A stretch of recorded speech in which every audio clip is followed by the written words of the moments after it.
Hello and welcome back to my channel, Whati If Deku 2O. Join us as we delve into the realms of fanfiction and fantasy, bringing you the best stories and discussions. Today, we're kicking off part 16 of our series, What If Everyone Gets Obsessed with Deku and had Harem? If you enjoy this video, please give it a like and subscribe for more content in the future. The author of this story is Guy number 23 from FanfictionNet. All the relevant links are in the description.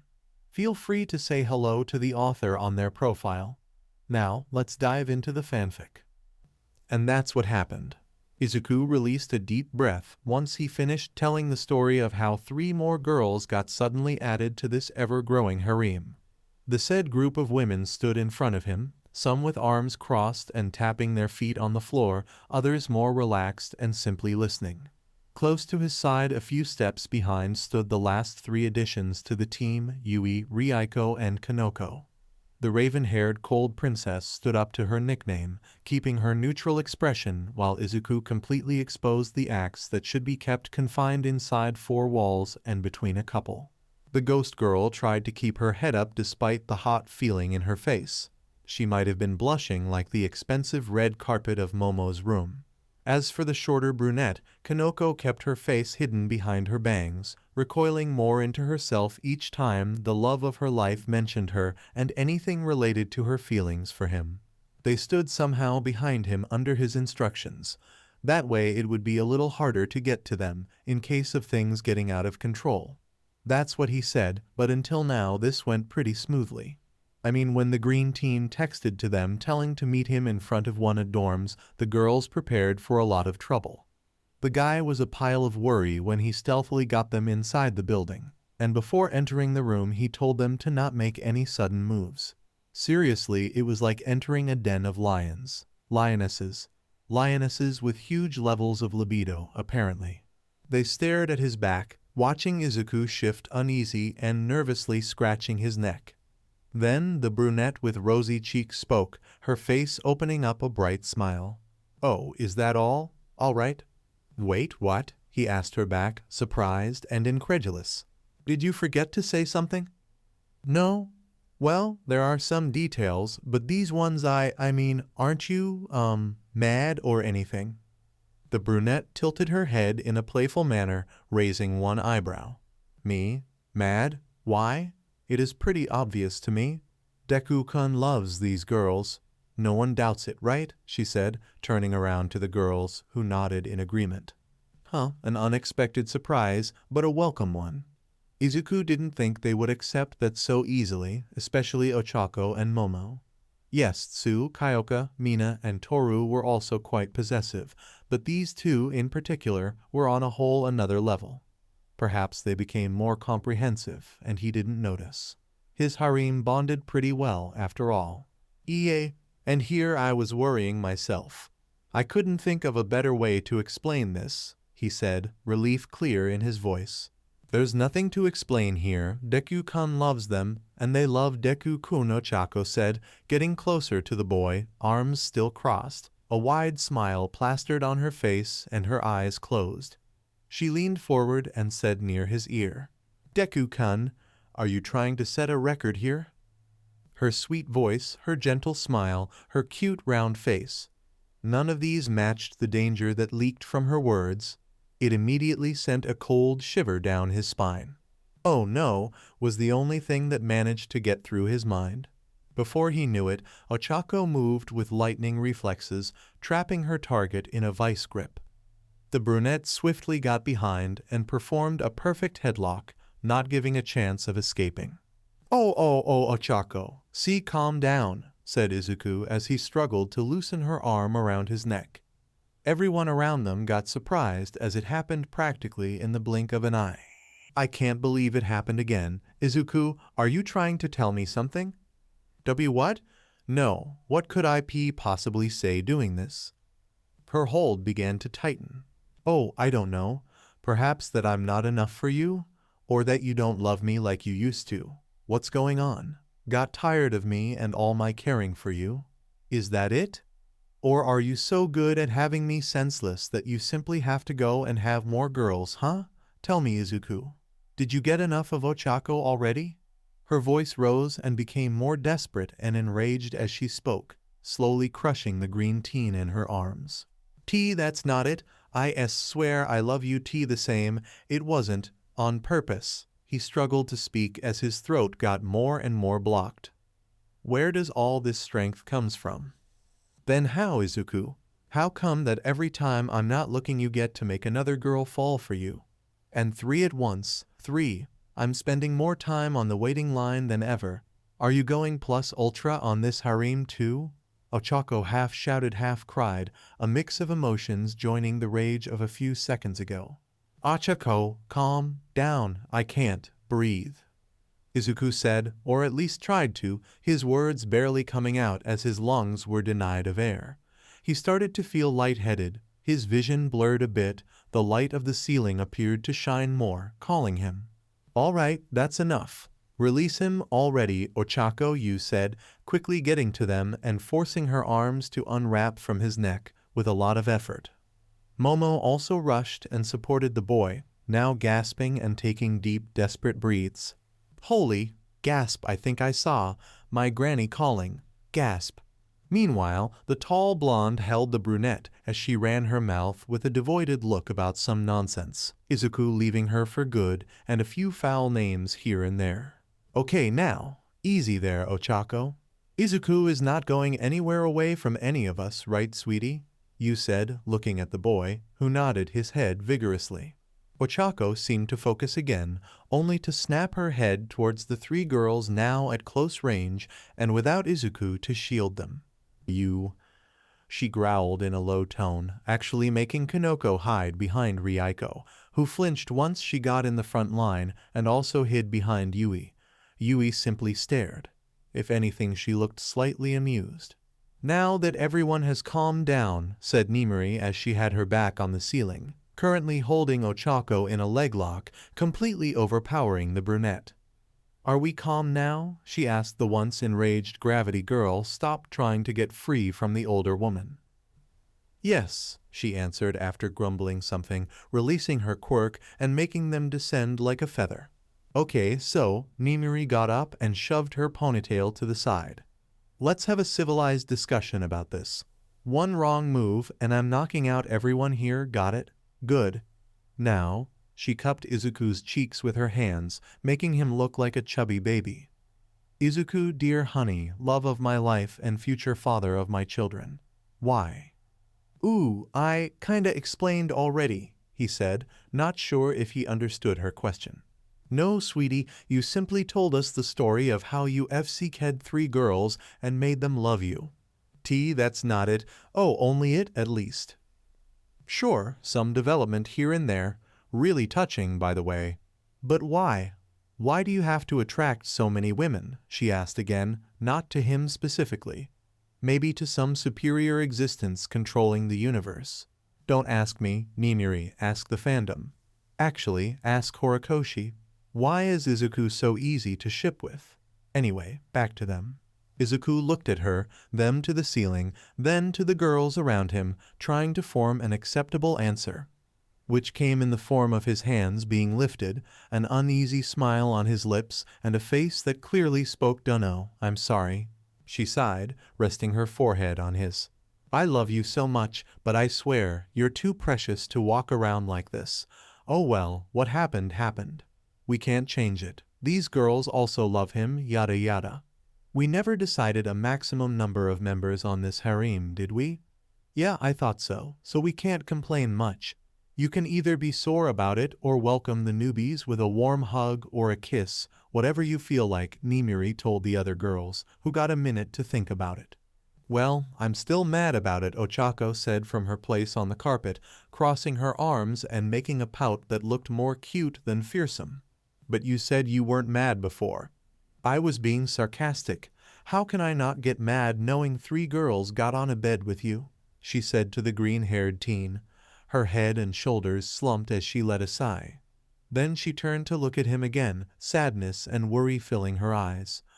Izuku, I know you don't do this on purpose, but help me out here. What should I do? How do I turn my attractiveness off? He said, trying to break the mood with a small joke. Much to his relief, he got a small laugh from Ochako. "All right, mister, I forgot how to turn off my swag. I'm just slightly mad," she said as her lips made a small upturned curve. Shiozaki slowly lifted her hand. "Yes, Ibara?" "Nejire, are we forming a cult of some sort? I'm beginning to see a pattern here," she said, looking around. Basically, all of the girls here had a few points in common when it came to how they fell for the cinnamon roll. Nejire hummed a bit with a finger on her chin. What do you think, honey? Want to be the object of worshipping of a cult devoted to your cuteness?" "I'd rather not," he answered shyly.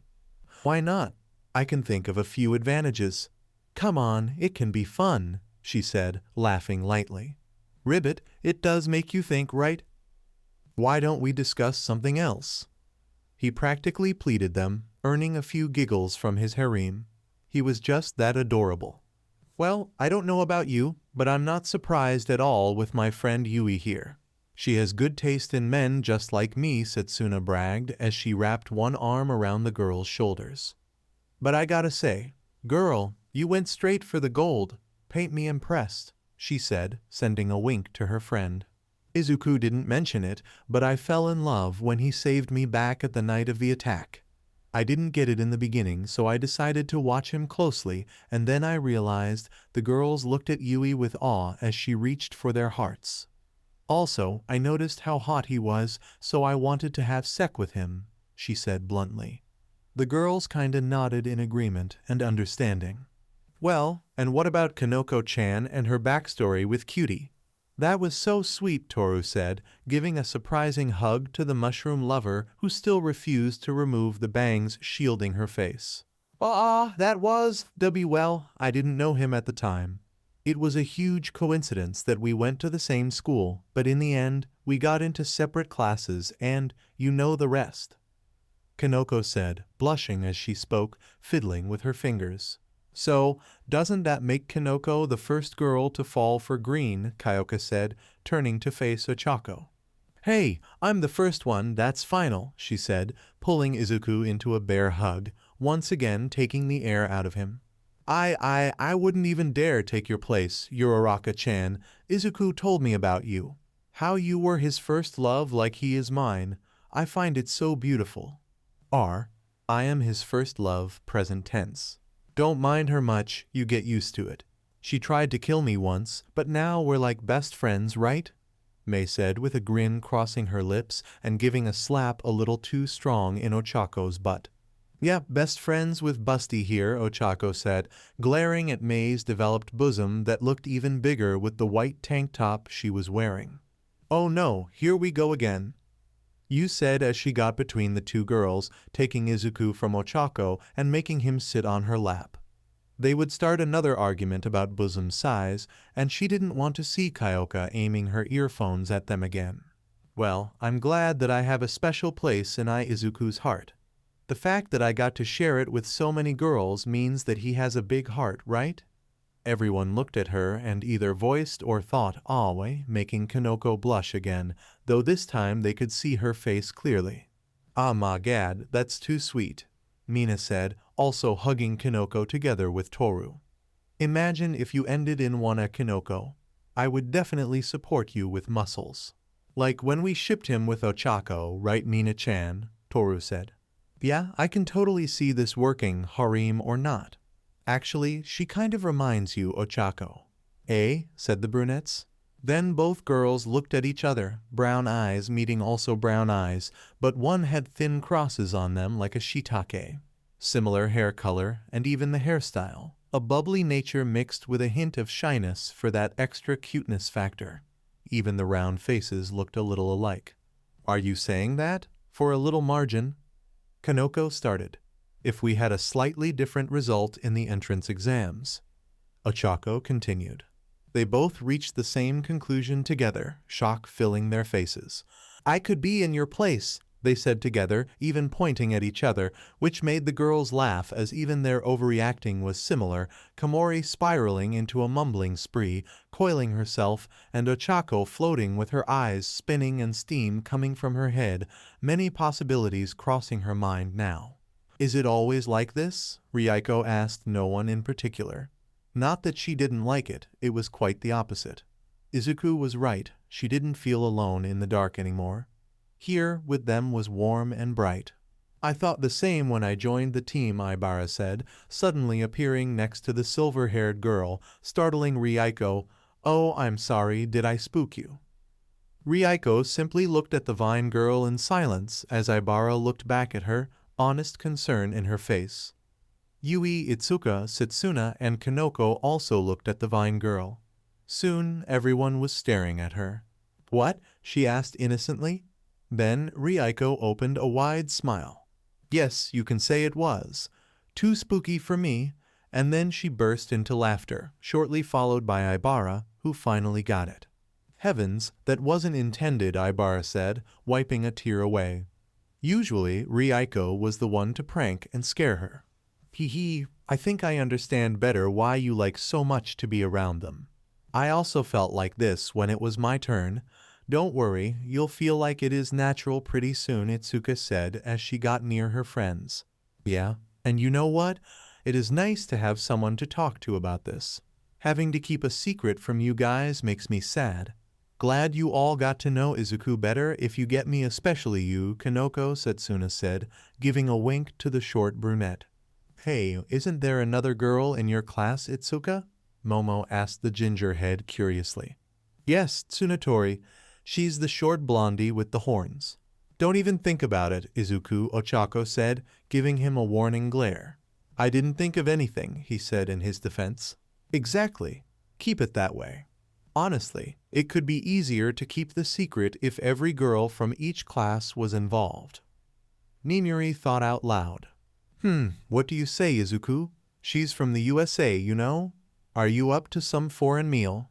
Huh? Setsuna said, teasing the boy, but it was cut short by Ochako suddenly getting up and chasing after her in the crowded room, only to miss her tackles as the lizard girl split her body. Stop messing my room, you two. Seriously, you can be so childish sometimes. Momo said, shaking her head.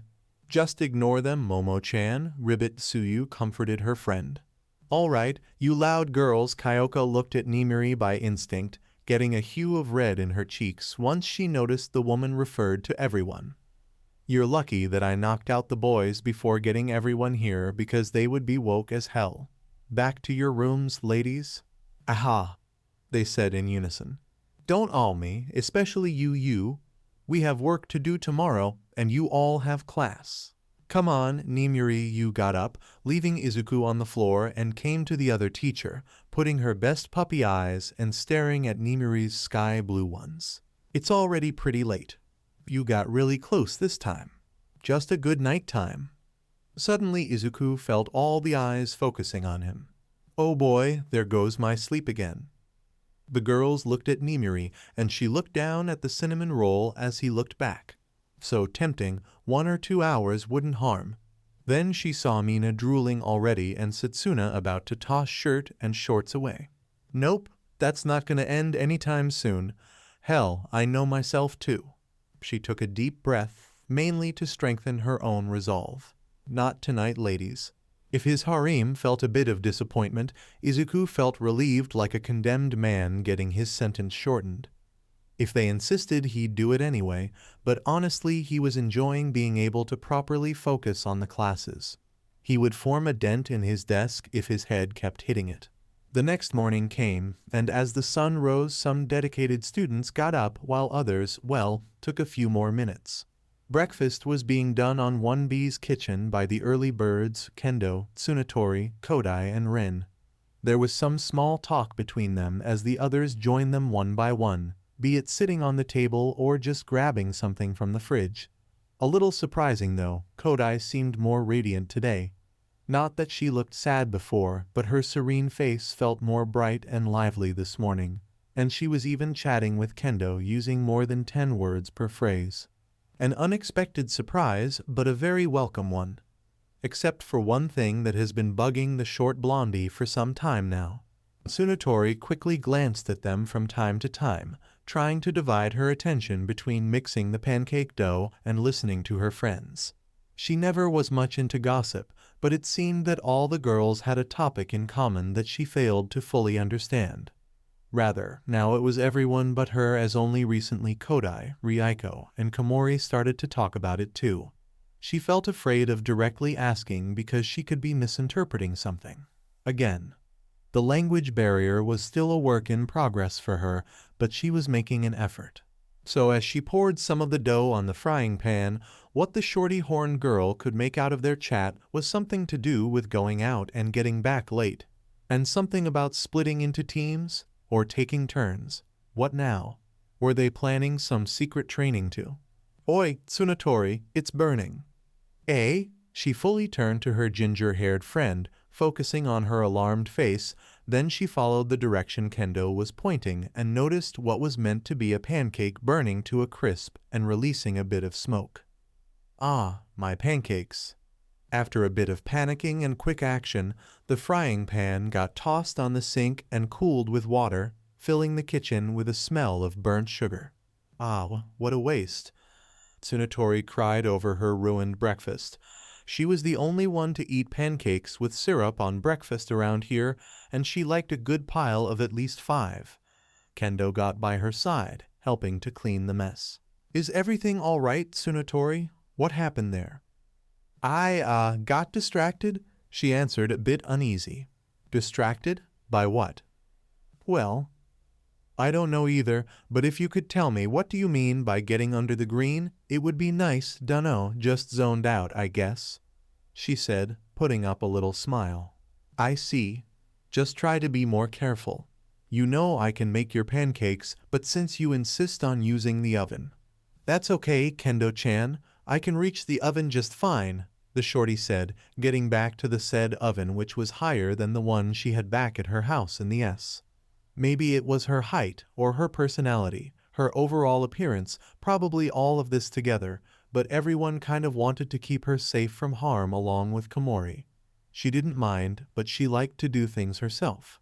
Choosing to focus more on what she was doing, the blondie tried to make sense from the loose phrase she got from them. Usually, a bit of context helped, but most times she failed to fully understand these phrases with more than one meaning. She had to apologize more than once because Monoma constantly taught her nasty things to say, and she innocently used them around, mainly with the guys from 1A. Also, some jokes simply flew over her head, and she had to stand there with a dumb face and wait until someone explained it to her. She sighed as she flipped a perfectly toasted pancake. It wasn't like this for the foreign new students. The third class of the day, physics, and so far Midoriya was doing great. Calculating momentum and kinetic energy would be very useful to him during fights and rescues. Not that he liked to brag about it, but he already did estimates on many of All Might's greatest feats, so yeah, this class was a breeze for him. Then, the feeling of something vibrating on his pocket interrupted the numbers running through his mind. He quickly picked it up by instinct, checking what it was. Setsuna just sent a message. He noticed the notification on the screen. Being as sneaky as possible, he quickly typed an answer. Izuku, we in the middle of class. Setsuna, I know. I missed US too. He couldn't help but smile. Izk, it hasn't been so long. Istien, I still miss you, dummy. Izk, okay. See you tonight? Istien. Yes. Midoriya rolled his eyes. But before he could warn her that it wasn't an all-nighter, another message came. Istien, hey, check this out. And then it came, a blurry image popped on the chat. Midoriya simply clicked on it, instantly regretting doing so. His eyes widened, and he covered his mouth to prevent any sounds from escaping it. Izk, damn it, why now? Istien, I'm bored. And I wanted to make your morning better. Izk, Setsuna, it's freaking 10 in the morning. And we are in the middle of class. Istien, is there a right time to show you under my skirt? His eyes focused again on the photo right above, a close-up from a pair of smooth-looking thighs, spreading to reveal hot pink panties and slender fingers slightly pulling them aside, almost showing what the piece of cloth was meant to conceive. He took in a deep breath. Izk, how did you even do that in class? But before he could see her answer, something light but hard hit his forehead, making him flinch and let out a surprised yelp. I understand that you finish your questions quickly, but please refrain from using the phone in class, Midoriya said Snipe, the teacher in charge of physics. For someone like him, tossing chalk bits on the students' heads was not only easy but a really fun way to tease and get their attention. Why, yes, sensei. Sorry about that, Midoriya said as some muffled laughs could be heard. 5 minutes later, he got another 3 notifications from Kendo, Yui, and Yanagi. All of them were pictures similar to the one Lizard Girl sent. Why? Just why? Kendo, Setsuna won't stop texting me. Yui, why not? Yanagi, actually am regretting this. And just as he put his phone back in his pocket, another bit of chalk met his forehead with laser precision. During hero training, Aizawa gave the young heroes yet another round of quirk strengthening, which translated to exhaustive exercising. At least it wasn't a death march like the training camp. As usual, Toshinori walked around, offering advice for his students, helping as he could. Some of the units were still trying to come up with combined super moves, while others were in the ways of refining it, so there was a gap to fill in. Suddenly, he heard someone call him. All Might-san, do you have a minute? Takayama approached the skinny man, waving a hand. He offered back a smile. Sure, but you don't need to be so formal. We're both teachers. Toshinori is fine. Nah, I'm just a temporary assistant. Besides, you'll always be the All Might, she said with a bright smile. But I was wondering, these kids are working on super moves, but have they ever been to an interview? You know, image is everything for heroes nowadays. The retired hero put a finger under his chin, reflecting upon the subject. In fact, they need to learn how to properly present themselves. People already have their eyes on them. That's a very good point, Takayama-san. I know, right? So perhaps you can talk to Eraser and simulate some interviews. I know some journalists that could help. Yes, but why don't you go and talk to him yourself? Wait, me? Takayama got surprised by the sudden suggestion. Yes, you, Toshinori nodded. You noticed the problem and came up with an idea. Who better to present it? He said with confidence. The blonde woman, on the other hand, looked pretty nervous. I don't know. I'm just a temporary. Do I even get to speak here? Despite the contract, no one sees you as just a temporary, teachers and students alike. You have been contributing to the growth of the next generation, Takayama-san, never doubt this. Even though he wasn't the same powerhouse that saved countless lives, this man was still All Might. He still inspired those around him. Takayama felt her heart warm up a little, a familiar sensation she felt whenever a certain green-haired boy crossed her mind. It wasn't the same, but it was close. Seriously, this kid was All Might's #1 fan without a shadow of a doubt. Feeling more confident, she looked at the skinny man in front of her again. Okay, I'll do it. This earned a wide smile from Toshinori. He let out a light laugh. Huh? What's up? Nothing at all. It's just that. You are getting really attached to these youths, aren't you, San? Ah ha ha ha ha cough cough ha ha ha ha. Me? Attached to these kids? I don't... She started, but then turned to the 2 classes sharing the gym. Her eyes focused on the love of her life. Impressive how she always found him so fast in the crowd, with his green locks and his cute freckles. Sigh, I guess you're right, All Might. Yosh, get ready, brats. Let's get these super moves done, she shouted as she made her way to the heroes in training, leaving behind a satisfied Toshinori. Sue? Yes, Izuku? Doesn't it make you wonder? What? Well, Midoriya moved his hands around, pointing at the large bathtub they were right now. How did Mei get this huge thing here? Tsuyu pondered a bit, looking at the warm water. She really is a genius, right? Midoriya sweat-dropped at the response. It's not like I'm complaining, but we never really asked exactly how she got this large room with this large bathroom and pretty much everything we got here. I mean, someone should have been suspicious by now. Didn't Nimiri got the room with the principal? I don't know. Does that mean Principal Nezu knows about it? Both teens gulped. Ribbit, if he knew then something would have already happened, don't you think? Yeah, probably. They relaxed more into the tub, sinking until their eyes were above the water. Tsuyu and Izuku just stared at each other until he had to breathe again, while the frog girl kept holding her breath just fine. She rose up a whole minute later. I win. He stared at her again, then they started laughing. Tsuyu moved around the large circular bathtub, resting her head on his shoulder and wrapping her arms around his waist. Izuku then brought her closer, holding her waist. You know, when you told me earlier that you wanted to meet me here, I thought we were going to do something else.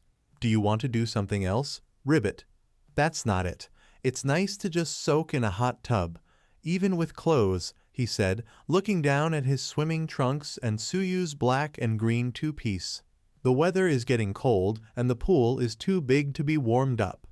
Besides, I get lazy when I have to get out, and I can't drag down Alpha like this. So you decided to use the tub. Well, you can almost swim in here. We could easily fit 3 more people here with plenty of space.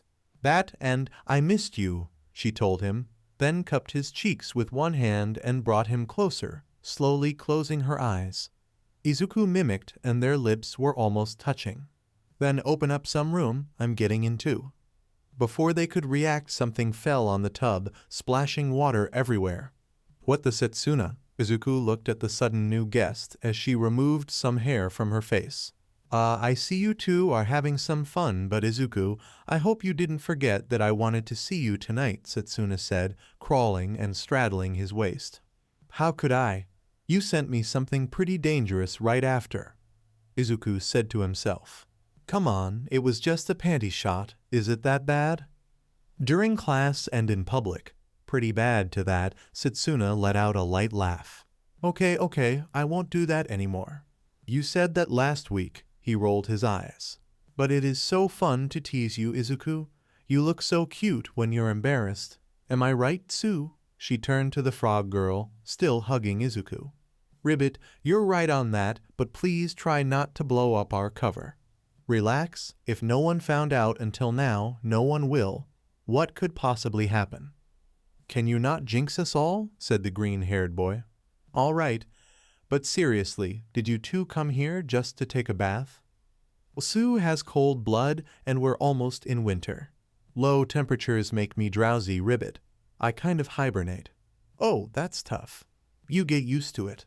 But since we're all here and I'm already naked. Setsuna slid her hands over his chest, getting lower, reaching his abs and then the next region. Why don't we have some fun? Just us, the green party? Her hands were already inside his trunks. Well, when you ask like that, what do you say, Tsu? Ribbit, I admit I was planning doing that too. Then, while one of her hands went down to help Setsuna, the other cupped his cheeks again and brought Izuku into a kiss. As Izuku deepened the kiss, his hands quickly removed Tsuyu's two-piece. Suddenly, he made a pause. Wait, if it is a green party, shouldn't we have Ibara with us? Oh, she's right outside. Then they heard a faint yelp, and right after a head full of vines tied into a large bun poked inside the bathroom. Ibara made herself fully visible and stood at the door with a white towel covering her front, making her look like a Venus. Hello there. They stared at her until Izuku spoke. What are you waiting for? Get in the tub too. And then she quickly joined them, tossing the towel aside and jumping on the boy's arms. During an afternoon, some of the students from 1A decided to make a big studying session. Right now, units Alpha and Epsilon were sitting on a table in the common room, burning every neuron in their brains to finish the extra amount of homework Aizawa assigned. Lucky for them, they had some top classmates to give some help. Right now, Midoriya was in the middle of explaining the historical context of the second generation of quirks to Shiro, Ashido, Hagakure, and Sato. All of them had some difficulty with history. Meanwhile, Shoji and Tsuyu were checking each other's answers. You know, Tsuyu, you guys really didn't have to include us. Not I don't appreciate the extra help, Shoji said as he finished his part. We don't mind, Shoji-san. You and Sato are part of our unit, so we might study together as well, Ribbit, the frog girl replied, also finishing checking his work. I see. I just thought you guys would like, some space, perhaps. He wasn't going to directly address the fact that Midoriya was always present in their study sessions. Shoji tried to not think much of the green-haired boy and his closeness to the girls, but sometimes the tall teen couldn't help but notice the gravitational pull Midoriya had towards their female classmates. "Yeah, we understand if you want some time away from us with this squad system and all," Zero said, looking up from his notebook. "What? Why? We're a team. We gotta stick together," Ashido said, giving the slender teen a playful punch on the arm. I know, but we don't have to do everything together, right? I'd hate to, get in the way of anything." He didn't know how to put it without being too obvious about the matter pretty much everyone was aware of but refused to talk about. Zero himself simply ignored it. "Study sessions are better with more people, in my opinion. Not all the girls can come, so you are more than welcome." Yaoyorozu just arrived, speaking softly and carrying a bright smile. As usual, she prepared some snacks for everyone, which always surprised her friends, no matter how many times they saw her bring a cart of fine and probably expensive cookies and 5 different types of tea. "Now, Zero-kun, green tea, black, oolong, cinnamon, or ginger?" asked the raven-haired girl, all radiant and bubbly. Nothing like an afternoon tea with friends to put her in a happy mood. The group of 4 boys sneaked around a corner, being as stealthy as possible. Normally, they wouldn't take whatever Monoma said about Class 1 seriously. He would never admit it, but Kiwaro also had this protect instinct towards Kendo, mostly because she stood up for her classmates no matter what. Plus, there was no need to jump to conclusions just because Monoma thought Midoriya was two-timing Kendo. But since Shishida commented that he detected a certain scent in the dorms lately, it wouldn't harm to just check it out. "Are you sure about this, Kiwaro? I don't know if following Midoriya around is a good idea," Fukudashi asked the pitch-black teen as he followed him through the corridors with Tsuburaba and Kaibara right after. "I'm with him, Kiwaro. We should be doing anything else." "Why trust in Monoma's word anyway?" Kaibara questioned, visibly annoyed by this secret operation. Kiwaro kept looking ahead but sighed. "I wouldn't ask you to come if it was possible. I just want to confirm that nothing is going on so Monoma can shut up. Now keep it quiet before they notice us." The small squad kept carefully following Midoriya and his team to the gym. Looking through the large glass panes, they watched Midoriya start his training routine along with Ashido, Zero, and Hagakure, nothing out of normal or incriminating so far. "What was it that Shishida said again?" Tsuburaba spoke. "It was something like he smelled Midoriya's scent all around the place," Fukudashi said, a loading icon popping on his Balan head as he tried to remember it. "But doesn't that mean he's just seeing Kendo? Then Monoma and Bondo would also see him and his group. Plus, Shishida said he detected it all around the dorms." "What now? Kendo is walking around the entire building?" Kiwaro spoke in a bored tone. "That raises another question. How are they seeing each other then?" "The tracking system deactivates late at night. Do you think they are meeting late at night or something?" Fukudashi pondered. "Then why are we following him during the day?" Kaibara asked, even more annoyed. "Do you really want to follow a guy during night time?" Kiwaro asked the brunette. "No, actually, I don't want to follow anyone at all, no matter what time it is. He's just doing his thing. Let's go do anything else already." "Hey, look, he's going to fight with someone." Fukudashi pointed, and they watched as Midoriya began to spar with Tetsutetsu. After some time, the steel teen challenged the hardened boy from 1A, and then Kendo came up to the cinnamon roll. Soon the two were practicing some immobilizations, which would explain why Shishida detected Midoriya's scent in their dorms.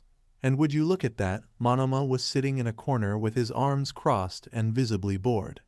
It didn't take much for the watching group to realize the blonde teen simply refused to train together with the guys from 1A, and of course, he would omit some facts when accusing the rival class of anything. "There, Kiwaro. All the pieces are in place, case closed. Can we go now?" Kaibara said, already taking his leave with hands inside his pockets. Half the afternoon wasted to confirm something they already knew. Even 1B didn't think Midoriya would do such a thing as two-timing Kendo, more because he simply didn't look capable. The guy was just that good of a person. "So, what do you think of this cover?" Kyoka asked the green-haired boy as she finished playing. "Awesome as always, Kyoka." "What was the name of the music again?" Izuku asked her. "Ah, Baby I'm Yours. It's a big hit from an old band called Breakbot." "Cool. You know, I love to hear you sing." This simple compliment was enough to make her blush a little and fiddle with her earphone jacks. Even though they were so intimate already, this still made her uneasy, but she also liked to sing and play for him. No matter how much she told him she missed a note here or sang out of tone, he would insist that she did great. I'm still trying to pick a few details from the bass. I had been listening to this music lately." "Really?" "Michiman. My old man used to sing it to Mom when they were young. It kind of made me think about us," she said in a shy manner. Izuku let that sink for a moment, reflecting on what he made out of the lyrics. His English wasn't the best, but he got the main idea, so he scooted closer to her in the large bed, wrapping one arm around her waist. "Hey, you know I won't go anywhere far from you, right?" "Yes, I know that. I just couldn't help but think, what if you went away? I really wouldn't know what to do." Kyoka simply looked ahead at the white wall, staring at nothing, when she felt her cheeks being cupped and her head turned slightly. Then a soft sensation on her lips. The quick, gentle peck put yet another red tinge across her face. "Let's not worry about it. I'll make sure to always stay by your side," Izuku said as he stared at her face, emerald green eyes focused on dark purple ones, filled with resolve to keep the promise and lots of love. She couldn't help but open a wide smile. "You make me go crazy, you know it," were her words before she leaned forward, returning the kiss. Breaking from it, she looked down at her base. "So, want to hear another one?" "Sure, but yawn, do we really have to do it this late? You know, I still feel a bit embarrassed about playing in public." Kyoka looked to the side, scratching her cheek with a finger. Izuku then nudged her playfully. "So I don't count as a meaningful audience?" "Of course you do, Green. It's just that. Come on, we have seen each other naked many times, and we did so much more. I feel at ease with you." "Well, I can wait until you feel more secure to show everyone just how awesome you are. Until then, I get to have you all to myself," Izuku said, giving her a warm hug, and guess what? She got all shy again. "Okay, enough with the mushy talk. Let's play something that makes you headbang non-stop." The sound of a door silently clicking and light footsteps were heard again, coming from outside. She wouldn't have noticed if she wasn't so focused on hearing it, which begged the question, why was Tsunatori still up so late at night? The answer depended entirely on another question, what were these girls up to? It happened a few times since that night the shorty saw 3 of her friends leaving the dorms in the middle of the night. She never asked them about it, and honestly, she was a little afraid of it now. Sometimes it would take them about an hour to come back, and sometimes the blondie would sleep leaning on the door, waiting to see when they would return. Sometimes only one of the girls left. Sometimes they went all together, so Tsunatori could only imagine what in the world they were doing and why her friends weren't telling her about it or including her. They wouldn't exclude her because she was a foreign student, right? Since she arrived in Japan, everyone has been so receptive and friendly to her. Why keep her out of the loop now? Plus, each time they left during the night, the girls would appear radiant like the sun the next morning. Whatever it was that they were doing, it must be something really nice, and it was filling her with curiosity to the point that she had to make an effort in containing her questions. And to make things even better, Tsunatori wasn't versed in the art of indirectly asking things. She was a pretty straightforward person, so beating around the bush would be hard. None of the guys seemed to notice this, so she couldn't simply ask them about it. Plus, why would any of them know about what the girls do during the night? Unless one of the girls had someone close enough that she would talk about those things like a boyfriend. Perhaps Midoriya knows about it, but still, how do I ask him without being too straightforward? I don't want to look like a nosy person. Well, he will understand if I explain why I'm asking, right? Wait, what if he also doesn't know? Oh, I don't want to be the one planting the seed of distrust. And so the blondie ended dozing off, falling asleep still leaning against the door. Suddenly, the feeling of something hitting her face. She woke up in a jolt, a bit disoriented. What was she doing again? When did she fall asleep? The girl stood sitting on the floor staring at nothing until someone at the door caught her attention. Looking up, Tsunotori found Kendo at the doorway, looking down at her with a worried expression. "Is everything all right, Tsunotori?" "Huh? You didn't wake up yet and I came to check on you. Why were you leaning against the door? Or did I knock you?" The blondie slowly processed what her friend just said, also remembering what she was doing before she blacked out. I was, sleepwalking?" "Really? I didn't know, sorry." "It's okay, really, it almost never happens. Anyway, are you hurt? I think I hit the door on your head or something." Kendo needed to examine Tsunotori's head, but the girl quickly got up and dusted herself off. "I'm okay, really. But we must be late for class. I should go and get changed. See you soon." And just like that, Tsunotori pushed Kendo out of her room and closed the door, not giving the ginger-haired a second to talk. A little weird, but Kendo decided to not make a fuss out of it. On the other side of the door, Tsunotori thought about last night. When did they return? What was the secret they were keeping, and just why couldn't she know about it? All this mystery made her feel anxious, and she was reaching a breaking point. "That's it, I'm going to ask him." So for the next days, Tsunotori tried to get near Midoriya so she could ask him about Kendo doing things late at night. The key word is tried. No matter how many opportunities she saw, there was always someone near the Emerald Child, for example, Takich herself. Since both classes started to get along better, the lizard girl got a liking to tease him. Though everyone actually looked forward to conjunct training, except for Monoma, it didn't happen all the time, so her chances of talking to him resumed to the time he spent at the gym. Unfortunately for her, during this time he also had a lot of company. It was at that moment that she realized how everyone seemed to have a liking for the boy. And by everyone, she meant all the girls. Sure, Tetsutetsu was probably the great exception, but that's Tetsutetsu for you, with an incredible ability to befriend anyone. It still impressed her how he kept a lot of respect for Midoriya even after Kendo started dating him. The steel teen had a heart of gold. But in general, the guys from her class didn't pay much attention to the green cinnamon roll, not like the girls. Kendo was his girlfriend, Takich liked to tease him, Shiozaki was the one who first came to train with him, and recently she found out Yanagi had been sharing some of her dark, spooky stuff to him. So Tsunotori was the only one not enjoying the apparently awesome company of the green teen. Anyway, here they were. Most of the classes at the gym either training or watching some of the students on fighting each other. "Komori-chan, Midoriya is awesome, right?" The short blondie casually asked her brunette friend as both watched the green teen and their class reps sparring yet again. Kendo just tossed him over and finished with a perfect arm lock. A big grin crossed her face. "He is, right? Eh? I mean sure, he is, learning really quick." With Kendo, Komori stumbled in her words when she realized she wasn't alone in here. Such was her focus on the sparring session. Tsunotori found it a bit odd. For the last few days, Komori seemed to space out a lot, even escaping to Dreamland during some of the classes. And in some mornings she would appear with small dark marks under her eyes, with a tired appearance, as if she didn't have enough sleep hours.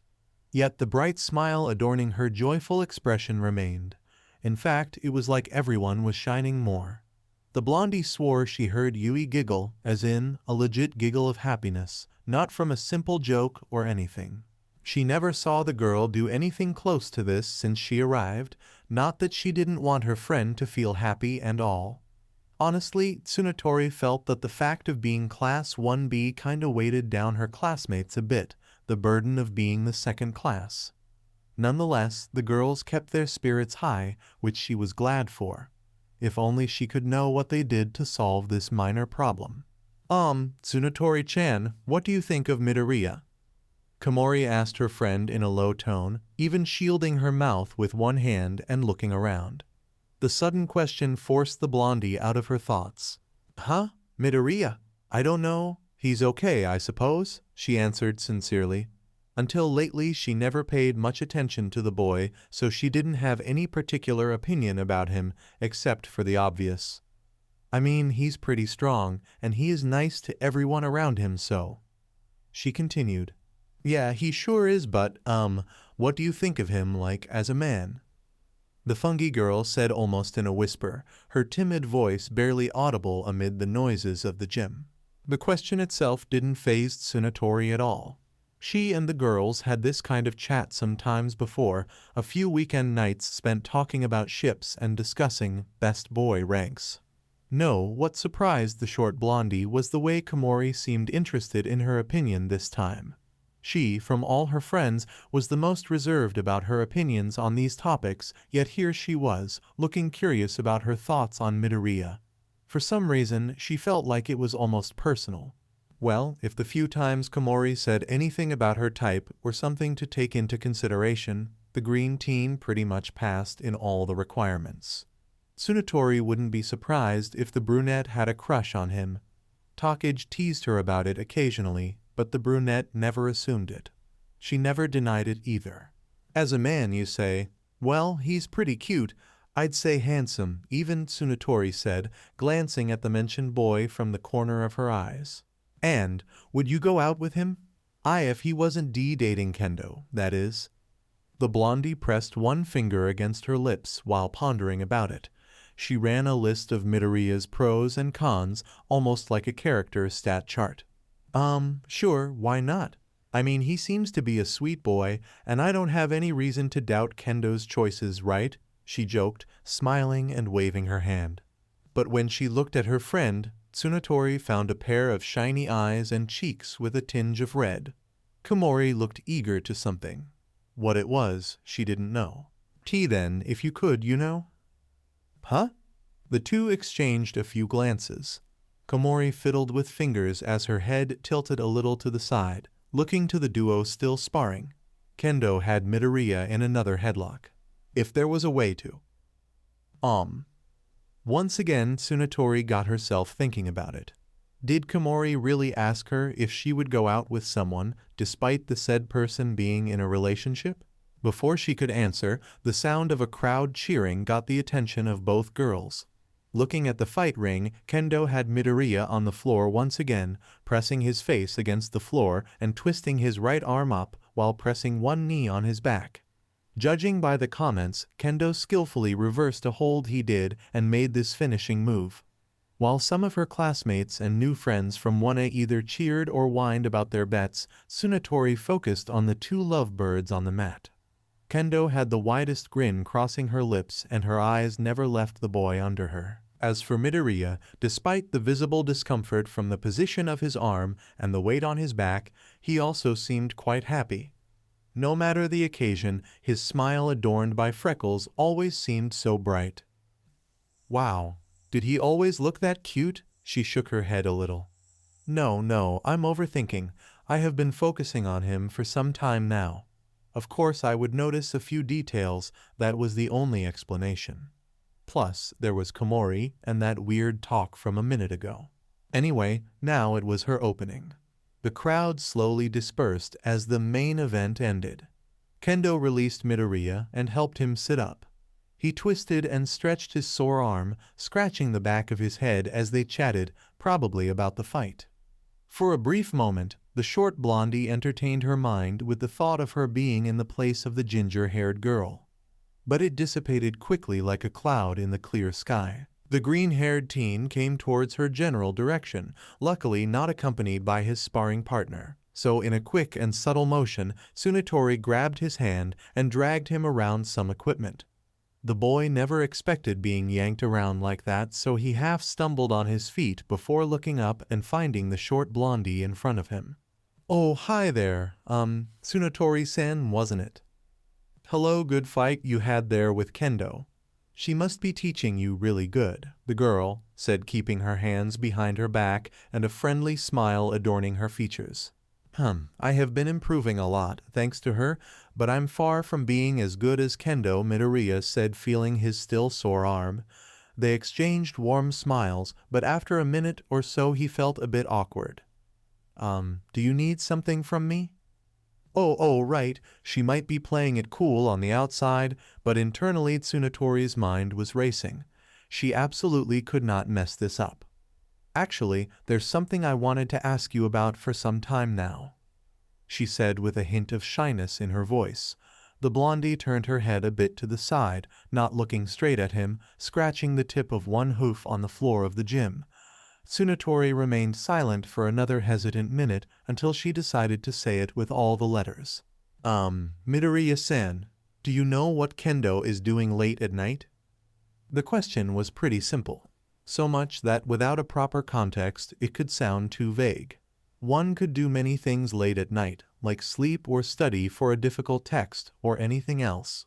Given how his life was right now, especially his love life, this turned into a complicated situation for Midoriya. Once his brain processed the words, his body went stiff with nervousness and his mind got filled with a torrent of thoughts. The first thing to escape his quivering lips was a quite panicked question. How did you know? Be it instinct or simply the second thought on the line, Midoriya covered his mouth, crouching a bit and looking around to see if he had drawn any attention. This, of course, left the short girl a bit surprised. Well, at least that meant he knew something. Oh, so you know about it. Gosh, and here I was worried about. It is not what it looks like, he cut her with a whispered shout. Due to the height difference, even though he bent his back and knees a little, he could easily tower over her, and right now Tsunatori's big and round Prussian blue eyes met his gleaming emerald green ones. She moved her head back a little by instinct as he got closer to her. She never expected such a reaction from the green teen. Huh? What is not like what? She asked with genuine confusion, even raising one eyebrow. However, the boy in front of her, rather his panicked mane, read her face as a skeptical one. I mean, not exactly. There's this thing, I can explain, I swear. He seemed to be getting more nervous by the minute. You can explain? Great. That was what she wanted. But why did she felt that this was a mistake? What was going on? Tsunatori started to think she already messed up somewhere and was sticking her nose where it didn't belong, but she had to press further. Well, it's complicated. He averted his gaze from her, apparently troubled with whatever was going through his mind right now. On, Midoriya-san, if you don't want to tell me then. Tsunatori considered her choices again. Perhaps asking the girls directly would have been the right thing to do. What if it was something he could not talk about? But that possibility only increased her need to know, thus making her feel even more embarrassed about asking them. Curse me and my own curiosity. Then another surprise from the boy in front of her. Still towering over her a little, he got even closer, his hands holding on her shoulders. His green eyes focused on hers, piercing thought her very soul for a moment. What on earth could make this person, one of the big stars from 1A, feel so anxious and borderline desperate? Even if it was a misunderstanding and he didn't know about Kendo at all, now she wanted to find out what it was too.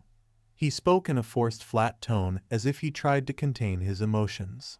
I swear I'll explain everything. Just, please don't tell anyone about it. In these short 5 minutes, Midoriya managed to surprise her 3 times in a row.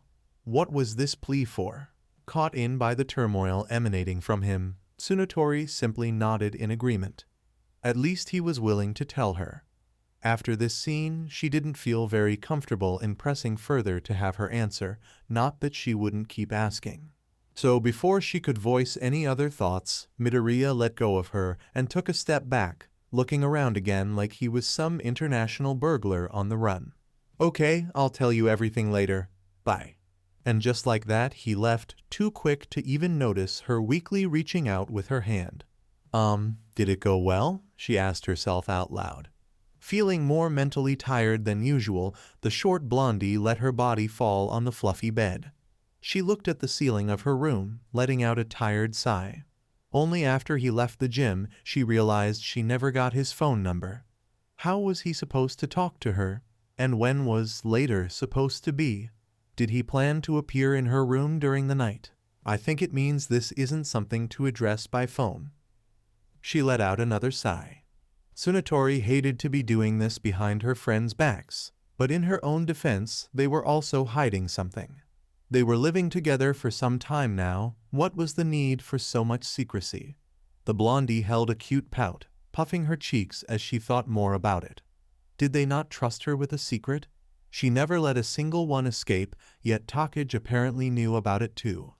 Nothing against the lizard girl, but letting the gossip-loving teen know about anything you want to keep a secret was pretty counterproductive if you asked her. The pout vanished, and her expression softened. They might be under the same roof, but everyone was entitled to have their personal space and things they didn't want to share. Tetsutetsu was probably the only exception, being completely honest and open about pretty much every aspect of his life. Tsunotori liked to think that she was pretty open about herself, but of course she also her share of little secrets. As her mind wandered to that topic in particular, she sat on her bed, looking at the clock. 23:40 p.m. and no sign of Midoriya. Should she ask Kendo for his number? No, bad idea, she thought, shaking her head. Feeling the need to release some of the tension in her head, she got on her feet and quietly moved to her door, checking to see if it was locked. Then she happily skipped to her quite large wardrobe, opening 2 of the 4 doors. Her eyes scanned the many clothes hanging and focused on a particular place.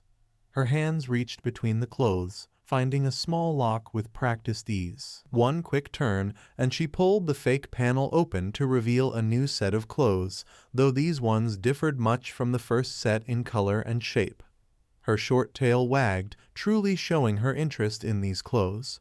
Tsunotori hummed happily as she shuffled through the clothes, pulling one hanger to look better at it, only to shake her head and put it back until she found one that satisfied her mood. She placed the clothes against her body, looking down and twirling in one hoof. Giggling like a kid who just got a new toy, she moved back to her bed, placing the clothes on it and quickly taking off her light pink shirt and gray sweatpants. Then she proceeded to dress into the new set of clothes, one by one. Puffy black shorts, white robes over blue garbs that split at the sides at waist height. White boots that reached the middle of her thighs and folded over, revealing a black cover. She looked at herself and ran back to the wardrobe, using her horns to reach a box above the tall furniture. From that, she retrieved a white mitre with a blue stripe and golden details in the front. Happy with it, Tsunotori put the thing on her head and stood in front of the full-body mirror at the other side of her room, admiring the new attire and fixing her hair. "Sigh, if only I had the staff," she said, adjusting a few places. "Well, it is one of my best, so it doesn't matter much." This one gave her a lot of work, from the golden details on the robes to the red gem that rested right above the chest. The boots also proved to be a hard task since it wasn't very common to find shoes for hoofs.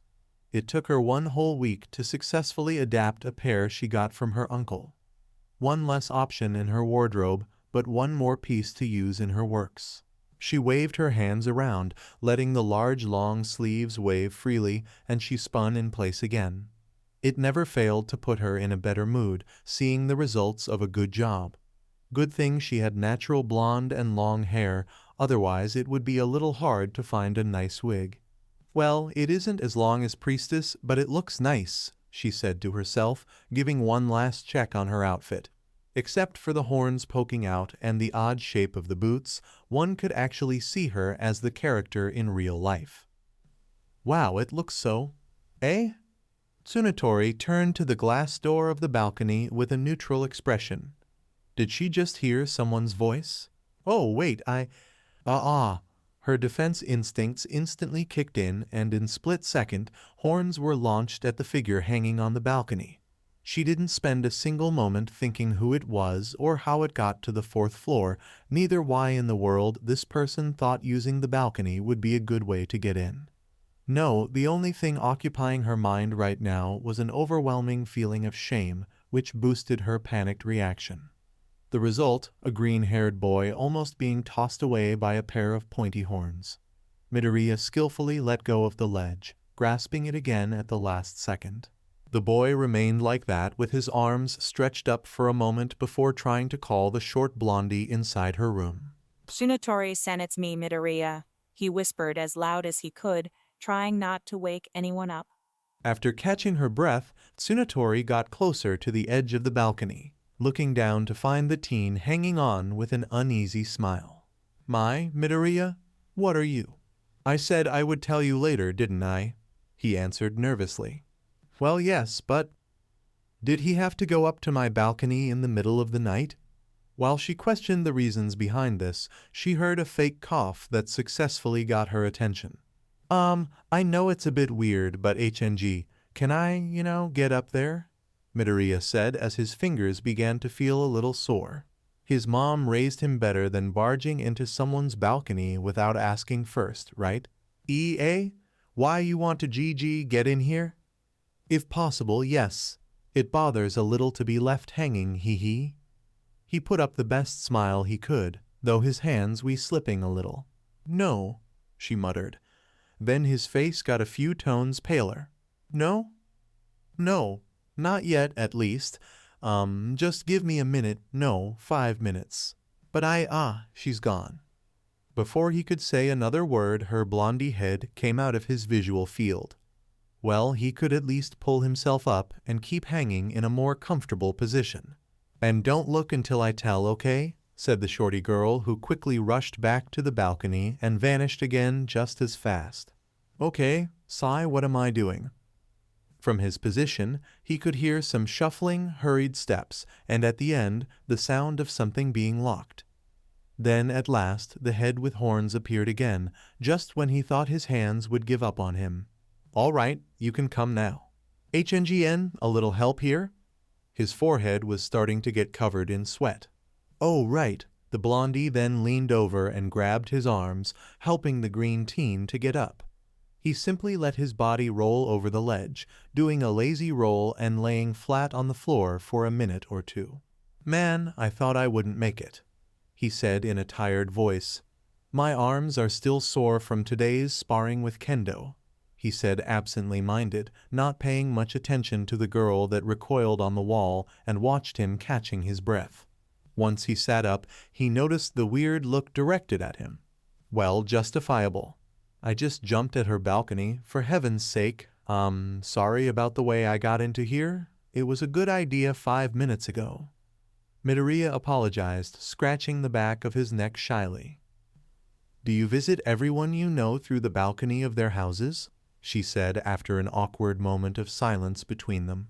No, only if they are on the 4th floor or above.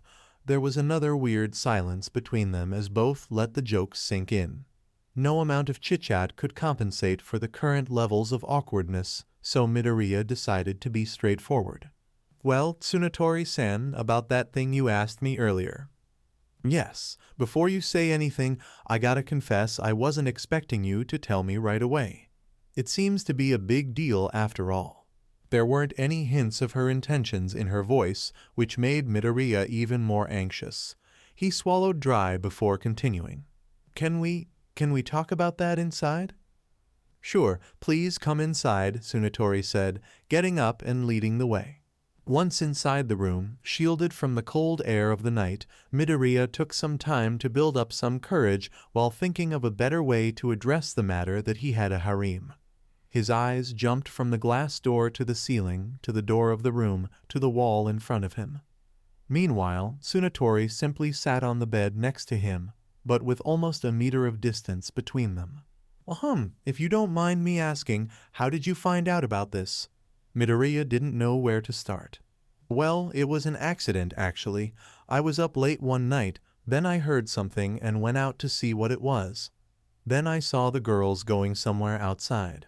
This happened a few more times, so you got it right? Now she was sounding like a stalker, at least to herself. And you didn't speak to anyone about it? He had to know if his secret leaked to someone else. No, I was afraid that... Never mind. I didn't tell anyone. This made Midoriya sigh in relief unconsciously.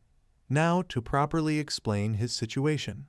Okay, Sai, well, it's complicated. That thing going on between me and Kendo, you see. Wait, between you two? Gaspo, no, you two didn't get into an argument, did you? The blondie cut him. What surprised Midoriya the most was how worried she sounded and looked. No.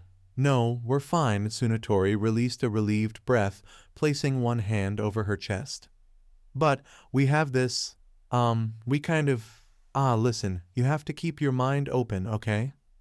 There was no way to not address this directly. He couldn't come up with a simple excuse, and he doubted it would help anyway. Tsunotori was already aware that he had been seeing many girls during the night, so why bother trying to hide it?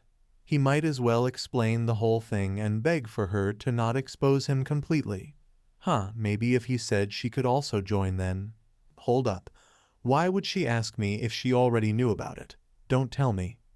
Inside his mind, Midoriya began to backtrack all his interactions with the short blondie today. She never mentioned a thing about his harem. In fact, now that he thought about it, she seemed quite clueless on the topic. Her doubts were on what Kendo and the girls were doing late at night. In the heat of the moment, he completely forgot about that and passed the rest of the afternoon calculating the possible outcomes to this talk. How could he miss that crucial piece of information? I'm stupid, ain't I?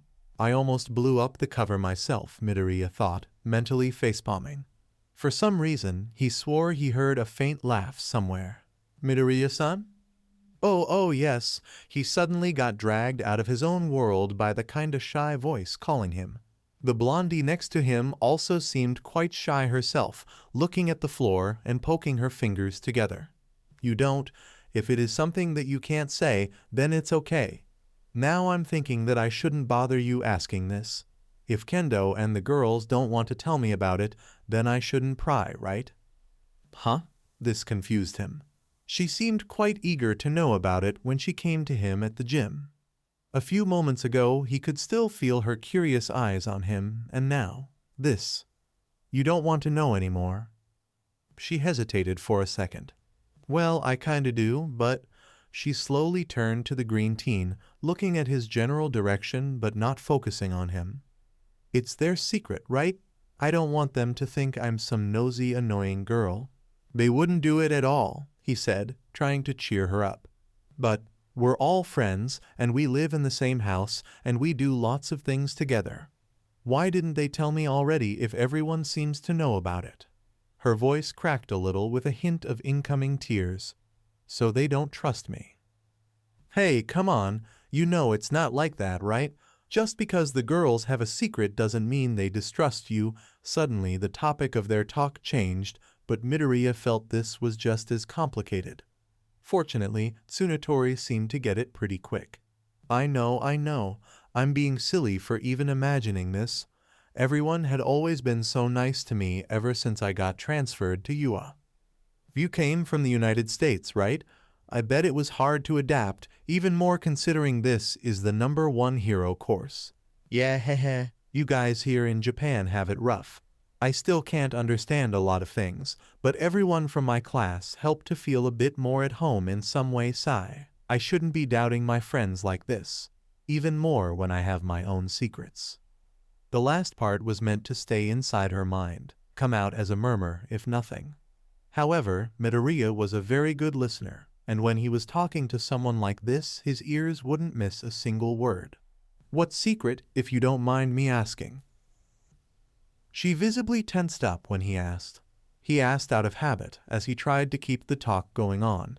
He was terrible at this when the topic was something else besides heroes, peculiarities, and all might. Now he regretted even opening his mouth. Before he could do the same Tsunotori did earlier and leave her to her privacy, the blondie started to speak, rather mutter. I guess there's no point in hiding it from him, he already saw it anyway. She then focused on his face. Judging by the blush crossing her eyes and the way her lips quivered in hesitation, it must be something really serious, Midoriya thought. Well, I did. Before I came to Japan, I did some cosplay. The last sentence came out as an unintelligible mumble. Sorry, you what? Back at home She took in a deep breath and looked straight forward. I did some cosplay. Her words now were crystal clear. Oh, well, that explains the white clothes from before.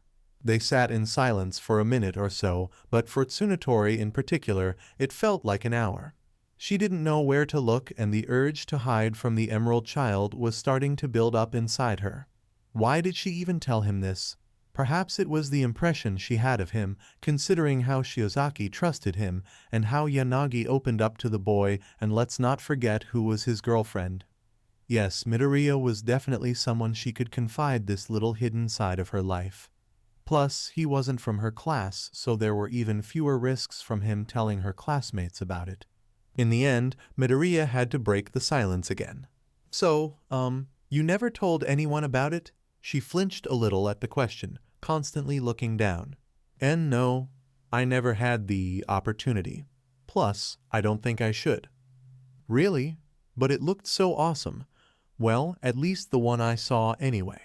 US saw that one already. Wait, really? It took her a moment to process his compliment. Yeah, I can't say I recognize the origin, but it looked really nice on you. You were like... He put a finger over his mouth in thought. There's this hero with a fantasy theme. She is the Blessing Light hero, Heaven Maiden, Midoriya told her as he picked up his phone, searching for a picture of the said pro-hero. Tsunatori leaned over to look, and it was indeed similar to her outfit. Perhaps the source of inspiration was the same. I see. Anyway, I never told anyone about it because, well, don't you find it weird? Weird? How come? I don't know, as someone dressing like a fictional character and all. Tsunatori-san, one of my classmates can create multiple members, and one of your classmates had a dialogue balloon for his head. What I find weird is that you never shared this with your friends. He joked with a plain face, which almost elicited a laugh from the blondie. She kept fiddling with a few hair strands, still avoiding direct contact with the boy next to her. Well, when you put it like that, boo, back at home, things weren't that easy. There were lots of people that also did cosplay, but let's say they weren't very popular outside the internet and cons, she said with a hint of nervousness in her voice. Really? Did something happen to you? Not to me, but one of my friends that I met on the internet ended getting in trouble because of some of her outfits. A bunch of idiots that thought she was an easy catch. The police arrived right in time, but she still had to hear from the officer that she should dress properly. Can you believe it? She was going to the hotel after the second day and her Shaltier dress and makeup was nothing but perfect. It is not an excuse to hit on her, those absolute jerks that can only think with their... In the flood of emotions, Tsunatori began to speak in her mother language, but quickly covered her mouth with both hands when she realized that. Sorry, my English kicked in, she said, scratching the back of her head. Even if hesitant, she glanced at the green teen, only to see him smiling at her. She couldn't stop herself from thinking that he really looked charming that way. It's okay, it was quite cute. The compliment caught her off guard, but soon she saw his expression get more serious. But I feel sorry about your friend. There's absolutely no excuse to make a move on someone like that. I know, right? They kept insisting even after she said no. The indignance in her voice was clear. Midoriya nodded in agreement. Then his face changed again to one of worry. That didn't happen to you too, did it? The question made her flinch and shrink a bit. No, I didn't have the opportunity to go at many conventions. Why though? Aren't they just as popular as here in Japan? Not exactly. For starts, only my older sister knew about me doing this. The thing is, back at home being a cosplayer girl kind of attracted bad fame. Huh? Well, when I started to post my works under a separate account, I started to draw a lot of unwanted attention because of a few outfits that were appealing. The visibility was nice, but I kept getting stupid comments and... The shorty girl recoiled into a tiny ball almost unconsciously. They started to send me messages, asking to do things and dress up as certain characters. I won't lie, some of the outfits were pretty nice, but what they wanted me to do, these poses, and one time I got a message from a random person. And this guy went on and on about doing stuff with me and how we should have a good time. I answered back telling that I wasn't that type of person, but the messages kept coming. From more than one person. And didn't you tell your parents about it? Or the police? I was scared, she answered after a muffled hiccup. What would my parents think of me if they saw me dressed like that? And your sister? Couldn't she help you out? She did. She was quite the influent person and managed to expose the jerks. Once the community was against them, the messages stopped, but still, I felt that everyone around me would have that impression, that I'm that type of girl. Midoriya remained in silence as it was clear what she meant. Deep inside, he felt something boiling up. A feeling of anger fueled by sympathy for the short blondie and his basic instinct to protect the others. In that last part, Midoriya started to feel a need to particularly protect this cute girl now coiled into a tiny ball. He reached out with one arm to comfort her, maybe pat her head or something, but hesitated and decided not to. After a moment, she continued. When I came to Japan, the motherland of my favorite shows, I thought I would be completely free. Hee, perhaps I just watched too much anime. What do you mean? Were you expecting something when you got transferred? Yeah, probably. I kind of thought to myself, hey, it's Japan, I'm with my people now. So right after arriving and setting up my new house, I went to see neighborhood and meet a group of girls from my age. They looked at least interested that I was from another country, but when I asked what were their favorite anime, or if they were watching anything from the season, what I got were the same faces of confusion and weird looks. You watch those? One of them said, so there was absolutely no way I could tell them I did cosplay. Like, not in a million years. The blondie ball of sadness slowly began to sob. Midoriya didn't need to look to know some tears were rolling down her cheeks. Sigh, so that's why you didn't want anyone to find out. Yeah, sob, what if they start to think I'm a weirdo? It's totally different posting a photo and chat with your friends online from doing it in person. On the internet, I know they like this, but we became so good friends, I was afraid this would end. I still am. Tsunatori seemed on the verge of crying rivers, so Midoriya made a decision. In a bold move, he scooted closer to the sobbing bundle of sadness and gently wrapped his arms around her tiny, fragile-looking frame. This, not surprisingly, startled Tsunatori. My Midoriya? What are you? HHH, it's okay. Crying a little sometimes isn't that bad, he said, being as soothing as possible and warming her small body with his own in this rather cold night. Tsunatori didn't understand at first where did that come from, but as she began to notice the warm feeling emanating from this boy and the honesty in his words, the unbiased and pure intention of pushing away her fears and worries, she slowly felt the sadness fading away. Bit by bit, following every tear that escaped the corners of her eyes, so she cried a little, then some more, until it turned to sobs and finally stopped. The only things remaining were puffy eyes and a few dry tears over her cheeks. For how long did he embrace her like that?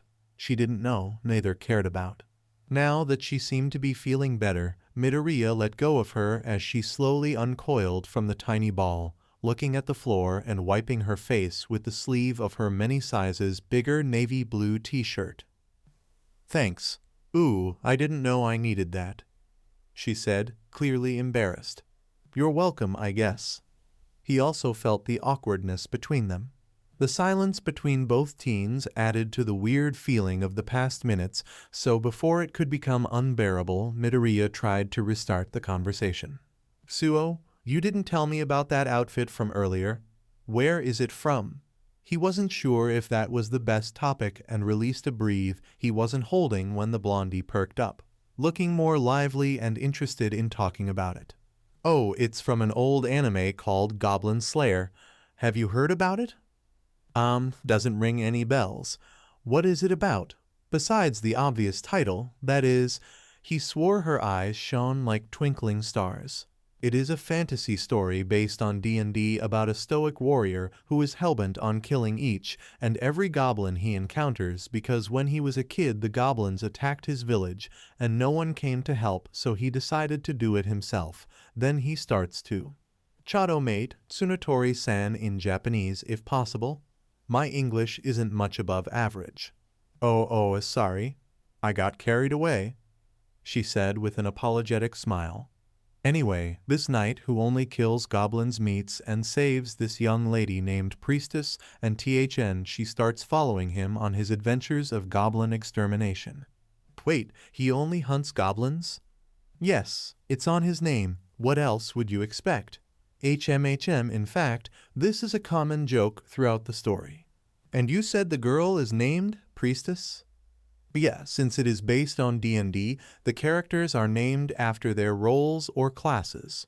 So if we were in that world, I would be hero in training or something. More like cinnamon roll, honestly, perhaps. Maybe green hero would do too. You must think it's a bit dumb. What? No, not at all.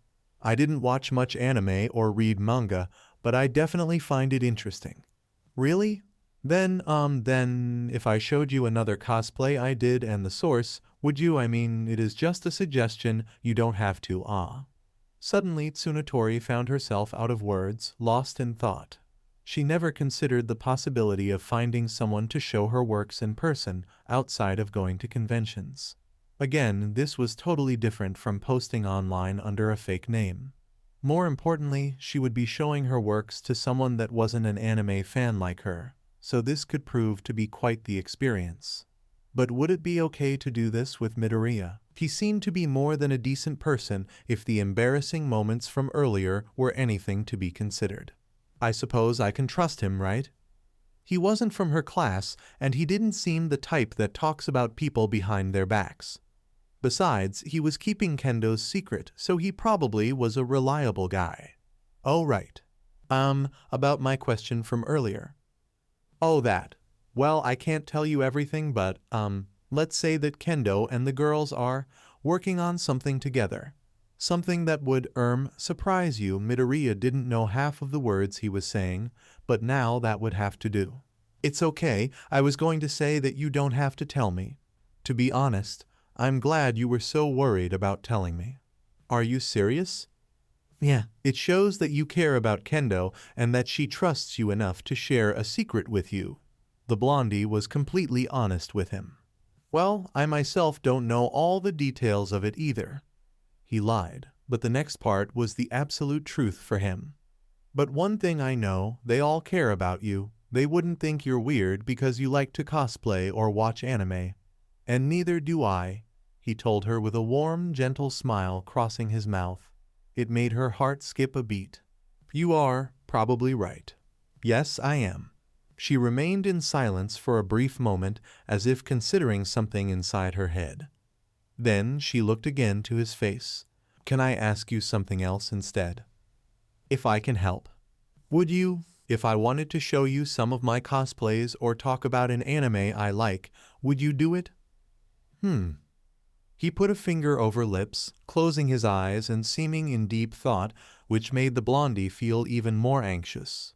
She unconsciously brought both hands over her chest, like a little kid waiting for her mom to say yes. Unknown to her, though, the green teen was just teasing her a bit. He made up his mind already. Yes, I will do it. Really? You will do it for me? Yes, for you, he assured her with a nod. Then her words echoed in her mind. For her. She actually said it, and he responded in the same way. Did he do that on purpose, or he didn't notice? Stop overthinking, Pony. It was just an accident. Still. Tsunatori turned around, but kept glancing at Midoriya from the corners of her eyes. He was such a nice person. No wonder Kendo fell in love with him, and all the girls seemed to naturally float around him.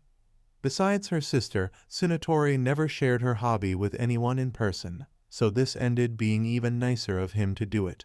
Without realizing, the shorty blondie slowly formed a smile on her lips as she entertained her mind with thoughts of what clothes she could show him or what titles she should use to introduce him to her world. Her legs kicked the air lightly, and she felt much better already, but the most clear sign of her current emotional state was her wagging small tail. Suddenly, her thoughts were halted when she heard a small fake cough. Well, I think I should leave now, Midoriya said, getting up and shifting uneasily on his feet. Ooh, it was good to talk to you, Tsunatori-san, even if it wasn't the main tops and all. the green teen said, trying his best to choose the right words. He already got the hang, sort of starting a conversation and somehow keep it going, but ending it also proved to be a challenge. Not that he disliked talking with the blondie, he felt that there was more to be said and heard, but he had to go back now.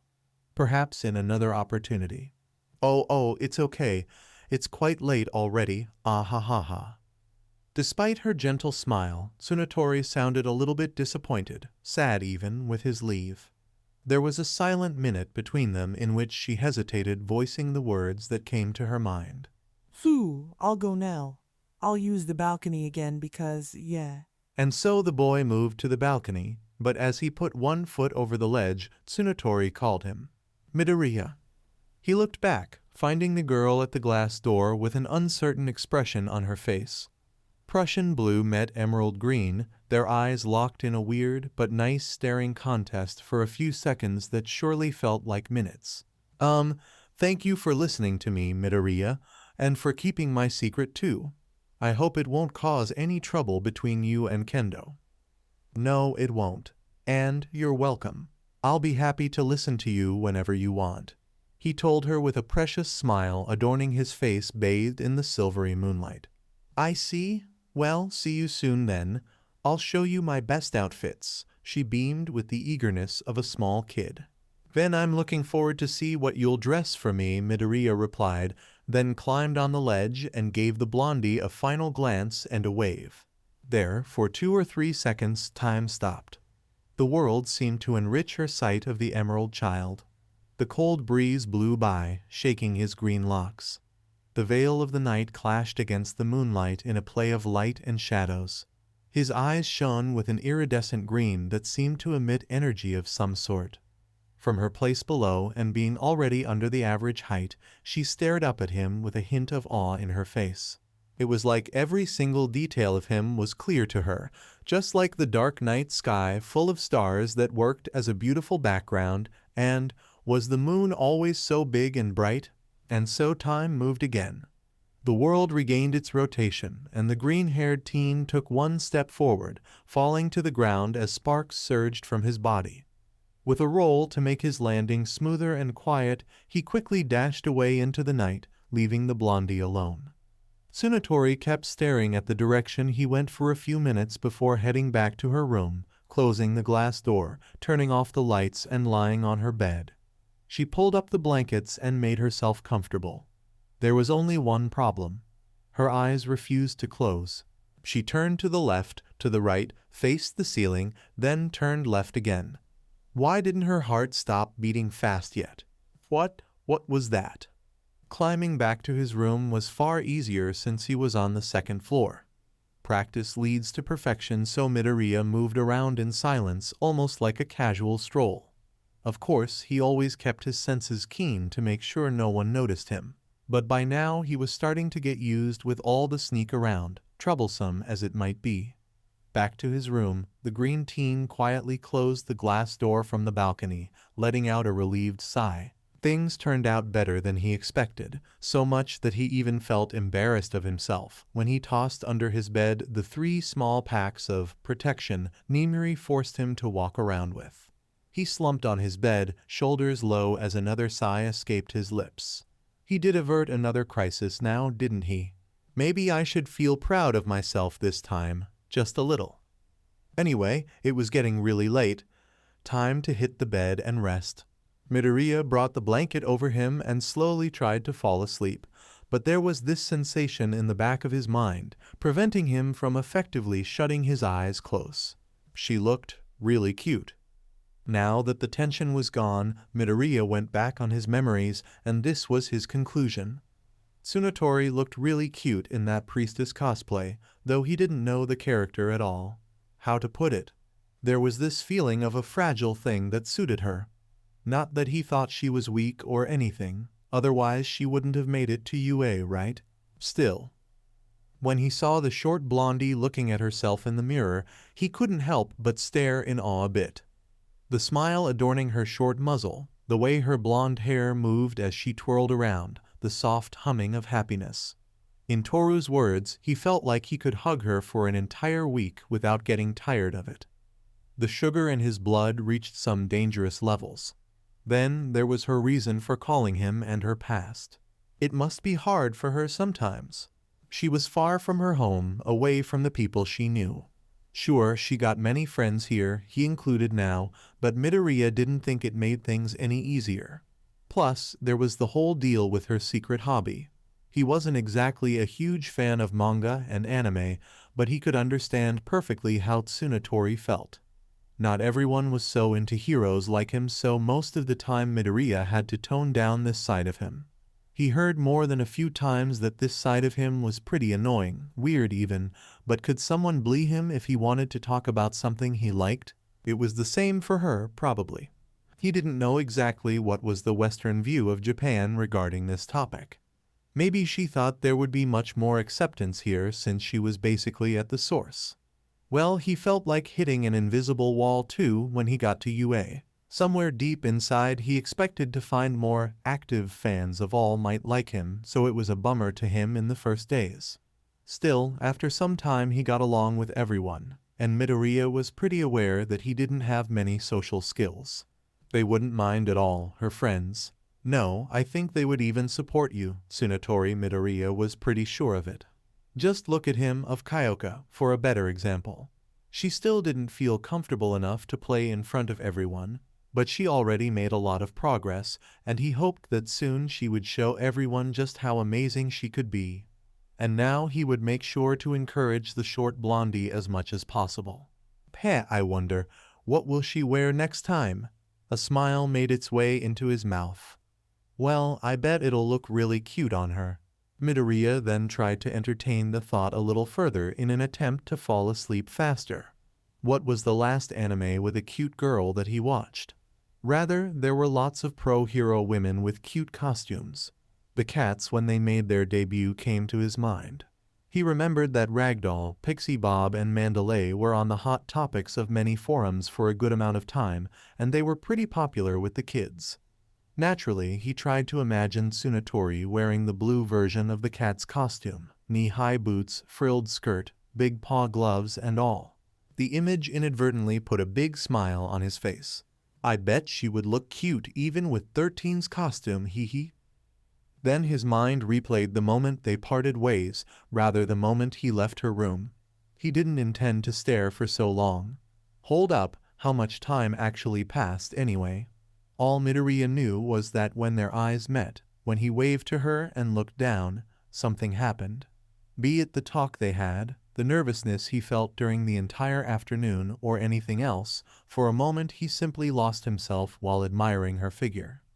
The silvery moonlight bathed her skin, and it looked like she had her own glow in the dark night. A gentle breeze blew by, brushing some of her wavy golden strands. He didn't know what in her plain pink shirt or gray sweatpants made her look even more adorable, perhaps the casual vibe. Her short muzzle and her shiny Prussian blue eyes reflecting the light of the stars as if they had their own sparkle. Midoriya got surprised with himself as the image of the blondie got so engraved into his mind. He felt something stirring inside his chest, slowly but surely rising up. That sensation he got when she told him about those jerks back at her home. That urge to move and hug her when tears started to roll over her pale cheeks. It was more than simple sympathy or a feeling of relation. He seriously wanted to protect her, that cute and adorable girl. Technically, he just met her, but the feeling was real, and he would be damned if he didn't help her. Sure, as a hero, it was his main goal to protect everyone, and on top of that, he had many girls who were special to him. He cared for the well-being of his parents and everyone that had a part in his life, small as it could be, but with Tsunatori, it felt different. How different he didn't know, but it was like when he started to fall for Uraraka or any of his girlfriends. It was confusing at the start, then things got clear. Whatever this feeling was, Midoriya was sure it would be solved at the right time. What mattered now was that he wanted to protect Tsunatori. What will she wear next? I bet she'll look cute, too. And with the image of the blondie in his mind, Midoriya finally gave up to sleep, slowly closing his eyes as he dozed off. Sometimes we have dreams when we sleep. Sometimes we relive things that happened, and sometimes we just wake up the next day. Dreams can be nice and sometimes unpleasant or even scary. Those are nightmares. We tend to have good dreams when we see something good before sleeping, and nightmares when seeing something scary, hence why a mother would tell a story to her kids. So he expected to have a nice night of sleep this time, probably a dream or two. Instead, Midoriya found himself in complete darkness. It wasn't the dark of his room, neither his eyes closed, he was sure of it. It felt much, much deeper than that, the absence of light in this place. Wherever was this place anyway? Due to some events, the green teen wasn't very fond of dark places, at least when he was totally alone like this. However, he brought to his mind good memories, things that would certainly brush away this sick feeling deep down his stomach. Something nice, something that made him feel happy. Well, that was easy. The shorty blonde never really left his mind tonight. Then the feeling of floating hit his body. There wasn't any pressure or resistance when he tried to move around. Weird, it was like he wasn't moving his body at all. Something in the dark veil echoed like a clear ring of a bell. It made the veil wave and twist, and before he could notice, something wrapped around him. Something warm. Ha ha ha ha, she really left a good impression on you, right? Midoriya-kun. That voice? That's right, it is me, Shimura Nana, but just Nana is fine. Can I call you Izuku then? Eh? What? How did I? Oh ho, did you forget already? We already met, didn't we? Midoriya was confused. Sure, he remembered the sensei of his mentor, but if he recalled correctly, the last time he talked to her was because he was unconscious. And Nana-san, did something happen to me? I can't remember. I think I went to sleep and... Well, you're sound asleep now. No need to worry this time, the raven-haired woman said, now materialized in front of him. Only then Midoriya noticed he also had a physical form, complete this time. Ooh, impressive. You did it unconsciously. She clapped her hands, then gave him a wink. But I want to brag a little, so it must be because I got the hang of this. Eh? What do you mean? I finally learned how to separate myself from one for all. Well, separate is not the best word, but look, it just works, okay? Anyway, now I can do a lot of things in here, like this. Suddenly Nana vanished from his sight, making Midoriya even more confused. Then he felt it again, that warm sensation wrapping around him. Looking down, he found a pair of arms, lean but strong, with yellow gloves, coiling just above his waist. Then something really soft pressed against his back. This was a very familiar sensation indeed. He didn't have to turn his head much to find a pair of gray eyes, staring intently back at his green ones. Hi. Yep. Midoriya jumped in surprise while Nana laughed her head off, pointing at the heavy-breathing teen. Man, your reactions are priceless. Ha, I wish I could have met you in real life, she said, wiping a tear. Good to see you have your mood intact. Midoriya said back, still a little confused but mostly annoyed and embarrassed. Nana-san, how exactly are we talking right now? Let's see, since our last talk, I got more aware of myself, if that makes any sense. Sometimes I would see what you were seeing, sometimes I would wander through someone's memories. Now that you fell asleep, I got to fully manifest. So you're saying that after our interaction you managed to detach some of your own self from the collective conscience of one for all. No, it should be only storage of memories, but then why would you manifest in the first place, and why All Might appears in that shadowy form? Perhaps if I can focus more then... Hey, Earth to Midoriya. Slow down, kid, Nana said, shaking the mumbling teen by his elbows. Midoriya snapped out of it and looked up with a small tinge of red in his cheeks. Sorry about that, it's an old habit. Yeah, I know. Whenever you do that I get like this huge load of information going everywhere and I can hardly follow sometimes. Wait, you can hear me? More than that, I'm inside your head so I know what you're thinking. Really? Anything I think? Wanna test it, she said with a confident grin. Then what number I'm thinking of? Ugh, really? 11. And now? 13,007. My favorite dish. Mom's katsudon. my mom's name. Inko, your underwear's color is black. Your 4 years birthday gift was an All Might onesie. And your next line will be it can't be. It can't be. See? Totally mind reading. T then, you know everything that goes through my mind? Yes. All the time. Since our last talk, yes. And you said you can, see too? Yep. Oh boy. Midoriya looked down, hands together in front of his nose. That meant that Nana, the mentor of his mentor, watched in the front row while he and the girls, ooh boy. But then he felt a hand rest on his shoulder. Hey, don't worry about it, I don't care at all. You don't? Course not. I passed one for all Totoshi, didn't I? Do you think All Might was only popular with the kids like you? The sly grin she showed him made the teens swallow dry. Me wanna see how Toshi did it on the bed. Oh my hell no, Midoriya shouted, his eyes widening and his face getting a little pale. What? I thought you were his #1 fan. Aren't you curious? Ha! Ha! Nana got closer to his face, lifting her eyebrows and nudging him. There has to be a L limit, right? Besides, I don't want to pry on a All Might's personal life, and PFFFT, ha ha ha ha, I'm telling you, these reactions are the best. He wiped the sweat from his forehead while the woman kept laughing. Geez, at least you're having fun. He said to himself, still not getting she would hear anyway. Well, can you blame me? There isn't much to do here besides reliving my memories.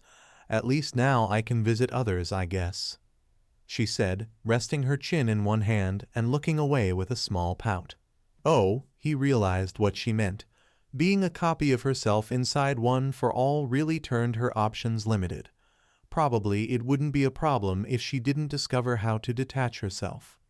Anyway, now she was stuck with the memories of the past users, her own memories, All Might's memories, and his own. Sorry, I didn't think about it. Her gray eyes moved to the side, focusing on the green teen with his head low. Maybe she shouldn't tease him so much. Well, at least you understand how I feel. The pout then morphed into a smile. I like to relive the best moments of my life, and seeing what were Toshi's thoughts when I was training is really fun, but you know what? Watching you is always a surprise. Really? He perked up at the comment. Yeah. Looking at your memories, you have done a lot of stunts for someone at your age. Paint me impressed. Midoriya's eyes widened, and a nervous smile slowly formed in his face. The master of his mentor was complimenting him. How cool was that? Oh, and let's not forget the lovely moments with your special girls, right? As Nana said that, Midoriya turned into a bright tomato. She didn't waste time and quickly stood in front of him, kneeling and raising his chin with one finger. When their eyes met, she held a sultry smile and whispered, almost purring, You are a gifted kid, ain't you, Izuku? It made his head spin so much. Her half-closed eyes, her breath brushing his face, those moisty and alluring lips oh so close to him. If he simply moved slightly forward, something would happen. But then she suppressed a laugh, or at least tried. Nana began to laugh again, holding on his shoulders for support. Meanwhile, Midoriya was in a state of complete confusion. The shock from the subtle transition of mood was too much for him. Did she really? Was she really going to? Phew, oh my, I can't take this. Ha ha ha. I remember laughing like this only a few times. Sorry kid, I just had to, she said with a big grin crossing her lips, yet her eyes showed that she really meant to apologize. Midoriya took a few more moments to fully process this, then slowly nodded. Satisfied with that, Nana got on her feet again, hands resting on her hips and staring at the teen. So, what will it be? I think we still have plenty of time before the next morning. Huh? You know, when you wake up, I'm taking advantage of your sleepy state. Oh, I see. He seemed to understand what Nana implied, but he really didn't know what to think of it. Then she got an idea, rather, the idea was there all along. Why don't you tell me about this blondie you just talked to, she said, taking a seat on a brown couch and tapping the place next to her. Where did that come from? It is your mind, kind of. Just imagine it, and you can materialize practically anything, Nana said nonchalantly, as if it was something he should know from the start. Still, what is there to talk about? You saw everything yourself, didn't you? He said, hesitantly seating next to the taller woman. Yes, but don't let that stop you. You were thinking about her until now. Why not have a closer look at the subject? As she spoke, the couch shrunk and she leaned over him, passing one arm behind the teen. But why talk about it anyway? Aren't you, like, inside my head already? See me as your conscience or something. Come on, talk to me, Izuku, Nana whined playfully, crossing her toned yet smooth-looking legs. Needless to say, the proximity made Midoriya more anxious, and Nana was well aware of it. So, how is it to meet a girl and not have sex on the spot? Do you have to ask like that? He looked at her, and she seemed to be in thought. Yes, I do, she answered with a bright smile. Sure, why not?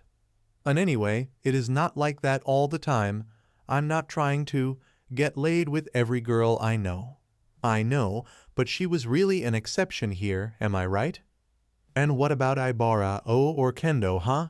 I didn't did it with them right on. That never happened, actually. You're making it sound much worse than it is. I'm just messing with you, come on, she said, ruffling his hair. But be honest, you want the shorty blonde too, don't you? What? No, can't a guy and a girl get along without, well, sex being involved? Oh, you sure can. I'm not saying this. What I meant is you want her in that way. I don't know what you're talking about. He looked away from her, arms crossed.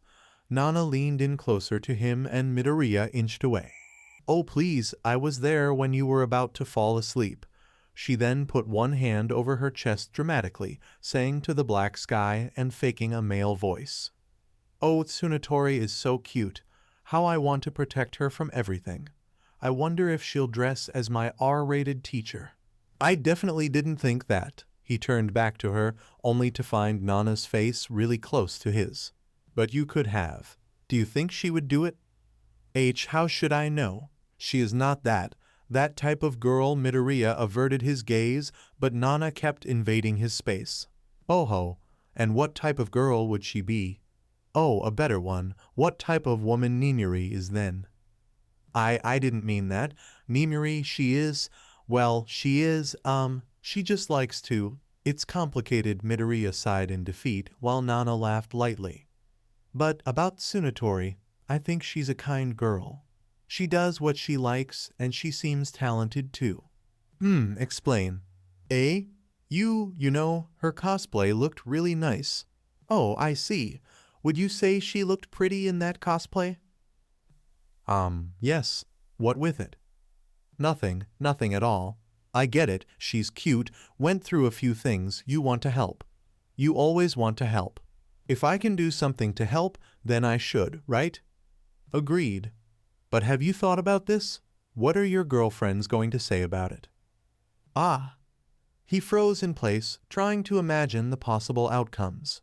Didn't Uraraka tell him specifically to not think about getting laid with Tsunatori? Yes, she did say something like that.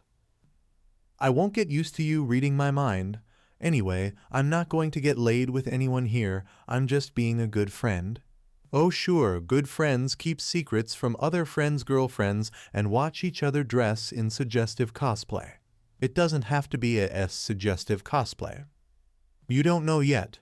What will you do if she comes up with a battle bunny girl, huh? Heck, in your place I would be tempted. Midoriya looked incredulous at the woman. You what? Hey, I watched some anime. Just imagine a girl like Miruko carrying a huge broadsword and clad in armor that looked more like a swimsuit. Or are you going to tell me this isn't appealing? She honestly asked the green team. Well, I guess so. Midoriya admitted shyly. Why don't we confirm that? The raven-haired woman proposed. Confirm? How? Easy. It's your mind, right?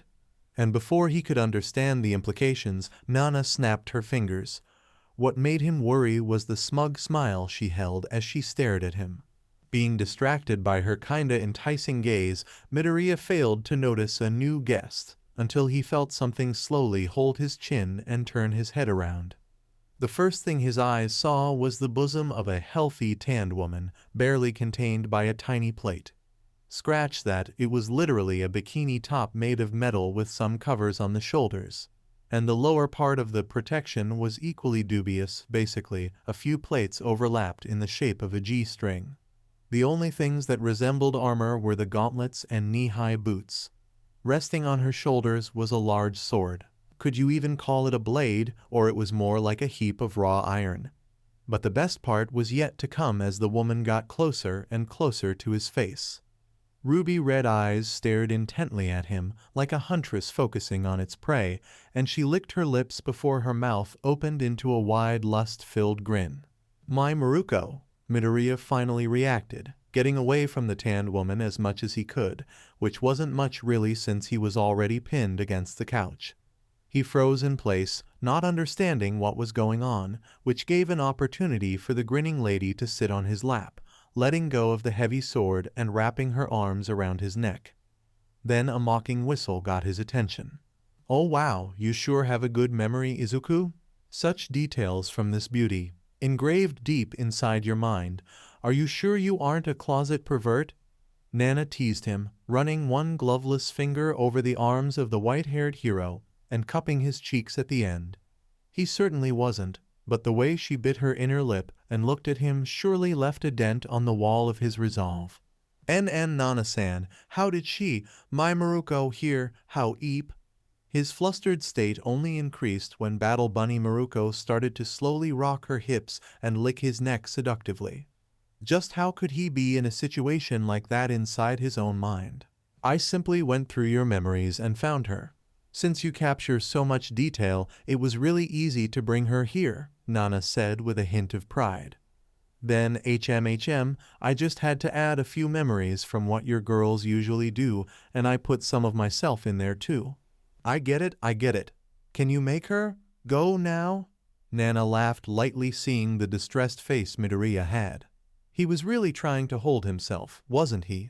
"Oh Izuku, did you forget already? It is your mind." Then realization dawned on him. Ah, yeah, and just like that, Battle Bunny Maruko was gone. The teen released a tired sigh, blushing from the experience he just had, and because he didn't think of it sooner. "Why did you do that?" he asked the former hero. "Well, for one, it was pretty fun, and I proved my point." "What point?" "That you got aroused with the idea of a Battle Bunny girl," she said with a smile crossing her lips, pointing to the tent on his shorts. Midoriya instantly crossed both arms over his crotch and closed his legs. And look at this, he actually got even redder. "What's the deal? I'm inside your head, I know you're aroused. You may even think that I'm feeling hot too," she teased him further. So what if I'm any guy at my age would be too, right?" "I suppose so, but you're not just any guy, are you?" "Oh no, you're special," he swallowed as the raven-haired woman began to crawl at his direction. "You're a very kind and sweet boy, Izuku. Someone that any girl would be happy to live with. Haven't you wondered that Tsunatori can think the same?" Starting by the other glove, Nana began to take off her clothes, one by one. "Don't you think that?" She unbuttoned the cape. "As you two get closer." Off went the red skirt. "She'll begin to." She kicked off her boots. "Develop more deep feelings for you?" Her slender fingers held the zipper on her black suit, bringing it down temptingly. She opened the front painfully slow, never letting her eyes from his face, while Midoriya struggled to hold a straight face, but his eyes kept following the motion of the black curtains opening bit by bit, showing a little more of her fair skin. He could already see a little of the valley revealing in front of him. But then he got saved by the bell, literally. Tesk, that completely ruined the mood. Suddenly Nana was back to her normal self, or what he considered her normal at least. Needless to say, Midoriya was beyond confused. What? That's it. "Oh, I'm flattered that you liked it so much, but you have to go now. It's time to wake up," she said as the noise of his alarm got louder, echoing through the veil of darkness. Before he could even say anything to her, the weight of his body dragged him down. The last thing he saw was the tall woman waving a hand with a bright smile on her face. Then clarity. Light seeped through his eyelids and he woke up, lazily opening his eyes and stirring on the bed. It took a few seconds for him to acknowledge what just happened. Midoriya quickly sat up, rubbing his face and feeling it get hotter as he remembered everything that happened on his dream. It was so vivid and fresh on his memory that it might as well have actually happened. Hesitantly, he checked under his covers.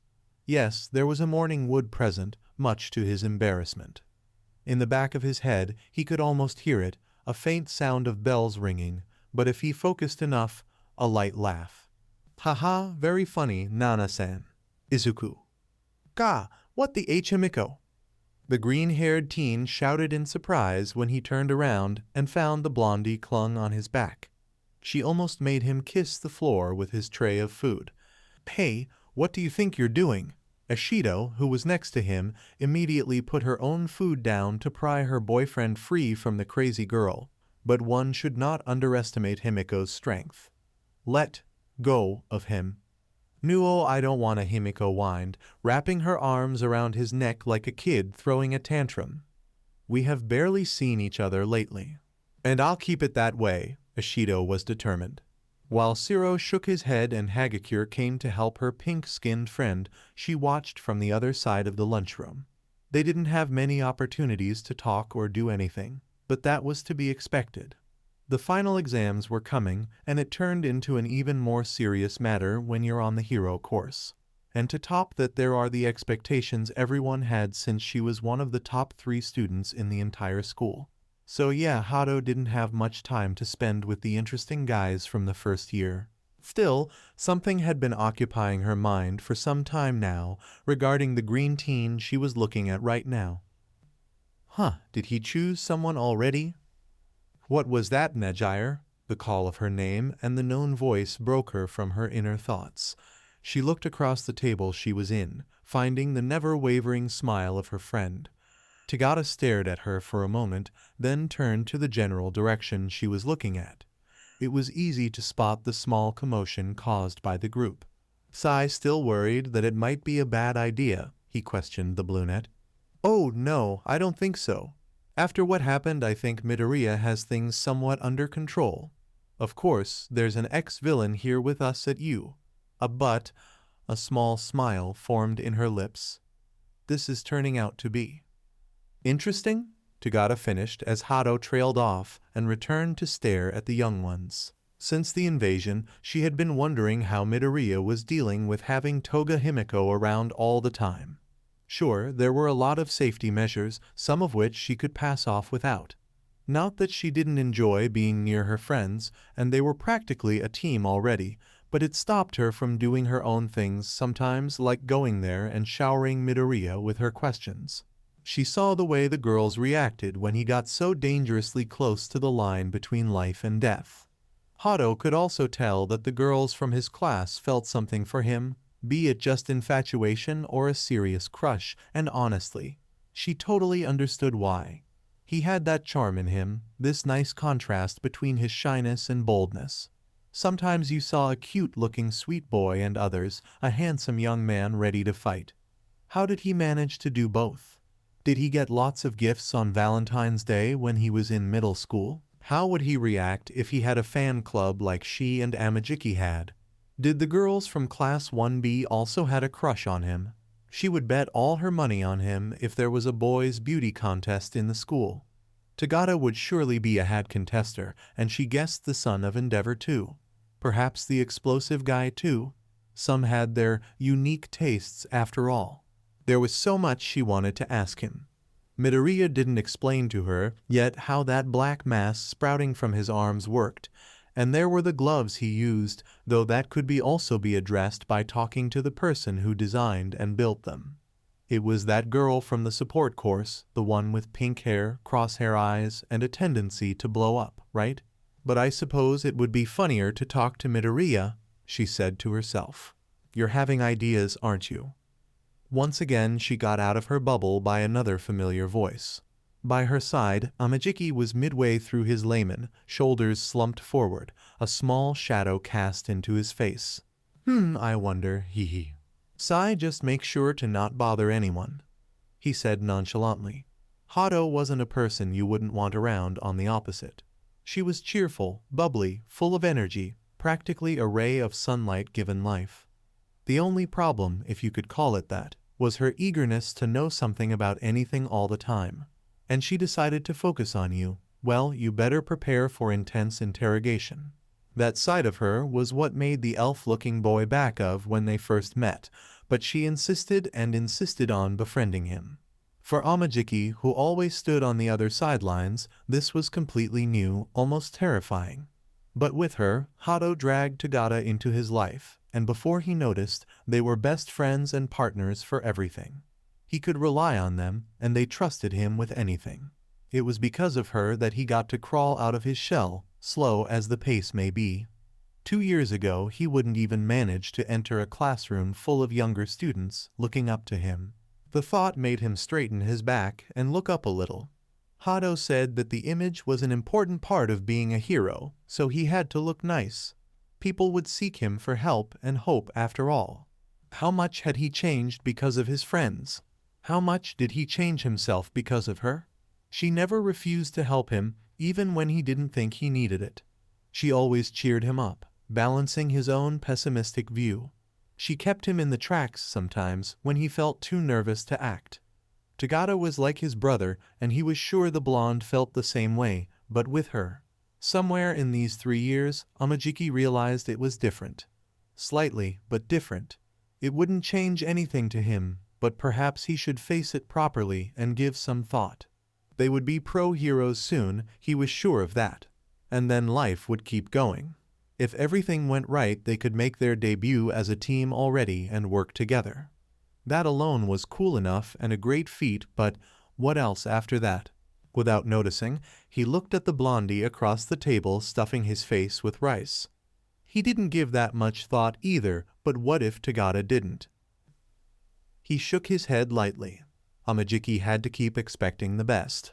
Everyone had their battles, Tagada knew it better than anyone, probably. I don't think that would stop him, though. Amajiki knew just how strong his friend could be. But then, if Tagada went through another path, wouldn't that leave him and Hadou to form the team? A duo didn't sound so bad, they could still be pretty strong. Then, the thought of him and the brunette acting as a team, spending most of their day working together and doing things together almost like what they did now, got more and more clear on his mind. Hadou and I, Why did this make him feel nervous? She was right next to him. What was the difference? Well, when he looked to his side, he noticed a small difference. The brunette was gone. A quick glance around, and he spotted her making her way towards the first-year students. He should have expected that. But before she could make it, lunch was over. So he stared at her while she looked at the group of the Emerald Child, still trying to get the crazy blondie away from him. Almost midnight, time to sneak out. The green-haired teen was surprised at himself that moving around the dorms in almost absolute silence was becoming natural. This could come handy if he ever needed to infiltrate in, say, a hideout full of criminals. But that was beyond the point. Right now he had to get out and head to the support court building where a group of lovely women waited for him. Why not go out in a single group? Well, a small crowd is easier to spot. Plus, if everyone simply left at once, the rest of the class would get suspicious. More suspicious, honestly. Midoriya usually was the last one to sneak out in the night, as the girls liked to make surprises for him. He wasn't complaining. As usual, Midoriya made it to the common room easily, and he headed outside. But the moment he opened the doors and stepped out, he met with someone almost physically. Needless to say, he was surprised and couldn't hold back the yelp that escaped his mouth. The person also seemed somewhat shocked to find him here of all places and time, but a smile soon made its way into her mouth, and she brightened up.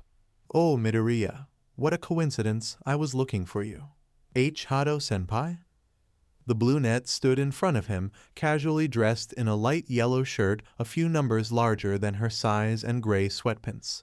She looked at him with her blue curious eyes, humming an unknown tune and shifting from one foot to another, while he tried to figure out why his senior was looking for him at midnight.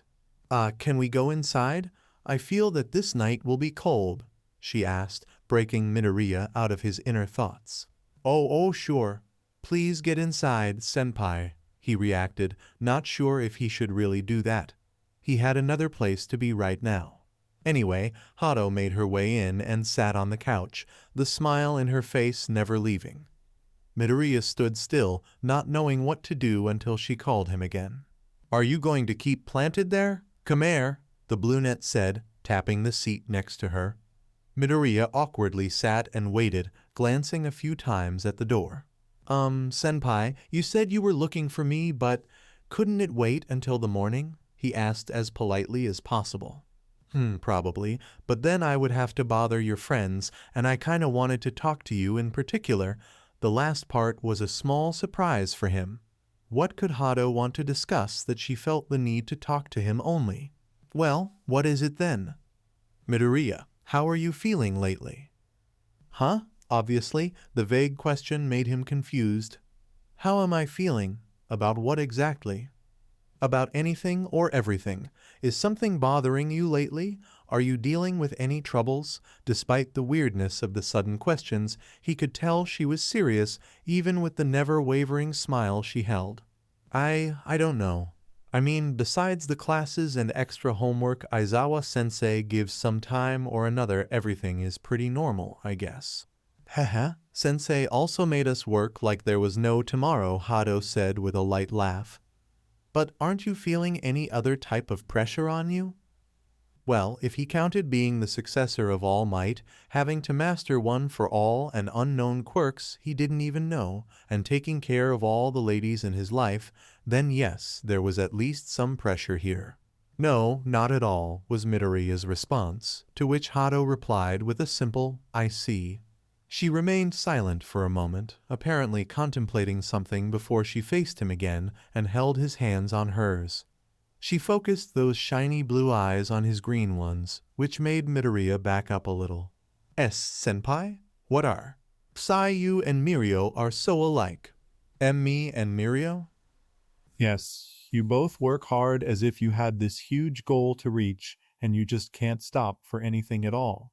I appreciate that you guys have focus, and I always admired Mirio for his commitment, but come on, learn to rest a little, she said as her smile turned into a cute pout. Rest? Sure, I rest well after the training. I learned the hard way what happens if I overdo it and… No, it's not only in the training. Listen, you went through a lot lately, and I understand that you're in a very delicate situation, but that's the reason why you should relax a little. Otherwise, you'll collapse one of these days, Midoriya. The lecturing tone of Hadou's voice came mixed with concern, but he couldn't tell the reason for such a thing. He was doing perfectly fine. I am glad you're concerned with my well-being, senpai, but I'm totally okay.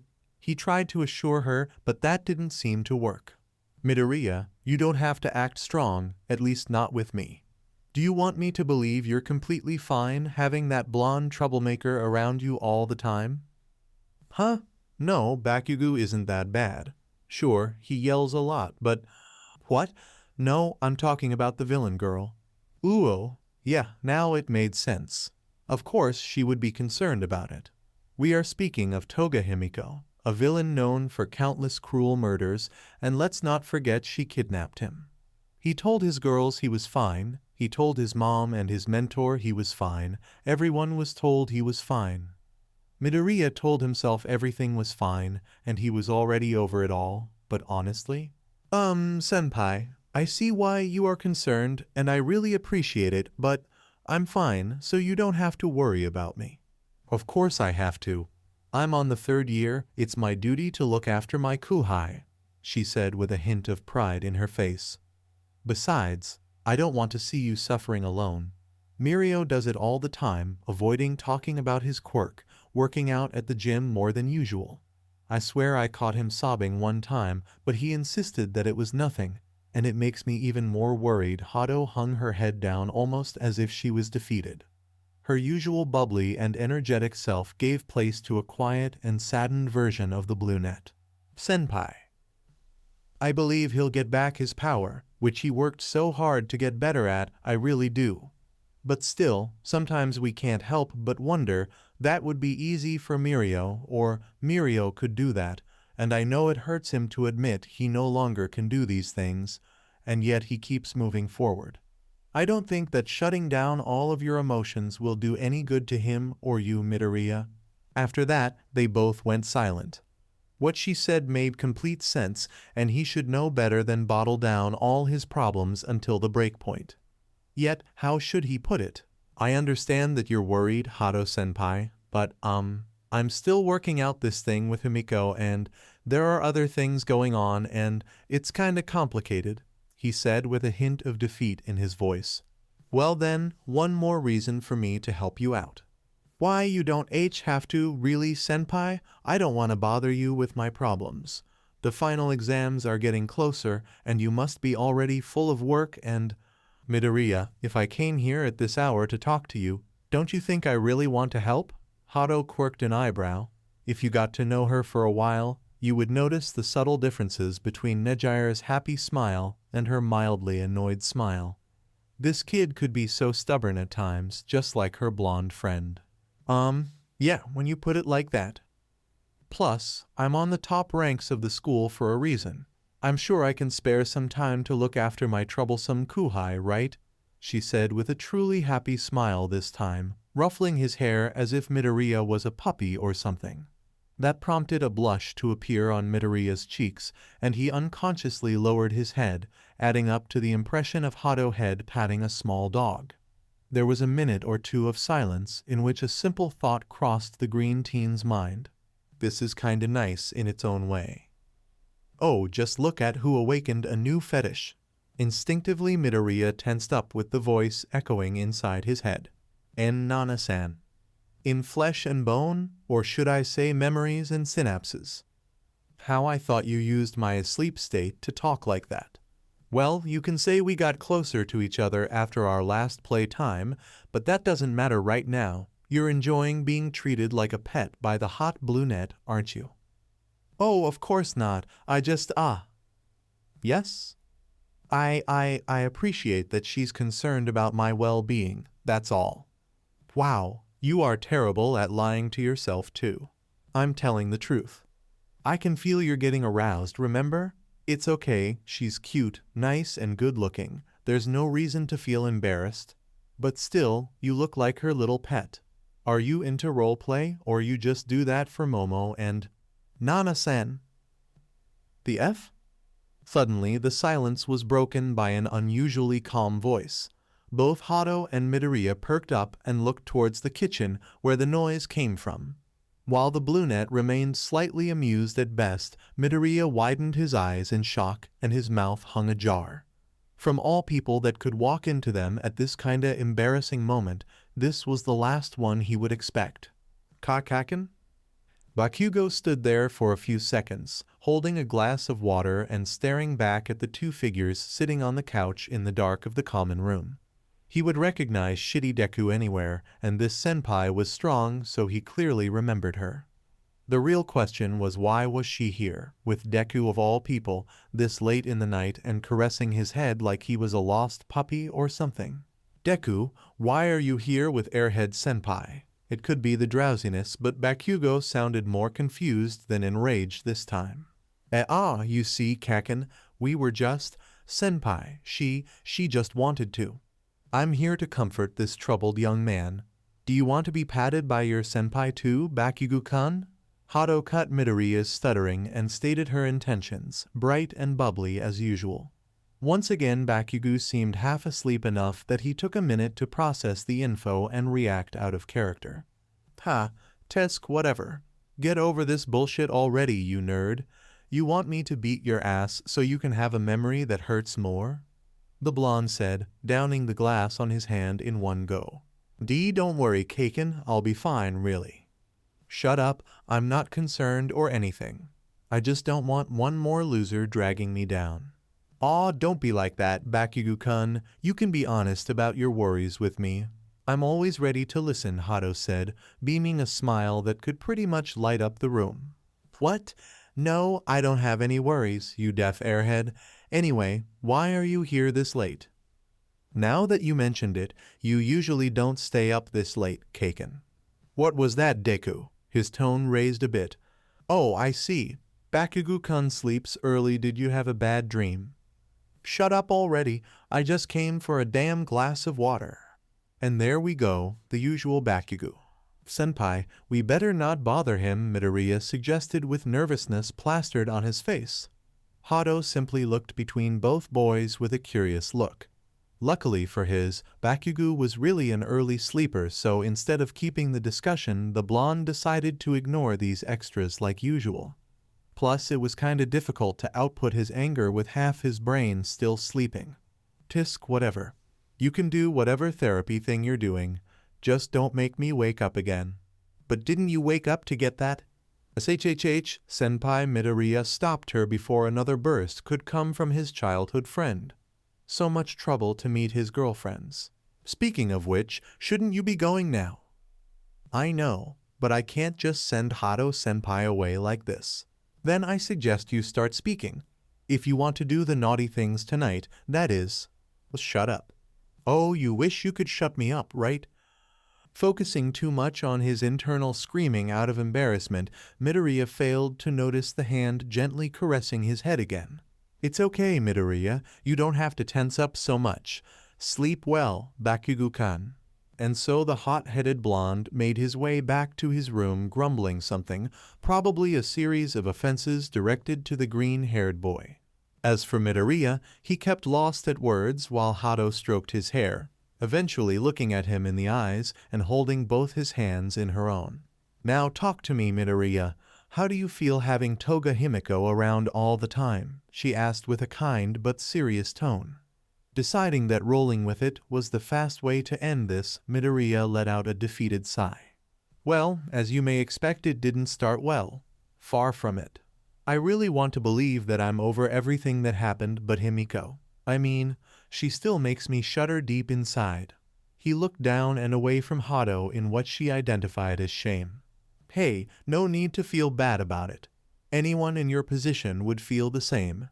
In fact, you already showed you're above average by not having a mental breakdown. Yeah, about that. When she arrived here, I freaked out pretty hard. Everyone in the classroom got on the edge, and they're still wary of my condition, but they won't show it openly. We all fake that I'm better, I act like this is nothing, and they try to cope with Himiko on a daily basis. But this is not completely fine. It will never be, will it? It was a question to himself rather than directed at her, Hadou noticed. Just how much weight rested on the shoulders of this hurt boy? It was as if he blamed himself for making the others around him worried. Pretty likely, knowing Midoriya's personality. That begged another question, how to help him. It was clear to her that it wasn't a matter of getting over it, even more with the cause of so much pain near him, constantly reminding him of his state. If Midoriya kept bottling down these feelings, sooner or later he would reach his limit and the release would be pretty ugly. She heard of pro heroes that had to retire completely because of issues they never addressed properly. Some faced it as part of the job, something every hero should expect to face any given time of their lives, but that didn't make things any better or easier to deal with. The image was an important part of their profession, and they had to stand proud and strong, so people could look up to them and find hope. So villains would fear them and think thrice before trying act. It was the ugly part of their job no one spoke off, for convenience and because they couldn't, in fact, share this. Once again, Midoriya found himself in a situation most pros would face much later in their career. You know it's okay to have some moments of weakness, right? She tried to appeal for his less heroic side. Right now, she didn't need him to be strong, she needed him to be Midoriya. I'm tired of being weak. There are people counting on me. I can't let this delay me if I want to be the next. Midoriya, it's okay to be weak. That simple phrase completely halted any line of thought Midoriya had going through his head. What? What do you mean, senpai? He finally looked up, staring at her face with genuine confusion. We are taught here that heroes should be a symbol, a beacon of hope to everyone around us. We should protect those that can't do it by themselves, right? Well, yes, that's why But who protects the protectors? There was a minute of silence. We're supposed to get any problems we have and bury them as deep inside ourselves as we can because there are lots of people counting on us, just like you said. But ask yourself that, is it really fair? She watched in amusement and concern as Midoriya stiffened, her words probably hitting him hard. I know you felt the need to help others, putting yourself in danger most of the time, and while I really admire your selflessness, I feel like you're not being honest and fair with yourself, Midoriya. Mirio is quite the same, and he won't really let me help him, mostly because we're close friends and he doesn't want to look weak near me or Tamaki. As she said that, Hadou let go of his hands to completely embrace the teen in a warm and tight hug, to which Midoriya didn't fully respond or react. I get it that you don't want to bother anyone with your problems, Midoriya, so you can come to me and vent off, okay? I won't tell anyone, I promise, and it should be fine since I'm not from your class. Just don't bury these feelings and let them eat you inside out because of something silly as pride and image. She kept like this for a few more minutes, but she didn't mind, and he didn't notice. Had he been wrong all this time? Since he decided to face his fears and let Himiko stay near him, Midoriya was set into fighting this battle alone. But so far all he managed to do was come up with a good facade, something that helped him keep moving while never really solving his problems. He ignored the fact that perhaps this wasn't something he could fully heal from, like the scar on his chest. He would never be the same Midoriya again. He knew that deep inside, and Himiko knew it too. This was beyond reasoning, just as much as her reasons to stay here and change her behavior, and probably what drove him to form a harem and being in love with all these girls. Something within changed, and for the first time, he felt that it was okay. As in, really okay with that. Hadou was right, he could feel weak, and that was okay. He loved all of his girlfriends, and that was okay. He felt something he couldn't simply label as love or hate for Himiko. Weird as it may be, after all, the blondie was as far from normal as she could, so why apply common sense here? Would he suffer more if he allowed her more into his life, more than she forced herself in already? He hardly thought so, and if he changed so much to the point of no return, perhaps her change was also true, although she would forever remain the psychotic crazy girl she was. Once again, Midoriya wondered that ignoring the whole assassination deal, she would be a normal high school girl. Well, that's a lot of things to digest. I would say something myself, but the brunette is covered with reason. You don't have to fight everything alone, and you definitely have the right to feel weak, kid. Sigh, okay, Nana-san, I get it. I'm not invincible. Glad you actively understand this. So, will you hook up with the crazy chick? I don't know. I don't want to think about it right now either. Yeah, I know what you mean. Your senpai's hug is pretty comforting, and don't get me started on that soft pressure around the chest. Oh boy, you're a lucky one. Nana-san. Ha ha ha ha, just kidding. Cheer up, Midoriya. That's enough brooding for one night, don't you think? But do you have to break it in that way? Yes, I do. Oog. At last, Midoriya moved his arms to carefully hug the brunette back. Senpai, no need to talk. I know it feels weird, but it is a nice kind of weird, right? Why, yeah, it feels nice. There was another awkward minute of silence. Midoriya. Yes? Which girl from your class did you choose? Eh? They all like you, don't they? Did you pick one yet? Or are you still in doubt? Oh wait, do you like someone else from another class? Perhaps an old crush from your past. Gasp, maybe a lover thousands of kilometers away. Midoriya, are you gay or... Senpai, where did that come from? What? The gay part? I'm totally cool with that, but would be a shame since you're such an attractive guy and... No, all that. What makes you think Why would you say the girls from my classroom like me? Midoriya let go of her and gently pushed Hadou back. Looking at her face again, she had the brightest smile crossing her features again. And why would they not? Why wouldn't any girl feel attracted to you? Midoriya, you don't happen to think you're not special, do you? Well, if I have to be honest, I never stood out much before entering UA. You may not know, but I'm kind of a late bloomer and well," he said, looking away from her again, but then felt a pair of warm hands cup his cheeks and make him face her again. "Listen, Midoriya. If no one has ever said or demonstrated it to you, I'll do it and say that you're a wonderful person, very kind and very attractive. I'm sure you're so much more, and I hope I can discover those things about you that make you so special when we get to know each other better.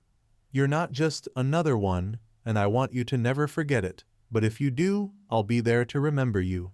Not that I necessarily have to, I'm sure any of the girls around you would gladly do so, but I also want to." "Senpai, I don't know what to say." Midoriya didn't find other words as he felt his cheeks getting hotter. It could be her hands, but he knew better. Hadou beamed another smile at his reaction. "Aw, it is so sweet of you to blush from a compliment from your senpai. Say, Midoriya, if you really happen to don't develop feelings for your girlfriends, would you like to go out with me?" Me? Going out with YU? His eyes went wide in shock at the idea. It didn't really matter all he went through with his girls. Never before someone straight out asked him on a date. It was a date, right? Yeah, sure. I know it is kind of weird for me, being your senpai and all, but I don't mind what the others might think. I would be happy to know more about you, and I'm sure 2 or 3 dates could be fun. I have never been to one before, but so many guys and some girls asked me out. It has to be nice, right? Then, I would be his senpai's first date. His head was starting to spin. Why was he so shaken from this? Midoriya was beyond this level of embarrassment, or at least he should be. I ask you the same. Why are you so awestruck? Just go out with her, have some fun, and then hit the bed with her. Nana-san, I can't do that to Hadou-senpai. Why not? I bet she would agree, and she seems to like you a lot. But not in that way. Are you sure about that? Well, senpai, I'm sure some of the persons who asked you out had other intentions. I'm really flattered that you think of me like this, but you can't go out with me? No, I can't. Aw, that's okay. A real shame, but okay. Can you tell me why, though? I have never been rejected before. I'm not rejecting you, senpai. I just can't go out with you. You see, it's complicated? Yeah, complicated. All right, I understand. I hope we can go out in the future, maybe even work together. You don't have anything against coworkers going out, do you? And no, not at all. He shook his head vigorously, trying to keep his uneasy smile steady. I see, that's nice. Senpai, can I ask something particular? The question suddenly popped into his mind. Sure, ask anything you want. Why did you ask me out? I mean, you said a lot of persons asked you out before, and you seem to be pretty close to Tagata-senpai and Amajiki-senpai, so I thought that maybe. Oh, I see where you're getting to, she said with a hint of realization. Yeah, a lot of girls asked me if I was going out with Mirio before. They probably wanted to be sure before asking him. The answer is no, I don't like him in that way. And Amajiki-senpai? Tamaki-kun may not show it a lot, but he's an amazing person, and I try to help him get out of his shell. We actually hang out a lot, but I don't think it qualifies as a date though. So, you don't feel, attracted to them? No, I don't think I feel, she pondered with a finger poking her cheek. We're certainly good friends and I love them, but not in that way. I've never really thought about dating anyone before, so I always turned down any requests. So many boys and girls left heartbroken. I feel a little guilty, but I would feel even worse if I accepted and they ended saddened because I didn't really enjoy it. Oh, that makes sense. Thank you. But why the interest now? Well, until now Hadou had been pretty upfront about how she felt, and she encouraged Midoriya to do the same, even with personal matters, so he couldn't deny his bewilderment upon seeing the brunette in front of him look a little to the side, hesitating even if for a brief moment, as if she actually felt embarrassed of voicing whatever she had in her mind. Since the beginning of the year, I got interested in the new students, but after the sports festival, I kind of got especially curious about you. Silence took place in the dark common room.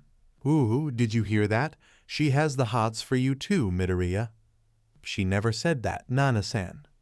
I don't know what to say. Again, I understand, really. I was kinda lost too when someone asked me out the first time. I'm happy that my guess was right. You're really a curious person, Midoriya. Ah ha ha ha, thanks? No need to be nervous. Just give it some thought another time, if you will. I'd love to go out with you anytime, okay? Sure, I'll think about it. Why did I say that? Don't you want to go out with her? Yes. Huh? Then take her on a goddamn date already. You do want to go out? No, I mean, please, give me a break, Nana-san. Ha ha ha ha, oh my ha, okay? I won't mess with you as long as the brunette is here. Gee, thanks, senpai. I'll definitely give it some thought another time. And I hope we can work together in the future too. Midoriya did his best to not sound nervous. To that response, Hadou let out a sigh and showed yet another smile. She never let things get her down, did she? Okay then, I'll be looking forward to it. Well, now I should be going. I bet I took enough of your time, she said, getting up from the couch and heading to the door. And no, not at all, I don't mind. But you seriously looked like you had somewhere else to go earlier. She stopped midway and turned to face him again. Anyway, it's kinda late, so try to get some decent sleep. And if you ever feel the need to share something, don't hesitate on calling me. I'll give you my phone number another time. Bye, Midoriya. Sleep well, senpai. And so the brunette left the building. Well, yet another weird night to his collection. Perhaps Midoriya needed to talk about this, but she was right. He didn't want the people around him to worry more than they already did.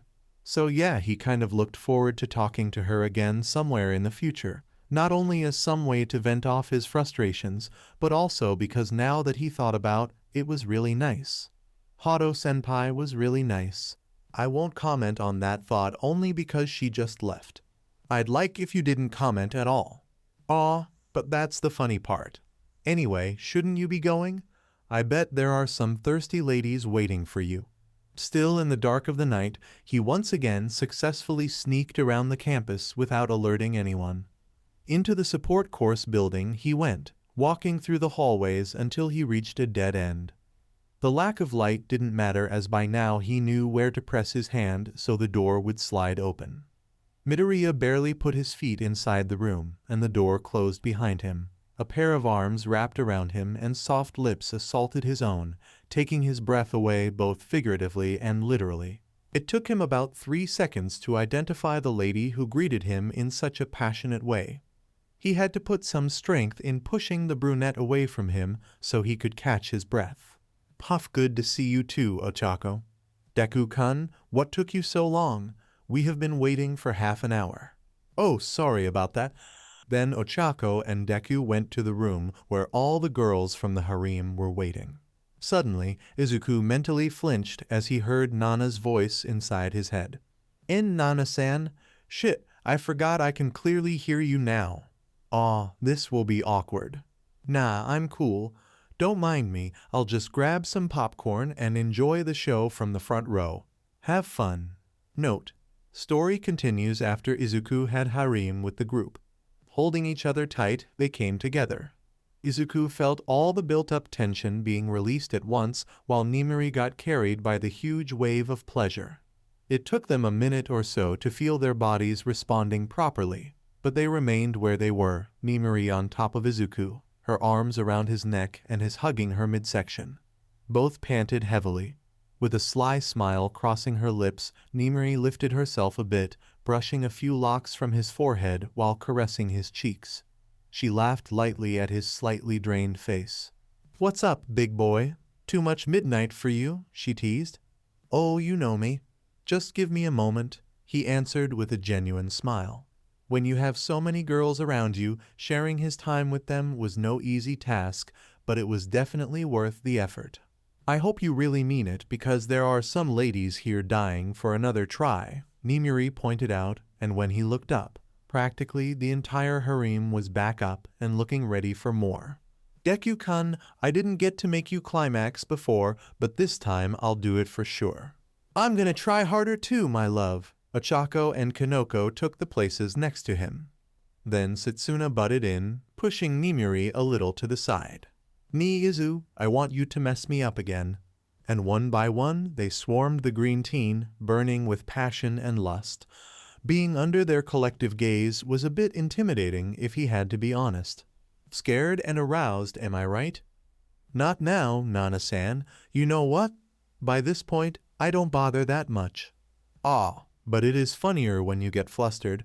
I'll chalk that up to your hormones talking up. Still on top of him, Nimuri gently cupped his cheeks, eyes half closed, and the cutest smile crossed her lips. So, honey, ready for round 2? What should I try now? The short blonde girl asked herself, humming happily as the clothes and pieces of colored fabric flew over her head. She woke up early this morning by herself just like yesterday, and the day before, and the day before it, and so on. Since that night, since that promise he made, there was one recurring thought in Tsunatori's head: what will I dress in for him? She used every extra minute she had to search through her old works. Look at the few cosplays she managed to get to the dorms in that chest. The blondie rewatched and reread some of her favorite series, trying to come up with something that would cause a good impression and get the green teen hooked up on watching reading it too. It wasn't like she wanted to force her tastes on Midoriya, but he did agree to talk to her about it sometime, and Tsunatori looked forward to it. Finally, someone to share her thoughts, to discuss her likings and opinions. Not that she didn't enjoy or treasure the many friends online she had, they had been with her since the beginning, but something about talking to someone in person felt different. Once again she had Midoriya to thank for it. Not only he promised to keep her not-so-shameful secret, but he also offered to spend some time just so she could be her kinda dumb self, fawning over fictional characters and binging whatever new anime or manga got released.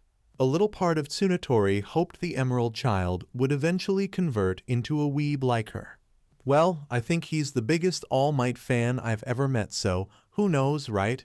She said to no one in particular as she put the fabrics back into the box and her clothes organized on her wardrobe.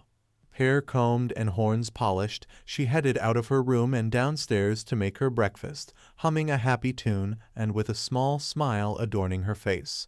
Meanwhile, at the Wanna dorms, she woke up earlier than she expected.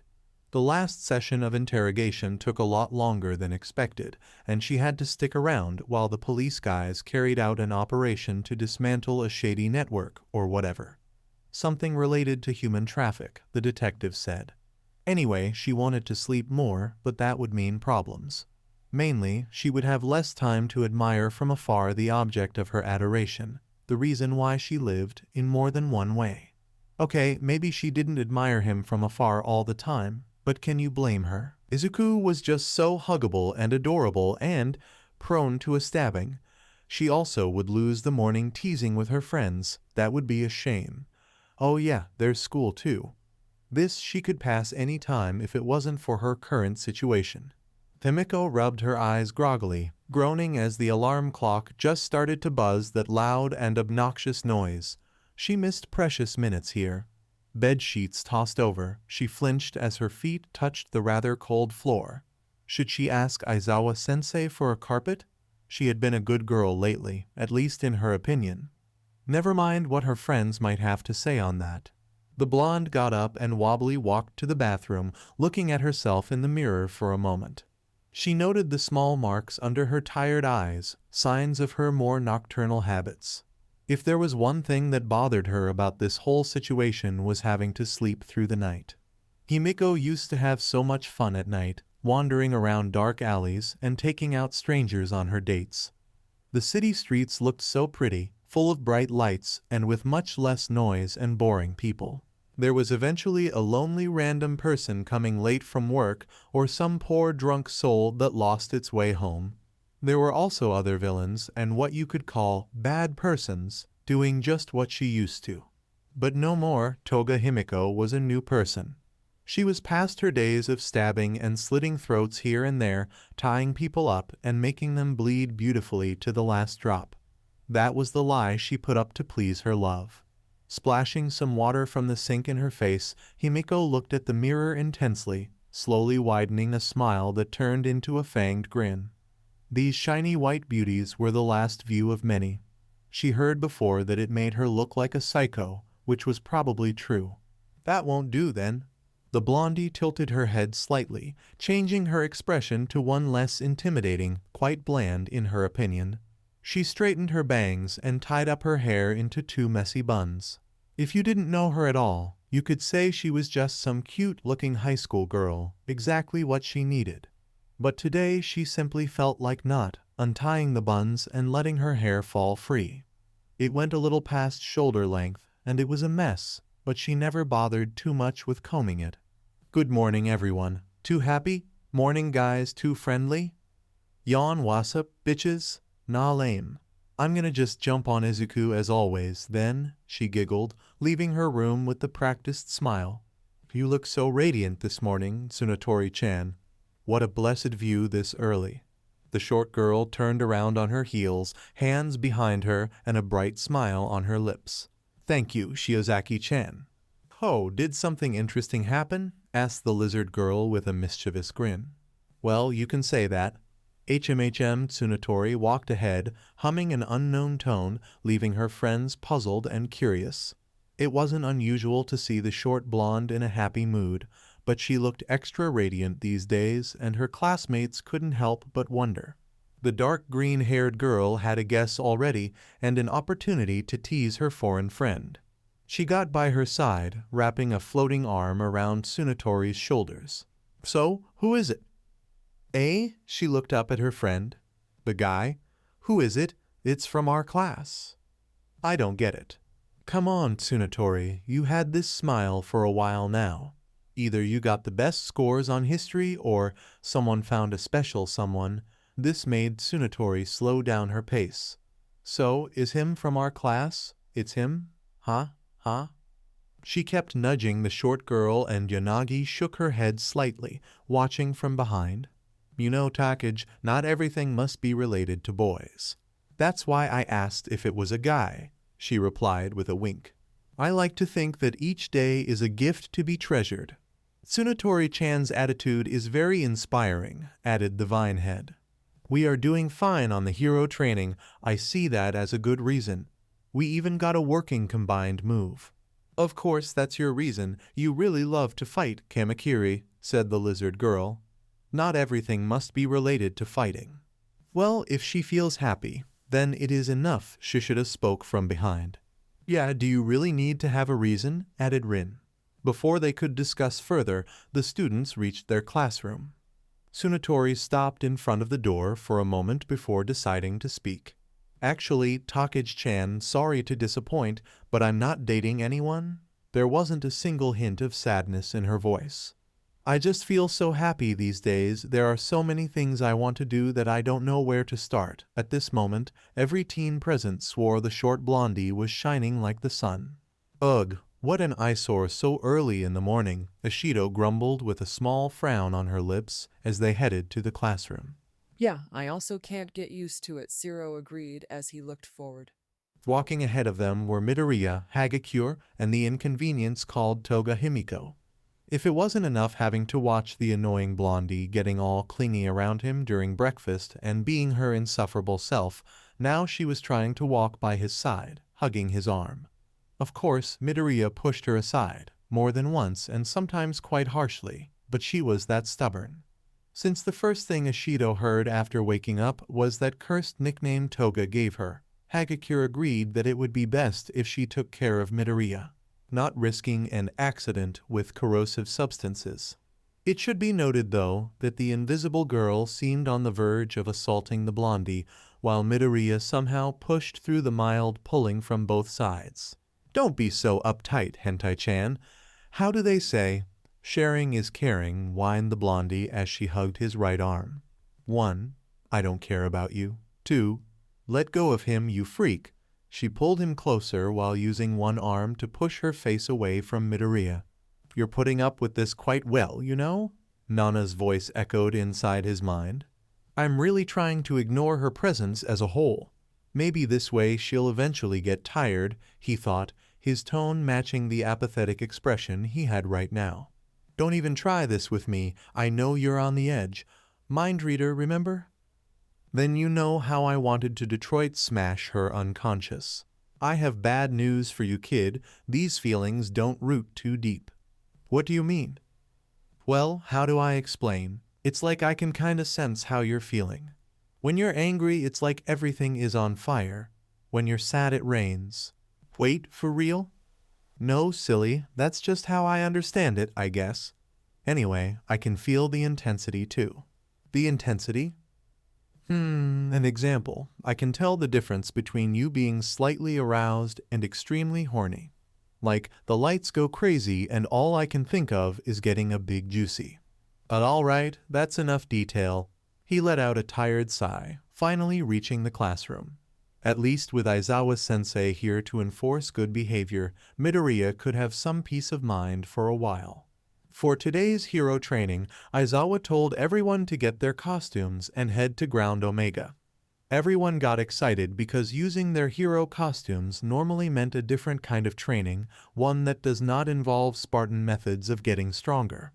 It was like every time something bad happened to them, Aizawa would double the amount of training they had to do.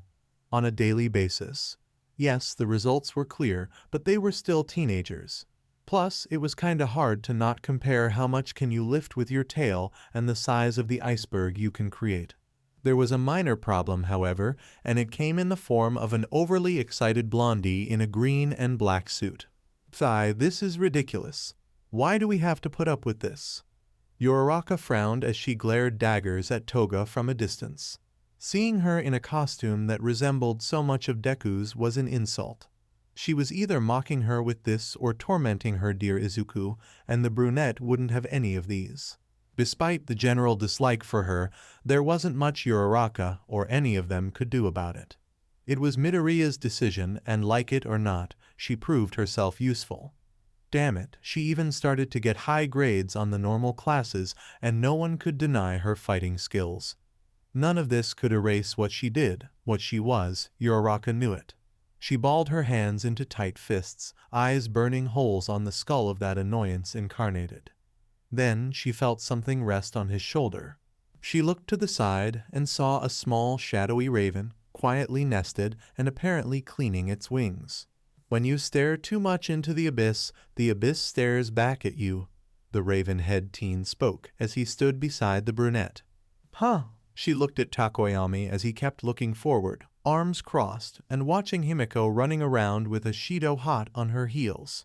The abyss whispers to those who come near. It is your choice to heed the calling or not. There was a minute of silence between them. Meanwhile, Dark Shadow ruffled his feathers. Ahem. I think what Takoyami-kun means is that we should not take hasty actions. Uraraka saw Nida join them, the tall teen clad in armor also staring at Unit Epsilon like a sentinel. She knew what they were talking about. I don't plan to do anything like this. It's just, arg, I can't stand her. She stomped her foot in anger, making the black creature on her shoulder fly away and nest itself again on top of her head. Funny how it behaved like a real bird despite still being attached to Takoyami. Sorry. It's fine. Dark Shadow thrives the dark. He lurks in the shadows, and he'll seek those who had seen into the abyss. Then the black raven extended one wing and patted her head. It must be particularly hard for you, Uraraka-san. For me? No, I mean, we all are upset about it, right? She said nervously. She didn't let her relationship with Midoriya get too obvious, did she? Uraraka-san, we know you had it harsh, considering what happened, Ida added. She swallowed dry. Did they found out about them? Kyoka looked at her with widened eyes, asking silently what should they do now. I don't know what you guys are talking about, Sometimes the evil can only be fought with another kind of evil. For the sake of those you vowed to protect, would you give in to the abyss? There was another minute of silence, but it was more because everyone was trying to process what Dark Shadow just said. In other words, you saw firsthand how bad she hurt Midoriya. It is only natural that you would react in a worse manner, Takoyami said, translating the words of his companion. Revelry in the dark. Kyoka got by the brunette's side and slowly reached to hold her hand. You okay? Uraraka took a deep breath and released. Yeah, I'm good. I have to deal with it like everyone else. On the other side of the entrance, Class 1B arrived, all wearing their costumes too. Oi bro, look at who's coming, Kirishima pointed at the groups getting to them. TCH, a bunch of extras ready to get their sorry ass kicked again. Ha ha ha ha, defiant as always Bakugo, those who look up high, always trip and fall. Monoma was the first to arrive, and he simply had to provoke the eternal rivals of his class, at least on his head. Ha! I can't hear you under all that bullshit, shitty copycat. I'll just let you know beforehand that we're far stronger than last time we fought. This time, our victory shall be absolute. I'm even stronger than all you losers combined. He didn't bother to say we got stronger too. Kaminari commented from a safe distance. You know how he is? Kirishima said in defense of his bro. Just wait and behold, 1A. We shall decide what class is ouch. Before he could continue, the class rep of 1B intervened via karate chop. How did you get here so fast? Oh, sorry for Monoma acting up again. Good to see you all, Kendo said politely, already dragging the unconscious teen with her. TCH, whatever. Put on a damn leash on him already, orange head, Bakugo said, turning around and stomping his way back to his team. While Kendo returned to her own team, she passed by Epsilon, giving a quick wave at them. Well, it was more directed at a certain green-haired teen, but she was on good terms with everyone from 1A. Sigh, I wish Monoma didn't cause me so much trouble. Bondo-kun, can you carry him while the exercise doesn't start? Ah, sure, said the tall teen as he picked up his friend. Well, it wouldn't be Monoma if he didn't do that, said the mushroom-loving girl, Komori. Yeah, I know. I just feel like I have to apologize for him every time we see Wana. Kendo-chan is such a good class rep, Komori, then looked around finding her target nearby. She got closer to the orange-haired girl and began to whisper, By the way, did you see Toga? She's still using that rip-off of Izuku's costume, she said, indignant. When you think you saw everything, I still can't believe he goes through the entire day with her around. Yeah, I feel sorry for the girls too. Maybe if we talked with the principal then. No, that wouldn't work. If I got that right, there's some kind of deal and she's doing her part. They sighed in frustration and kept silent for a moment before Komori perked up again. Oh yes, I got to know something awesome. What? I was kinda thinking about what Satsuna said the other night. About including everyone. Wait, really? Yeah. I get that we don't actively add anyone, but I couldn't stop thinking about Tsunatori-chan, so I went and asked her. You what? Kendo looked around and luckily she didn't draw any attention. Returning to whispers, she inquired the short brunette. You really asked if she wanted to join a harem, Kinoko? What? No, I just asked if she would go out with Izuku. As in, if he wasn't dating you and all. Oh, thank God.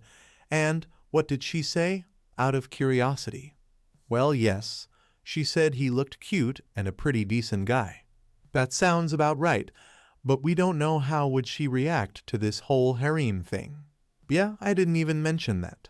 So let's keep it that way. Why? I mean, there's a chance she already has a crush on him. Maybe, but we shouldn't interfere. Better let things take their own way. Plus, Ochako would send us into orbit. Oh yeah, that too.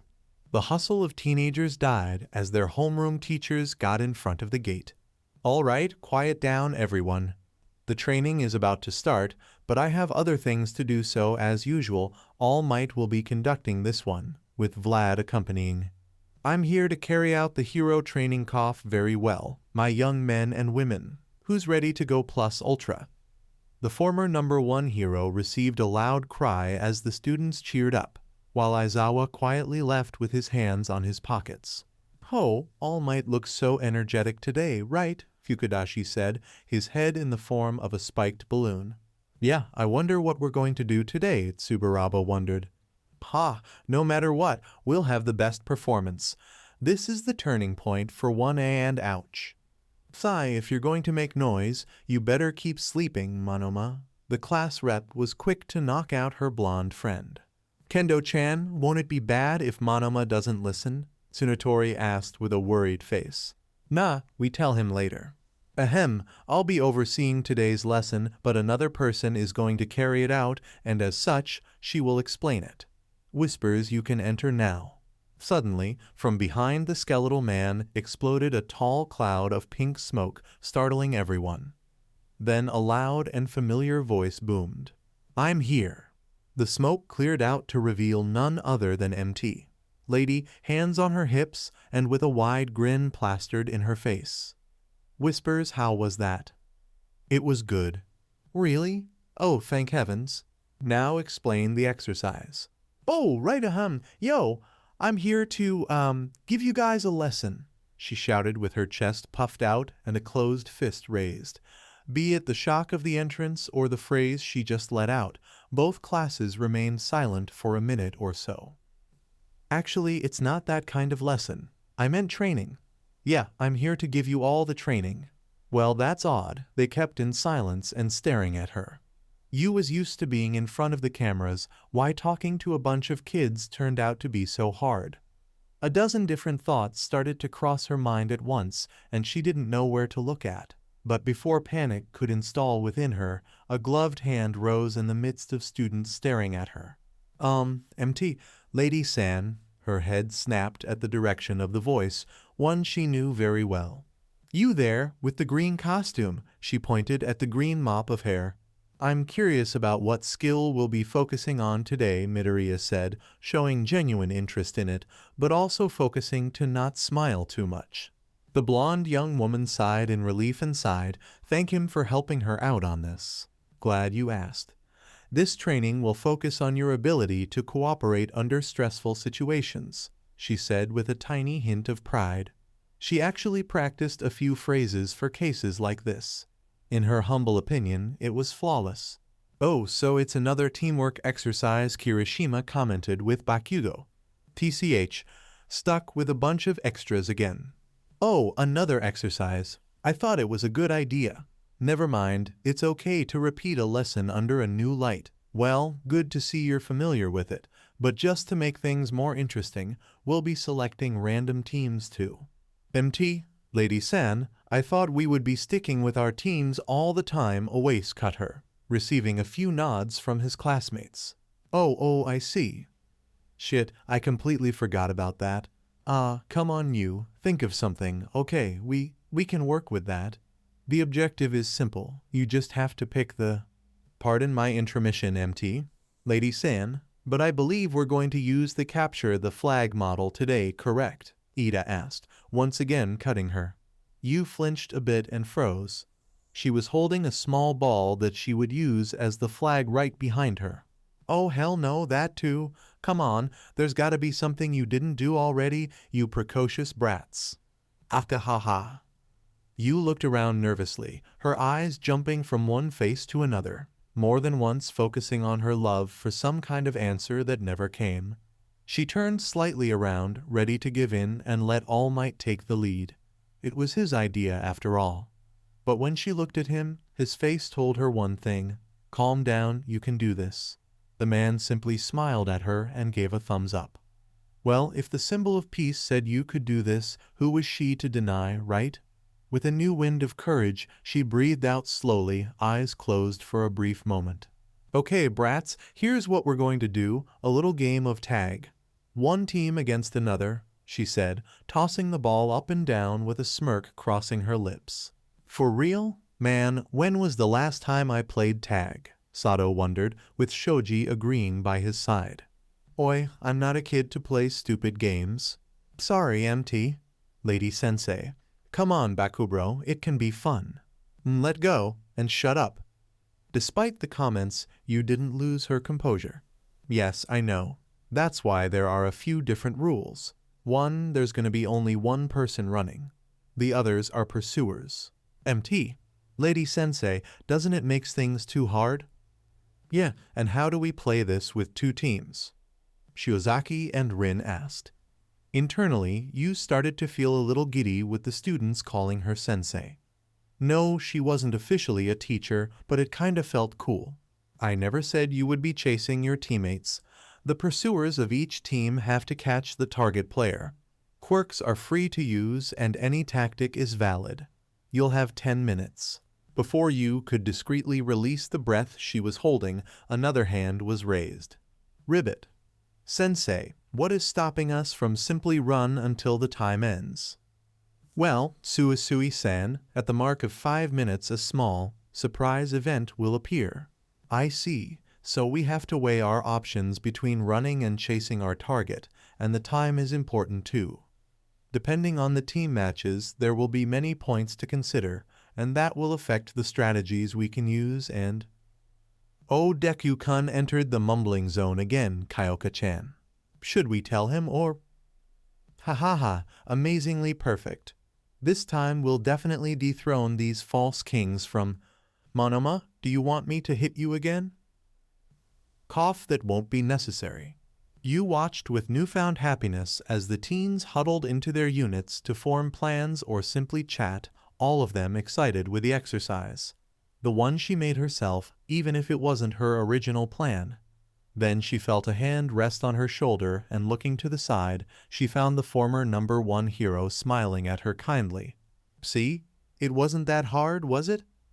PFFT, are you serious? I was terrified. Ha ha ha, I can imagine.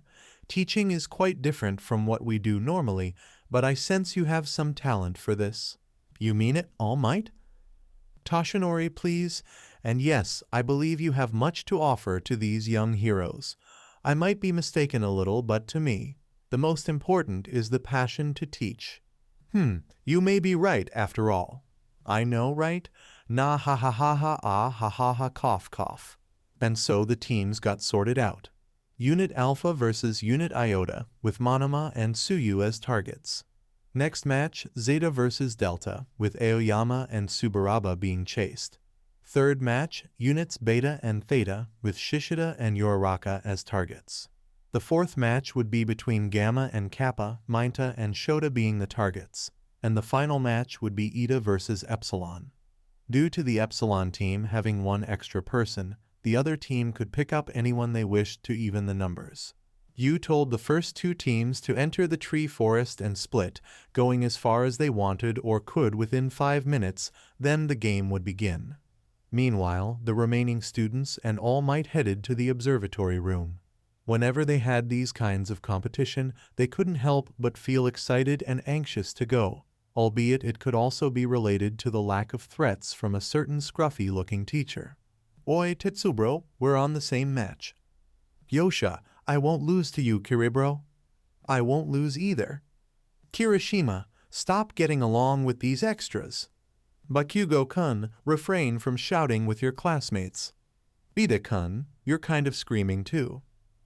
I'm deeply sorry, Uraraka-san. Ooh. Where is MT? Lady Sensei. The sudden question from the pink-skinned girl made everyone look around and realize she was nowhere to be found. Honestly, I don't know if that's good or bad, Mainta said, holding himself as if he was shivering, earning a concerned and weird look from Kaminari. Dude, you okay? Pakiyama-san will be joining us at the right time. For now, let's watch your classmates, All Might told them, turning the attention to the main monitor. In the forest, both teams were ready and in position. Very well, the tag game starts, now. The horn echoed across the forest, giving the start signal to the first match. Shoji led the way through the trees, using his senses to find the location of the other team. From the moment the teams were picked, Yayurazu started to form a plan, one which would certainly carry them to victory. Beginning with the person chosen to be the target, Tusio. She was the most agile from the group, and she could blend better with her camouflage. That said, it was clear that Shoji would be their eyes and ears and Sato would play the offensive role. That left her with the role of support, something she was pretty good at. The difficult part was the team they ended against. Since it was a forest, Komori could spread her mushrooms dangerously fast, and Kendo had a strong combination of attack and defense. She didn't believe capturing Monoma would be difficult if they launched an attack fast enough, but there was Bondo on their team, which only made things more complicated. She had time to think, and all the paths seemed to end in them losing. In that situation, there was only one thing to do. "Yaoyorozu-san, I found them," Shoji said, stopping and hiding behind a tree. Sato and Yaoyorozu did the same, waiting for his signal as the tall, masked teen looked closer with an eye limb. He showed 3 fingers and an OK sign, which meant Monoma was there with 2 more people. They peeked out and saw him at a clearing, looking at the sky and apparently talking alone. The raven-haired girl could imagine the topic since Kendo hit him on the head without knocking him out. Bondo stood as a sentinel, scanning the surroundings. "All right, I predicted it could be a possibility." Yaoyorozu signaled Sato and Shoji to move around and strike together. They nodded and began to sneak around, trying to not make any noises. At the clearing, Kendo sighed as Monoma wouldn't stop talking about how they would ultimately surpass Class 1A. She had to act cool and natural after all, she knew exactly who she was facing. By this time Shoji would have located them, and they would be preparing to attack, which she expected to happen as soon as possible, hence why they started at this open place. They already fought like this one time, and Kendo was sure she wouldn't resist the bait. She knew Yaoyorozu very intimately. Because of this, her reaction was nothing less than lightspeed once the bushes rustled, and they got attacked by both sides, 2 tall and muscular teens charging at Monoma. Bondo got in the way of Sato, quickly using his glue to stick the buff teen to the floor, but he really got surprised, so the best he could do was a fist covered in glue. At least that softened the punch he got to his sides. Meanwhile, Shoji was practically reaching Monoma when Kendo jumped in between, using her double jumbo fist to knock him back. He skidded to a halt much faster than she expected. "Tisk, so all that size is not only to show," she said, taking a defensive stance. "I would like to spare with you, Kendo-san, but you're not the priority," Shoji replied, running back to the forest to chase Monoma, who dashed away. "Unfortunately for you, you'll have to pass over me first," she said while her large fists locked the way. "Give me a break." Something was off, she thought while trying to land a solid hit on Shoji. She expected a direct attack, and it happened, but why didn't she show up? They could have ended it here and there. Of course, Kendo wouldn't simply let them win, but still, they had the advantage. Unless... "Komori!" she shouted at the top of her lungs. They didn't want to use it so soon because honestly, it was a bit dangerous, but she understood what Yaoyorozu had in mind. "That girl, oof!" She received a hard punch to the guts when she looked around for a second. "Oi, Kendo-san, I would like if you focused on the opponent in front of you," he taunted her, and she could almost see the smile on his face. Never mind, one of the limbs was a grinning mouth. "To think she would chase Monoma alone and leave you as bait. Yeah, I thought Yaoyorozu could do that. That's why." That's why she told Komori to hide deep in the forest and Monoma to memorize a certain path. That way she could plant spores around and make traps for when the blonde ran away. Plus, she had Komori to plant a few spores around here too, so they only had to hold these 2 long enough for the mushrooms to sprout. The fungi fan gave them some kind of repellent that killed the spores, much to her dismay. Once Shoji and Sato were neutralized, they simply had to find Tsuyu, which wouldn't be much hard once Monoma got Shoji's quirk. "Sorry, Kendo-san, but I really have to pass. I don't want to let Yaoyorozu-san do all the hard work." "I have all the time in the world." "Thought so. Which means you want us to stay in here for a while?" Sato. Both teens pulled out gas masks right when the spores started to disperse in the clearing. She predicted that move too. Shit, time for Plan B, Bondo Kuni. Kendo had to duck as Bondo flew above her, hitting the floor and then a tree with a loud oof. She looked across the clearing and saw Sato with half of his body covered in glue. "Sorry, Bondo. I think I ate 1 extra bar HGN." He shouted another apology while trying to pry from his prison. Apparently Bondo got hit on the guts and a lot of glue shot out when he got launched. Kendo lost a few seconds in confusion, but that was enough for Shoji to pass around her. With that new surprise, she had to make a decision, follow them or go after Tsuyu. She glanced at the two directions quickly, then shook her head in frustration. Plan B then. And so she darted into the trees, roughly at the direction Shoji and Sato came from.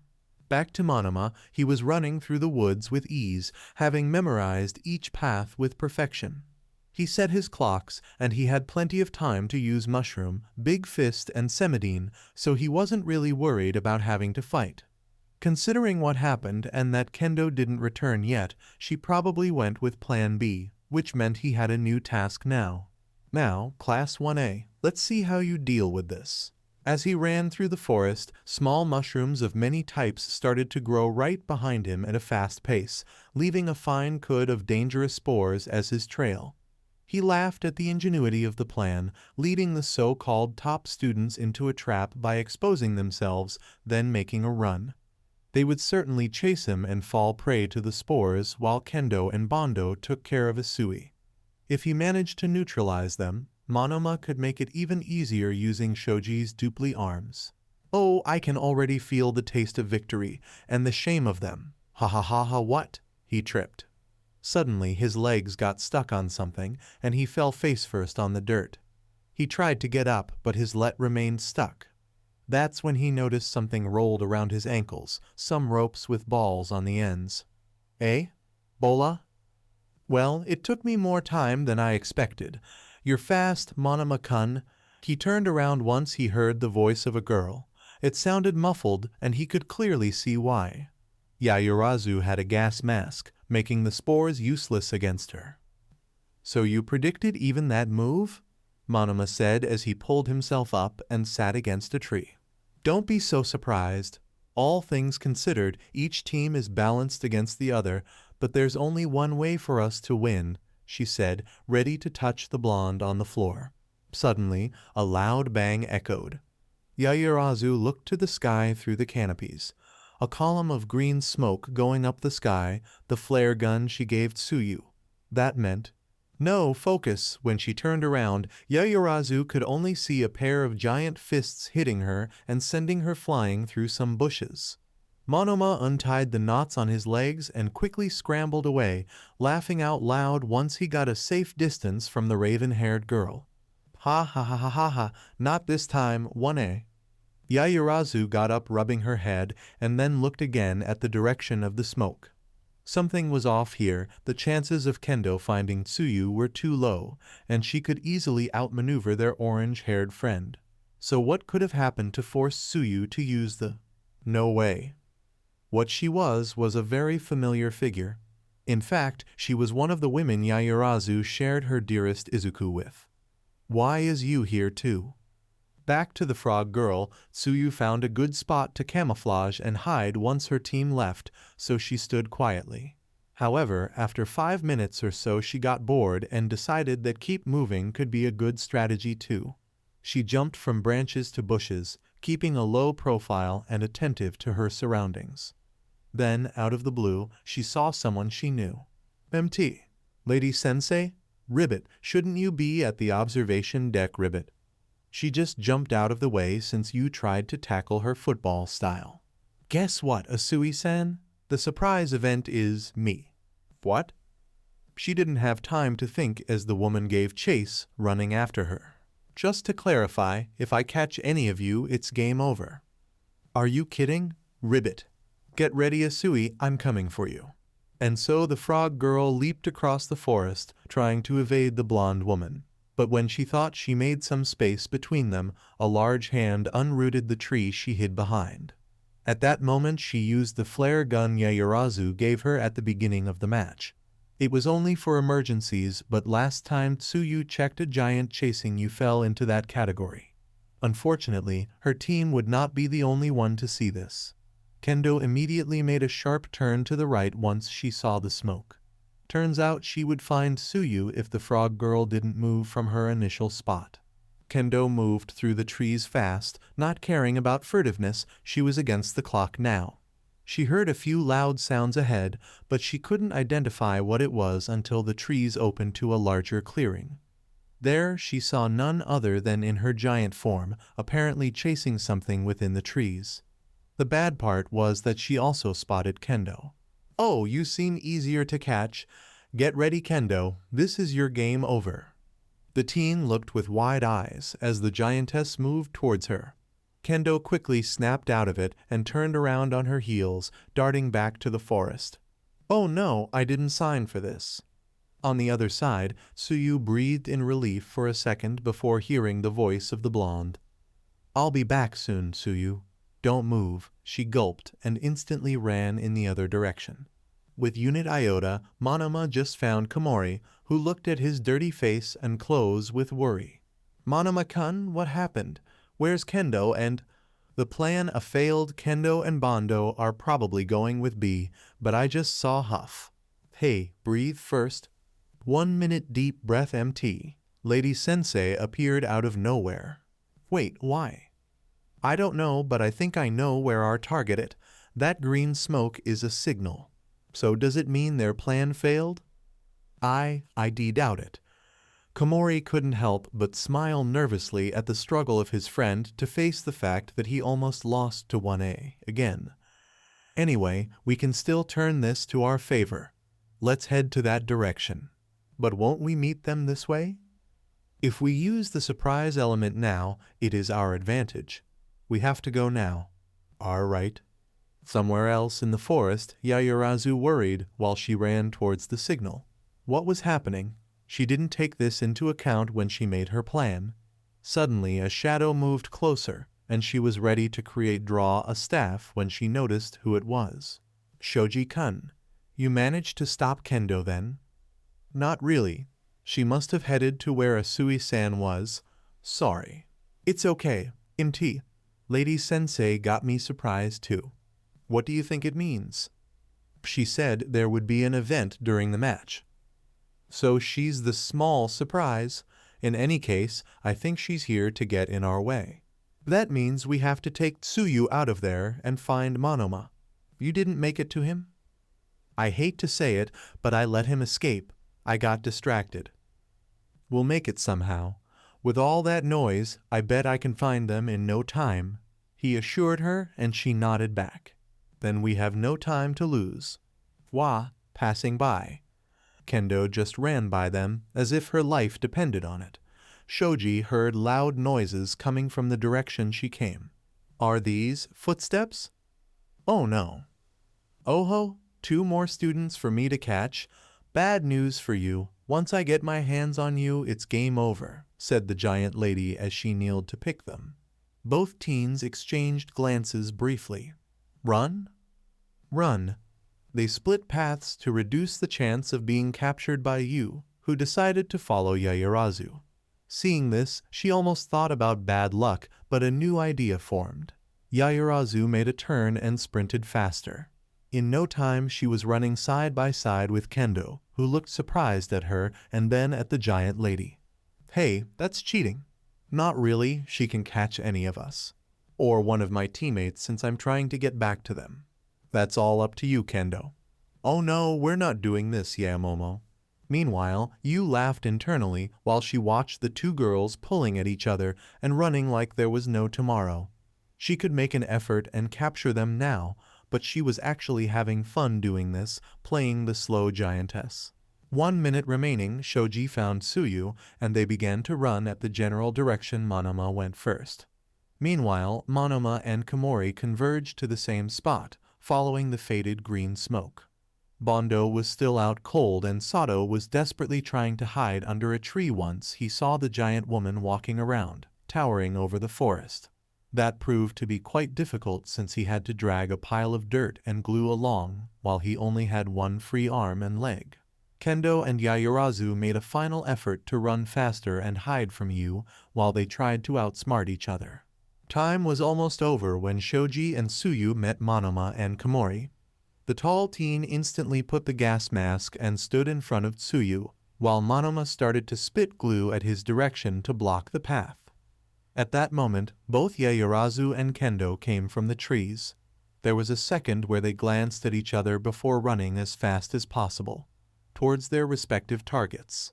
Yaoyorozu used a wooden pole to vault over the glue while Kendo charged at Shoji, growing her fists quickly to knock him aside. They were mere meters away from Tsuyu and Monoma, one jumping away with bad timing and the other stuck on the glue he laid out. Then the horn buzzed again, marking the end of the match. Due to momentum, there were 2 crashes and a blonde woman suppressing her laughs. In the observation room, everyone looked at the monitors with varying degrees of shock. No one expected that outcome, even less the pro hero suddenly appearing and chasing everyone. So that meant, it was just this time, right? Minta asked, his face already pale. It wouldn't be fair if the first 2 teams were the only ones, though I wish she had informed me before. So, did you learn something from your classmates? Hi, both teams showed great skills in planning ahead and predicting the next steps, Ida said, almost speaking like a machine. I guess they know how to improvise when the plan blows up, Oase added. How boring. Everyone turned around and looked at the blondie with messy buns. Oh, sorry, I think they know how to set their priorities. All Might stared at her for a moment in silence. Can you please elaborate, young Toga? Yeah, it's like, when Miss Mount Fuji appeared, they stopped trying to tag each other and decided to either run or find their teammates. There was a bigger threat than the opposite team. Everyone stared at her in silence as if she had grown a second head. What? Did I say something offensive? I hope so. No, actually, ahem. That was kinda impressive. Now everyone was looking weird at Midoriya, who just said what was in everyone's mind. The problem was, why did he say that? Well, Himiko wasn't going to let that opportunity pass.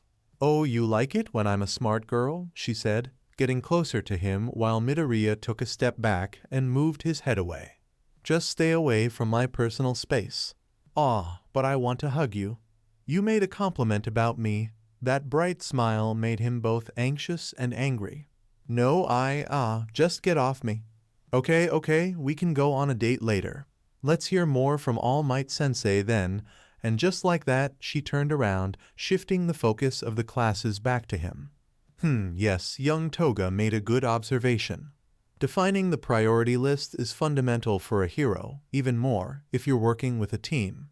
One extra variable, and you might need to change your course of action completely. Hey, we're back. So, who's next? MT. Lady entered the observation room with the 2 teams behind her. Oh yeah, Shido, can you help poor Sato here? I think this glue is not coming off any time soon. Oh, okay. She looked around for a second and found her favorite green-haired boy. However, no amount of eye candy could balance the sore vision that was seeing the little psycho so close to him. It was slightly noticeable in his face, the distress. You wanted to do something, and she would later, but what she wanted right now was something to make Izuku feel better, release some of that tension. Then she watched with curious eyes as the short blondie from 1B approached him. She said something quickly, and he looked surprised, then nodded, and she got all happy. Could they? Nah, all right, brats, time for the next match. Teams Delta and Zeta, down to the gate. You have 5 minutes to get ready. The next matches went as well as she expected. You never ceased to be amused at the stunts these kids pulled out at such a young age. Also, she found a new kind of fun in seeing the students running from her. Some were brave or dumb enough to actually try and stop her. Not that didn't happen, they could do amazing things together, but she didn't simply fall without a good fight. So about the second match, a victory for Unit Zeta. Being a forest, Kirawaro had plenty of shadows to move around, and Tsuburaba simply locked himself into a solid air cube when Todoroki and Ojiro tried to capture him. Yu, however, got her feet stuck on ice much longer than she would like. The half-and-half teen apologized for that. The third match was interesting. Ida and Tokoyami formed a powerful offensive that managed to grab Shishida before Yu could enter the game, and Uraraka showed some of the results from her training, keeping afloat since the beginning of the match. Kyoka managed to keep her safe from Yanagi's poltergeist range and Shiozaki's vines via a mild deafening sonic blast. The fourth match was an all-out battle that the giantess couldn't mess with much. Bakugo, being the hothead he is, went straight for the offensive, dragging his team along with impressive yet questionable leadership skills. He was all over the place, blasting anything that got into his way, you included. Eventually, things boiled down to 4 separate duels. Tetsutetsu won this time against Kirishima at the cost of being completely exhausted. Oase managed to weld Kaminari with tree branches, but after that Kaminari used his pointer to hit the boy, so both were out too. Meanwhile, Kodai slowed Bakugo by forcing him to explode tree after giant tree, leaving to you the task of preventing a widespread fire. Curiously, Mainta and Shota ended bumping on each other. No one said they couldn't chase the other target, so they spent most of the time running after each other, actually playing tag like 2 kids. In the end, Bakugo got really pissed and pulled a howitzer impact, effectively destroying a large section of the trees. In Shota's words, it was like seeing a demon coming from the deepest ring of hell, emerging from flames to catch him.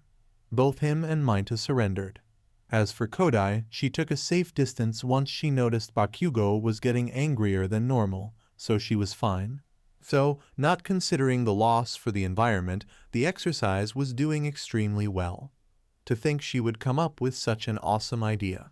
I bet Nejire will feel jealous. I can't wait to see her face. Now it was time for the last match, delayed while Todoroki helped to extinguish the fire. While he didn't show it, Midoriya felt nervous about it. Not because the exercise was different or because there was something at risk here.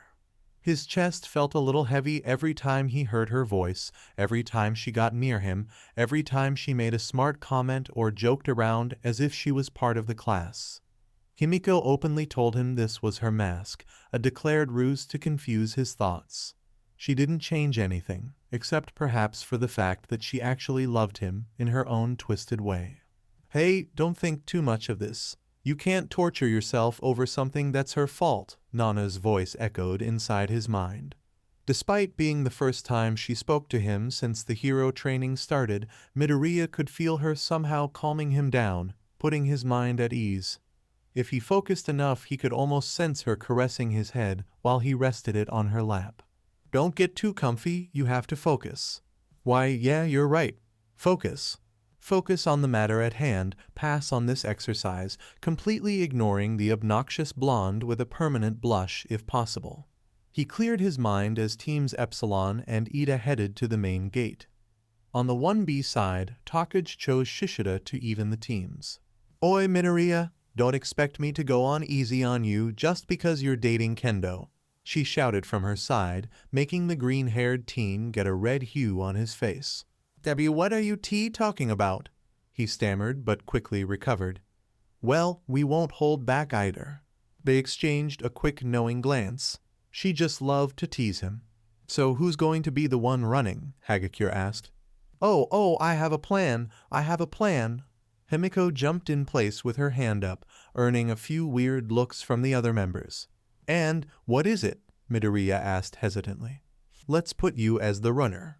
Huh? Really? Wouldn't it be better to have someone fast chasing them? Zero questioned her. Yes, but here's the catch, she started, hugging his arm suddenly and whispering. I'm going to transform and they'll go after me. In the worst case, they have 2 targets to chase and the path will be open for you. So isn't it brilliant? Himiko seemed really proud of her plan, so much that she didn't notice the murderous looks of Ishido and Hagakure. Don't you need, blood to use your quirk? The tape boy wouldn't admit that it was clever, but what made him feel more nervous about that course of action was the implications of letting Himiko use her peculiarity. His eyes wandered slightly to the boy she was currently holding. Well. Her face got an inch closer to his, all the while Midoriya kept a neutral expression. It can't be helped, right, Izuku? If it wasn't clear already, the smile crossing her face showed exactly what was her intentions behind this plan. But the only response she got was Midoriya lightly pushing her away and releasing his arm. No, we need another plan. Eh? Why? My plan is awesome. They will never expect, and we need another plan. She didn't expect his voice to sound so cold right now. It was like even the anger or usual tiredness vanished completely. The slightest of the smiles formed on the corners of her mouth. What if I'm the target, Midoriya-kun? The invisible girl suggested. That's right, Toru-chan will be practically impossible to find, Ashido added. Sounds good, but we have to be careful with Shishida, he has powerful senses. Also, we still need to think about how to deal with them. Judging by the formation, Takagi-san will be the target, and she can blend in pretty well. About that, just bring me to where she is, and I can solve this, Zero said with confidence. Unit Epsilon cheered as they began to form a more solid plan. The details Midoriya would explain later, but now they had 5 minutes to find a starting point. And while they moved, a certain blonde couldn't help but feel left out. From the observing room, a pair of brown eyes focused on her figure with intent to kill. The 5th match starts now. The horn sounded and both teams started to run.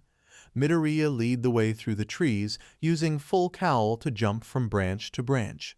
A little behind him, Zero and Ashido watched and tried to follow his pace. He's fast. A little further behind, Himiko simply ran at an easy pace, not bothering much to follow them, simply keeping the team in her field of vision. Be it the exercise itself or her plan not being the one picked up, she looked bothered. After all the hard she put into making a plan that didn't involve a killing spree, they simply put her aside like she didn't exist. Well, I just need to show off myself again, she sighed, but then suddenly halted, looking around. Her eyes darted left and right quickly before she shouted to the 3 ahead of her. Hey, from the left. Zero and Ashido reacted a bit sooner, spotting a shadow moving through some bushes. Midoriya was mid-air, and he just turned his attention to the blonde. Then he caught a glimpse of something flying towards him. Unfortunately, he moved a second too late. A pair of horns hit him and pinned Midoriya to a tree, immobilizing his arms. At the same time, Kamariki jumped at Zero and Ashido, blades ready to strike. A few seconds later, and the blonde wouldn't have made it. "Yeah, aren't you guys eager to end this game?" Himiko said as she held Kamakiri's blades back, using a combat knife.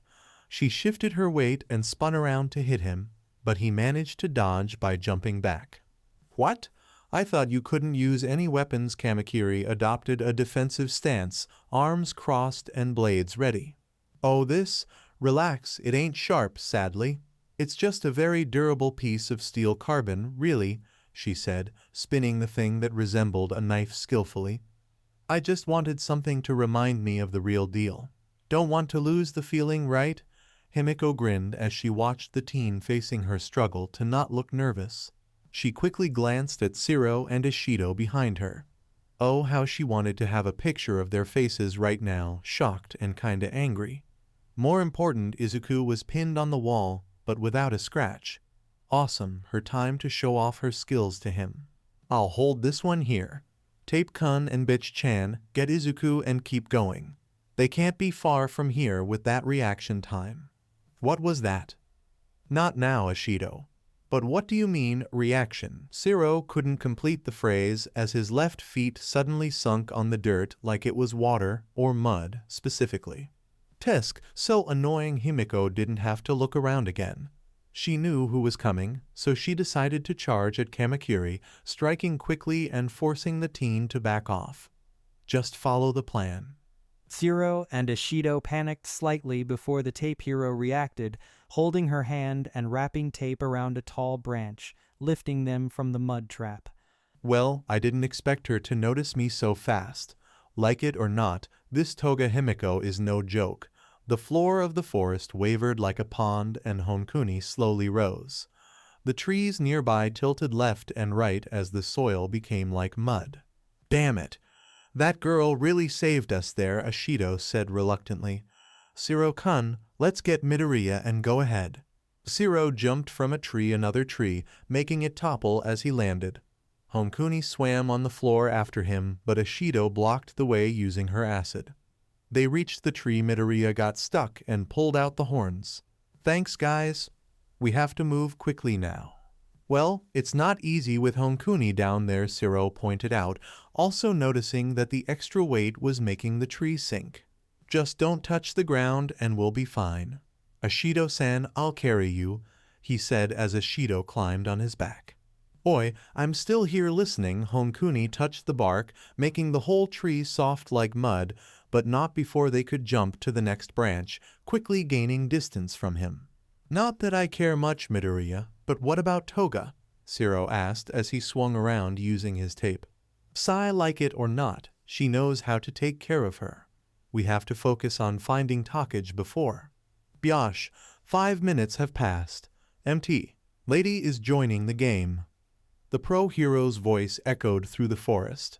She appeared already in giant form, looking down and searching for any movement. That's bad. We don't even know where that lizard girl is hiding, the tape boy groaned. Actually, I think we do. Himiko did say their reaction time was quick. If they got to us so fast, then Takage-san must be nearby and judging by the direction of those horns there. Midoriya made a sharp turn with Siro right after him. They landed on a small dirt path with trees making an arc above it, and right ahead of them was the lizard girl, or at least 80% of her.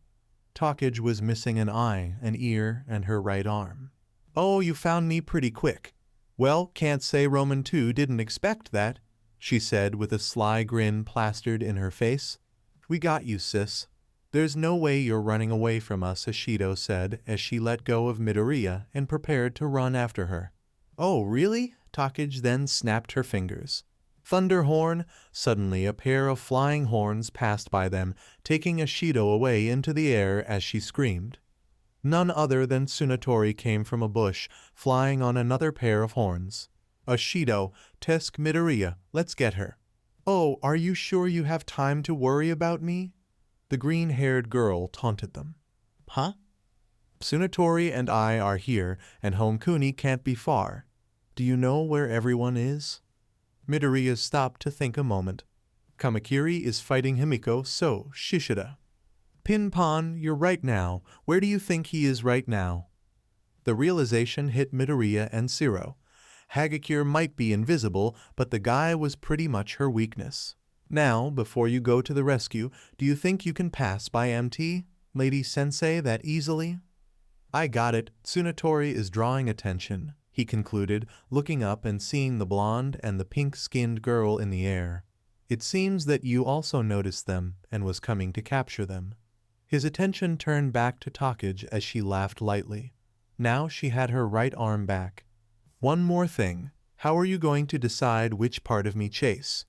And as she said that, Takage split into many parts that scattered around. Damn it, that's bad. Siro-san, can you go after her?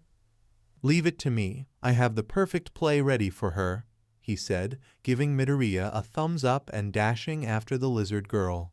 Get back here. And for the Emerald Child, Midoriya looked up and took aim and fired. Delaware Smash, Air Force. The compressed air flew up fast, passing close enough to Tsunatori so she lost her balance and her concentration. The horns that were carrying Ashido fell, and she couldn't help but scream again as the trees got closer and closer. Then Midoriya burst through the canopies, having jumped as high as he could to pick her.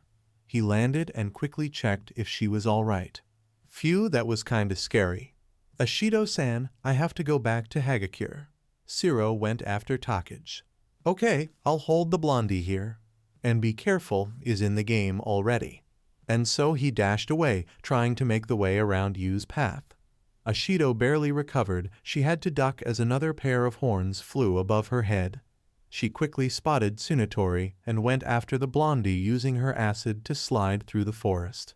A few minutes before, Hagakure simply walked around, trying to be as aware as possible of her surroundings.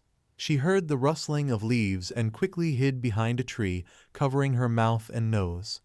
Not a second later, Shishida revealed himself in his beast form, scanning the dense region of the forest. Being invisible won't help much, Hagakure-san. I can sense your smell around here. Humph. Is it something you say to a girl? Albeit a little offended, Hagakure started to move around stealthily, being careful not to make any noises. The teen seemed like a beast from where she could see, almost like a giant dog as Shishida seemed to patrol the perimeter. She was almost at her goal, a small dirt road that would give her time sufficient to run from him when Hagakure stepped on a twig. There! She ducked, and a second later Shishida flew above her, landing on the dirt road and looking at her general direction. He sniffed repeatedly, looking at the bushes and trees. I would give up if I were you, Hagakure-san. You can't really outrun me, the tall and furry teen said, menacingly walking towards her. Lucky for me, I'm not you. Light refraction. He reacted to the voice, but his eyes got blinded by the sudden flash. Shishida covered his eyes by instinct while Hagakure took her cue to run.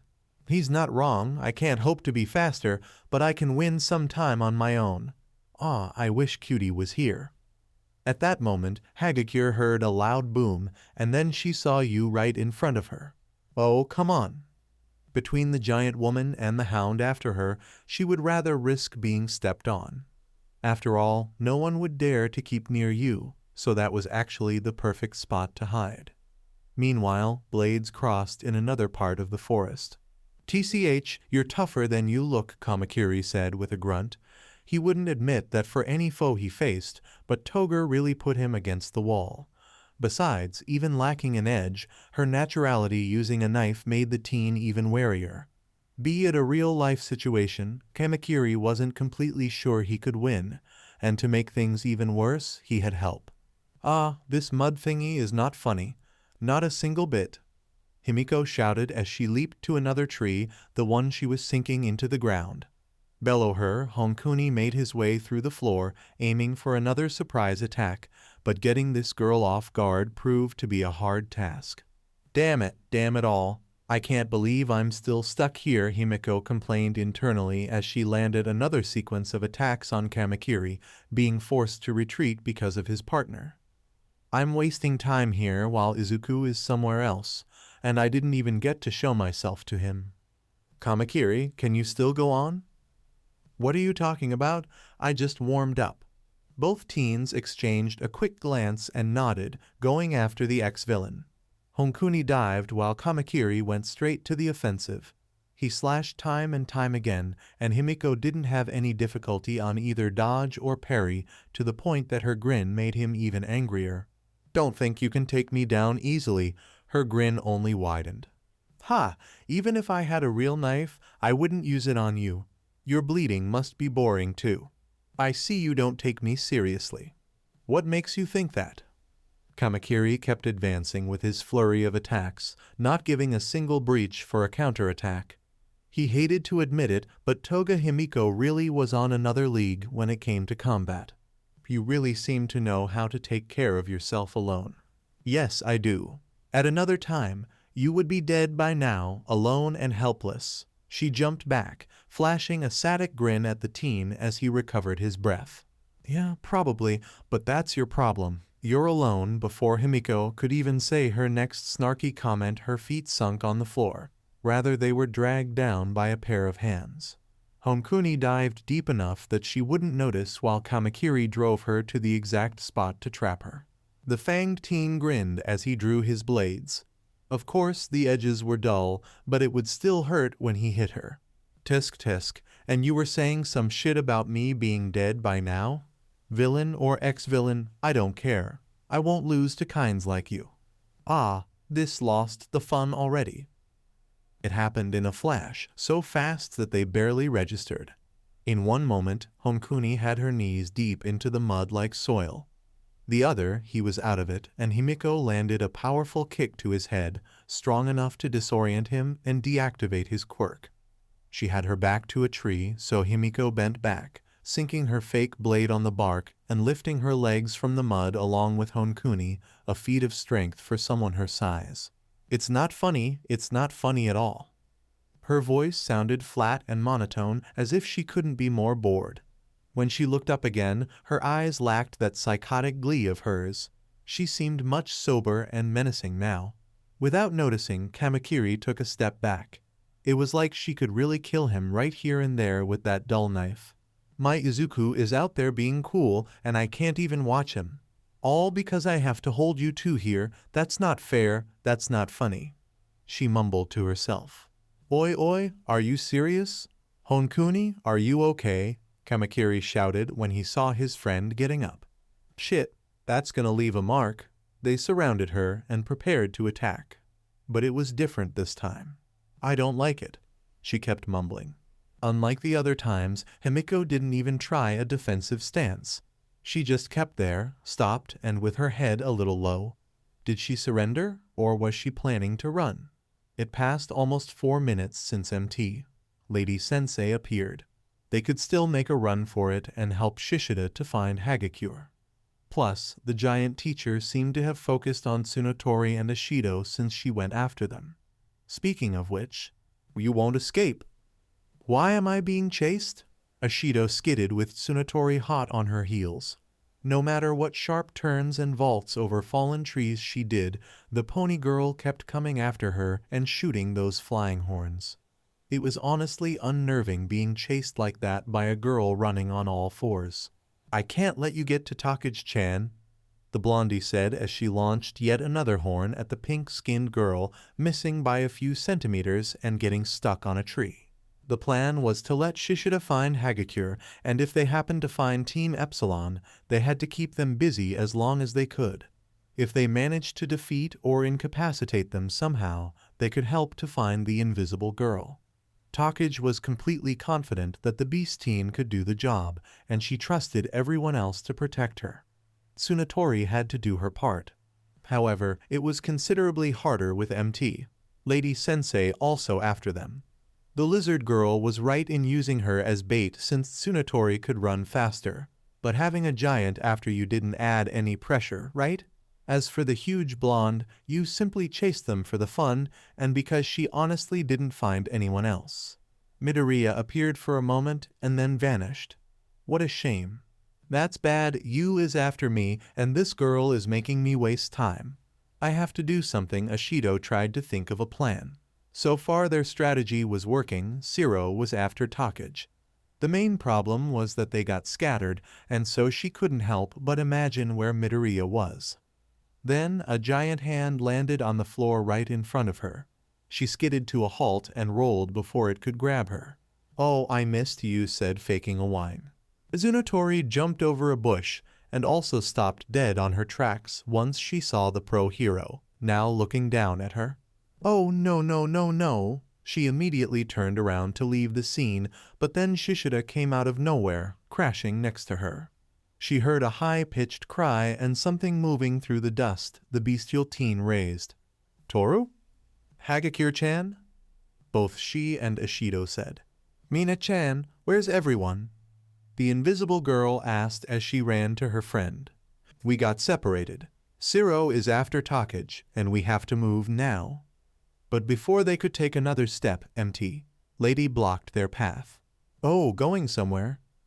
They turned around and found Shishida and Tsunotori blocking their way out. They were trapped. It was either being captured by you or them catching Toru. What should Ashido do now? Hagakure-san, flashbang. They heard someone shout, someone they knew. Light refraction. The invisible girl used her signature move again, making the area much brighter. Ashido-san, cover her. Hi! Ashido, with her eyes closed, held Hagakure's hand and dashed forward. Out of the way! Acid veil! That trick won't work on me twice, oof. Shishida shielded his eyes in time, and he told Tsunotori to do the same. But before he could try and capture the ghost of 1A, he received a strong kick that sent him flying. Midoriya just arrived, joining the girls as they ran away. Well, why am I not surprised?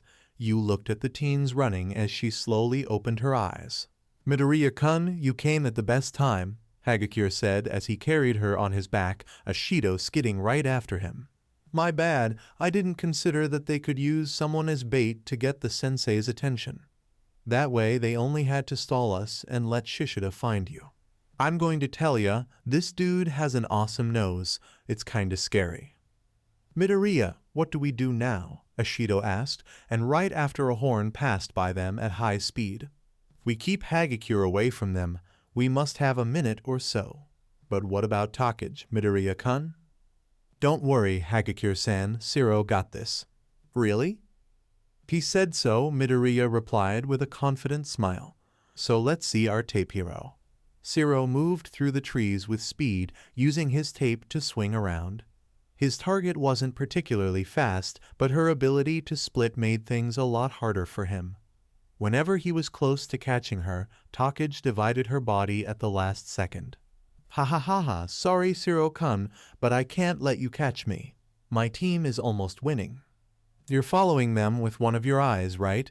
That's how you knew Shishida was after Hagakure, he said as he passed straight through her yet again. Yeah, not that I like to brag, but I made a plan specifically to stop you guys, she taunted him, wagging one finger and running away again. Oh ho, is that so? Then I have to do my best. Shiro then shot 2 strips of tape on the nearby trees, walking back while slowly reeling in the tape, increasing the tension. He chased her around, and he even thought about leading her to a trap, but she could split into parts small enough to avoid it. The answer was to move faster than she could react, but it was like she knew exactly where he was. She probably used her quirk to locate him while she ran away. Lucky for the tape hero, this area here was much less dense, and he had a straight line, albeit narrow. While studying with Midoriya, they watched a few videos of Kamui Woods and Best Jeanist under the green-haired teen's recommendation. They were pro-heroes highly specialized in capturing their enemies, and he thought that Shiro could incorporate a few techniques on his arsenal. Well, it's now or never, adhesive slingshot. Shiro quickly reeled in the tape back to his elbows, launching him like a bullet forward. He held the tip of tape coming from one of his elbows and prepared. The secret to capturing someone. He pulled a long strip with his hand while shooting tape with his free arm, gluing it on a branch. The small pull from it made him spin fast in the air. Is being the fastest to react, cellophane whip snare. He let go of the tape, causing it to spin around him like a whip. Takage found it weird that he stopped chasing her all of a sudden, then in a matter of seconds, the guy came flying in her direction. The lizard girl got surprised and split in as many parts as she could. No way he could aim correctly at her from that distance, and with that speed, a precise shoot would be nigh impossible. However, she didn't count with the guy spinning his tape around, effectively sweeping the entire area. She didn't have enough time to react, and there was a limit to how precisely she could control her split body around. Too many individual movements to do at the same time. Like I would give up. Takage, still split, made all the parts disperse, getting out of Shiro's range. The dude kept flying with the huge amount of momentum he had, eventually crashing on a tree. Good thing he hit the canopy, which kind of cushioned the impact. She reassembled and quickly walked to where he landed. It didn't matter that he was chasing her, she had to check if he was okay. Fortunately, Shiro was still in one piece, scratching his head as he slowly got to his feet. Man, I gotta say, that was quite the stunt you did. Yeah, I never tested it, so it still needs some work, he said in a relaxed way. As cool as it was, I have to say that you missed me again. Good try, nonetheless, she said with a smug grin crossing her lips. Well, about that. He rolled his shoulders, a smile forming on his face. I have to disagree. Then he lifted his hand, showing a small round thing like a thick slice of meat. Takage looked at it, then at her right arm. There was a small section of it missing. Everything happened so fast she didn't even notice. No way. That's right, Tag, you're it, Shiro shouted with the widest grin on his mouth, pointing at the sky in a victory pose. The horn sounded again, and All Might's voice echoed through the speakers. End of game, victory of Unit Epsilon. It can't be. Tsunotori skidded to a halt when she heard the announcement. Shishida, a little ahead of her, also stopped, albeit via tripping on a root. Yu simply stopped chasing the teens and returned to her normal size, quickly joining them. Ashido, Midoriya, and Hagakure sighed in relief, not having to run around anymore. In no time they gathered at the gate, Team Ida with defeated expressions while Epsilon cheered for the victory. Of course, one could almost see Shiro shining as he walked with a proud look. The only ones left were Kamakiri, Honkuni, and... "Oh, oi, what is this?" Shishida pointed at the gate, where Himiko emerged from the trees dragging both teens with her. She held a completely neutral face until she laid her eyes on Midoriya, letting go of the boys and sprinting towards him. "Izuku, the plan worked. We won." "Oh, silly me, of course it worked. You made it after all." She got shoved away from him as fast as she grabbed his arm. "Himiko, what did you do to them?" Midoriya didn't hesitate into showing his displeasure with her presence. "Oh, that? Relax, they're still alive. Maybe a little unconscious, but their hearts are beating. Anyway, I was thinking if we could." "Are you joking or what?" Suddenly Takage spun Himiko around, holding her by the collar. "Hey, let go, you're going to mess up my costume." "GRRR." Takage was about to land a punch, but Midoriya got in her way, separating the two. "Izu Midoriya." "I know, Takage-san." "Himiko, this went too far." "Oh? But wasn't that the objective?" she asked, sounding almost clueless. If it wasn't for his self-control, Midoriya would send her flying with a single kick. "You can't hurt them like this. We're training." "Heh, then they have a long way ahead of them. It was so boring that I had to end this quick. Listen here, it may be a game for you, but we take this seriously." He took a step ahead, looking at her right in the eyes. His emerald eyes seemed to burn like a furnace, his anger reaching boiling point inside him. It always amazed her when he showed his emotions like this. A sly smile formed on her lips as Himiko stared back at Midoriya. "Please, if I really wanted them dead, they would be, even with this joke here," she said, spinning the dull knife in her hand. That clearly made Midoriya even more pissed off. "I also take this seriously, Izuku. I wanted to show you everything I can do, but they got in the way. I had to remove them. Plus, I didn't break any rules." "And what if I trigger the collar on your neck, huh?" he threatened in a low voice. Wow, slow down, Izuku," Nana's voice echoed inside his mind. Himiko leaned closer, enough that their noses were centimeters apart. "Oh, Izuku, I'm not a masochist, but I'd love to see you try. I didn't kill anyone, didn't cause permanent damage, didn't break a single bone of them. I just knocked them unconscious with basic combat skills. Do you still want to punish me for playing fair? Or do you just want to make me suffer? Either way, I don't care. I just want to see you like this. Flooding with emotions, it makes me feel so hot."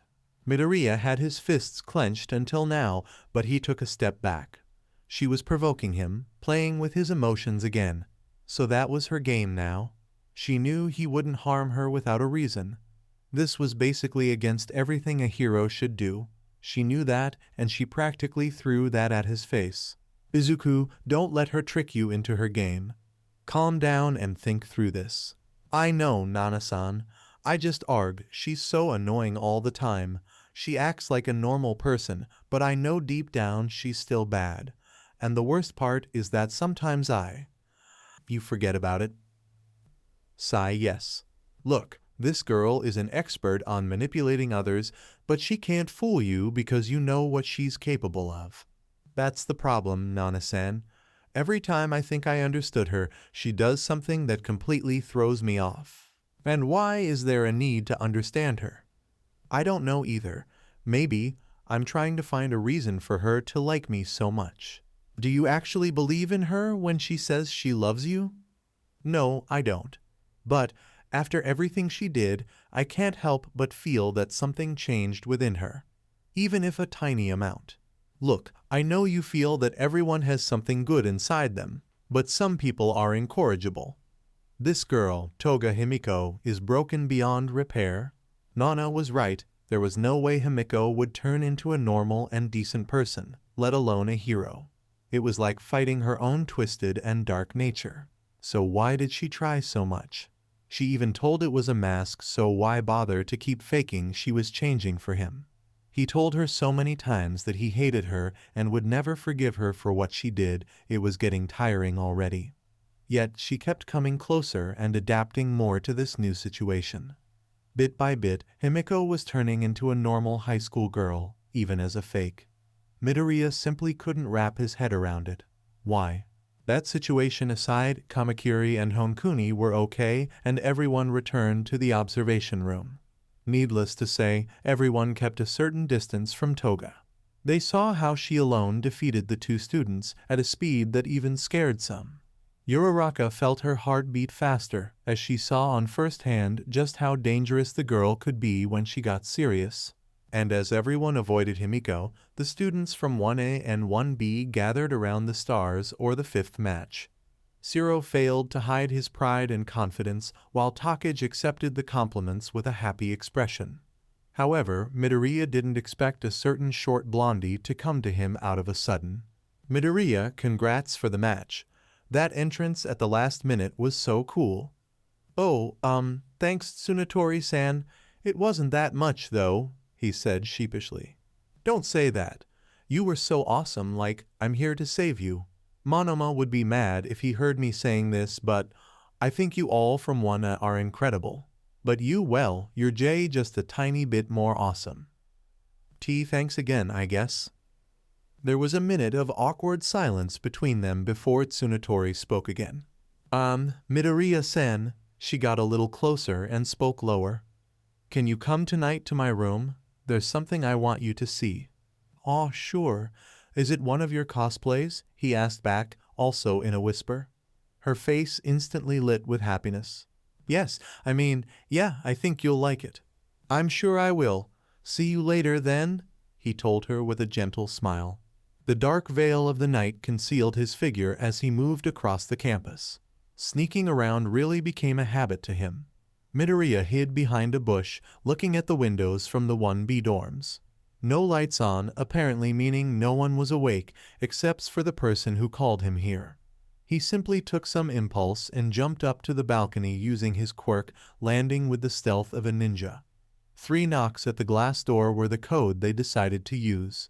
The lights came on and the door quickly opened. He was greeted by a short blondie holding the brightest of the smiles. Midoriya, you came, she said in excited whispers. Of course I came.